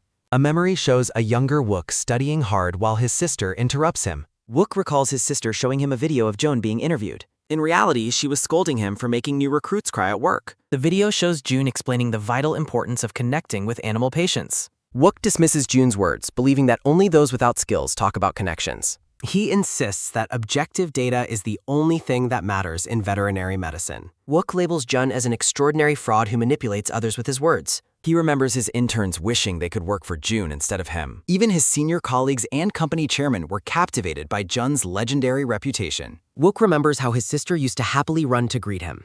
In their last encounter, Dajong warned him to stay away from her new workplace. A sudden, loud crack sounding as Wook's heart breaks over his sister's rejection. In the present, Wook fixes a cold gaze on Jun across the hall. He decides he cannot stay silent when his precious sister is working for Jun. A sudden firm step sounding as Wook makes his way toward Chen. Wook puts on a polite smile and tells Jun he anticipates his lecture. A sudden heavy drop sounding as Jun's cat-patterned pouch falls to the floor. A sudden quick step sounding as Wook walks away without a second glance. Jun quickly bends down to retrieve his fallen belonging from the ground. He examines the cat pouch, appearing confused by the sudden and brief encounter. The cat-patterned pouch is shown in detail, marked with cute cat faces. Wook looms in the foreground, his expression turning chillingly dark as he watches Jun. He vows to tear off Jun's mask and expose him as a fake veterinarian. Back at the clinic, Dajong frets about losing her job because of Wook's interference. The scene shifts to the lecture hall where Jun begins his presentation on cats. Jun addresses a large audience of medical professionals from a bright central stage. A sudden sharp beep sounding as Jun uses his pointer to explain purring. The audience listens attentively as Jun describes the soft, vibrating noise cats make.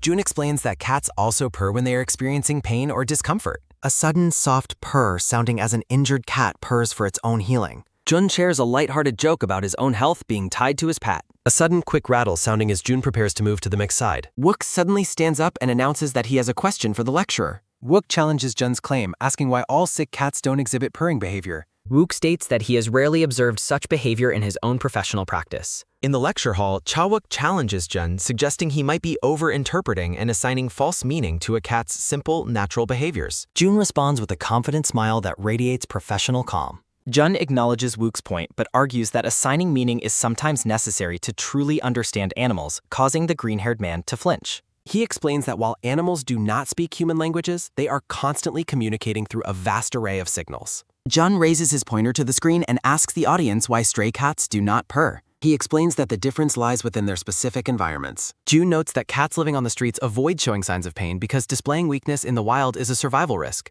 He compares this to a cat in a hospital setting hissing at an unfamiliar vet, unable to tell if they are a threat or a helper. Jin concludes that purring is therefore a significant indicator of the trust that a cat has developed toward humans. He continues by stating that stray cats receiving consistent care will eventually let their guard down and signal their needs. The audience discusses the hospital stray cat program while Jun recalls how initially wary these animals were. Jun chuckles as he describes how these cats now whine and cry for attention at the slightest discomfort, admitting he finds their exaggerations cute. Wook fumes in his seat, imagining Jun's lighthearted tone as a direct insult to his own qualifications as a veterinarian. Jun addresses the room, reiterating that purring is just one of many ways animals communicate. He notes that years of experience have taught him how to accurately interpret these subtle signals. President Namgoon listens with interest as Jun prepares to provide further insights into animal behavior. The president smiles warmly and directs the audience's attention toward the screen. Jun presents a case study of a particular patient that has been under their care for 6 months. Wook watches with a dark, confused expression, his skepticism of Jun's methods clearly growing.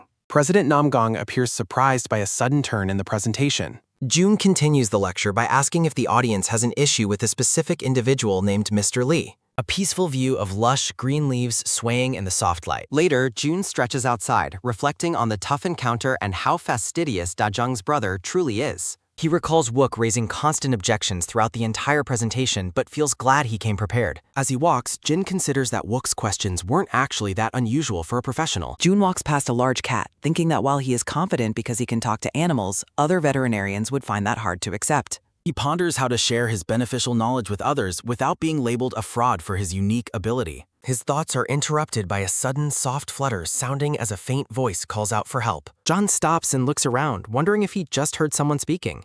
His attention is caught by a sudden, quick tremble sounding from a small, brown bird hidden in the grass. John's expression shifts to one of shock as he realizes the bird is in distress. He rushes to the bird's side, asking if it is all right while the small creature groans in pain. The bird quivers and pleads for help, explaining it can't fly, prompting Jun to promise an immediate examination. Jun examines the bird's wing and discovers that it is tightly bound by a discarded white mask strap. He recalls hearing about birds getting caught in mask waste and feels deeply saddened for the struggle they endure. Jun carefully inspects the injury and is relieved to see no signs of necrosis on the wing.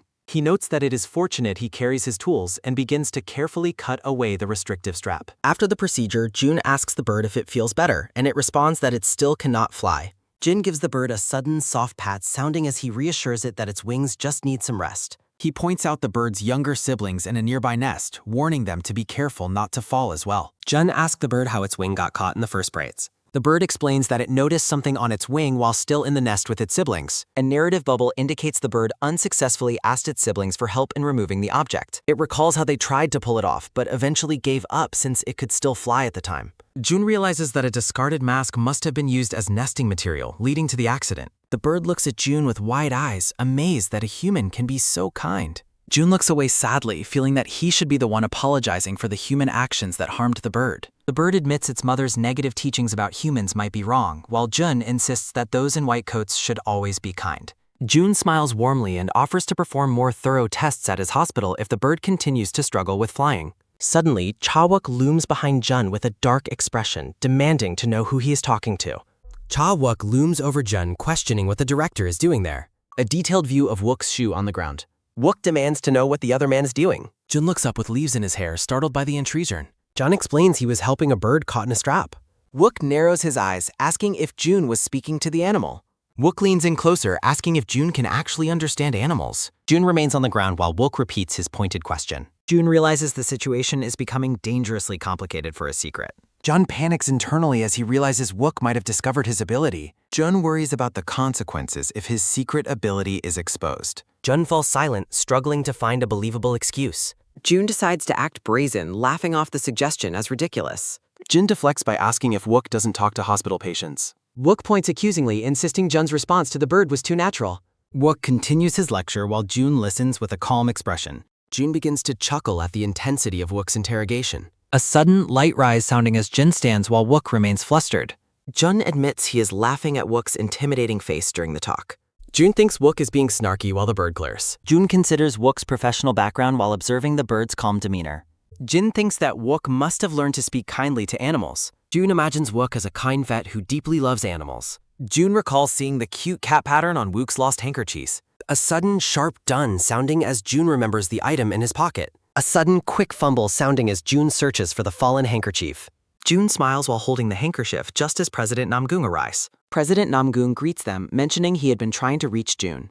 Jun apologizes for missing the messages as Wook watches them samurai. The president explains a new case involving a dog needing heart surgery. June is surprised and suggests another senior doctor could handle the procedure. June narrows his eyes, carefully considering the request and the timing. June suspects that the president is inviting him specifically because of work. Jun eventually agrees to take on the difficult surgical case. Namgung invites Wook to join the team and observe the procedure. The president describes the collaboration as a valuable opportunity for everyone. Wook glares with intense focus, accepting the offer for the surgical experience. June smiles nervously while Wook remains silent and serious. June realizes this is a critical chance to prove his skills. A sudden soft flap sounding as the bird prepares to depart. June watches the bird fly away, resolved to succeed in the surgery. A sudden wet clegg sounding as the white dog coughs in distress. A sudden quick raise sounding as a doctor presents the test results. June reviews the reports, noting the high risks involved with the surgery. Wook advises against the procedure, suggesting medication as a safer alternative. June dismisses the warnings and gives the order to begin surgery. Wook stares in disbelief that June would ignore the high risks. Wook questions Jun's motives, wondering if he has prioritized money over safety. A doctor asks June how he plans to proceed with the surgery. A sudden low hurng sounding as Rocky groans while June approaches. June agrees with the sentiment and promises to notify the father. Wook suspects Jun of using the pet to manipulate the owner. Jun offers a comforting touch to the man in the tracksuit. The owner blames himself for not noticing Rocky's illness much sooner. June explains that Rocky's specific heart murmurs are incredibly subtle. June reassures the owner that Rocky wouldn't want him feeling guilt. June smiles with confidence, feeling motivated to save the small dog. Wook watches from the doorway, believing the case is already hopeless. Wook reflects on June's risky decision to proceed with the surgery. A sudden, quick tremble sounding as Rocky shakes on the table. Jun prepares to start when Wook suddenly calls for a stop.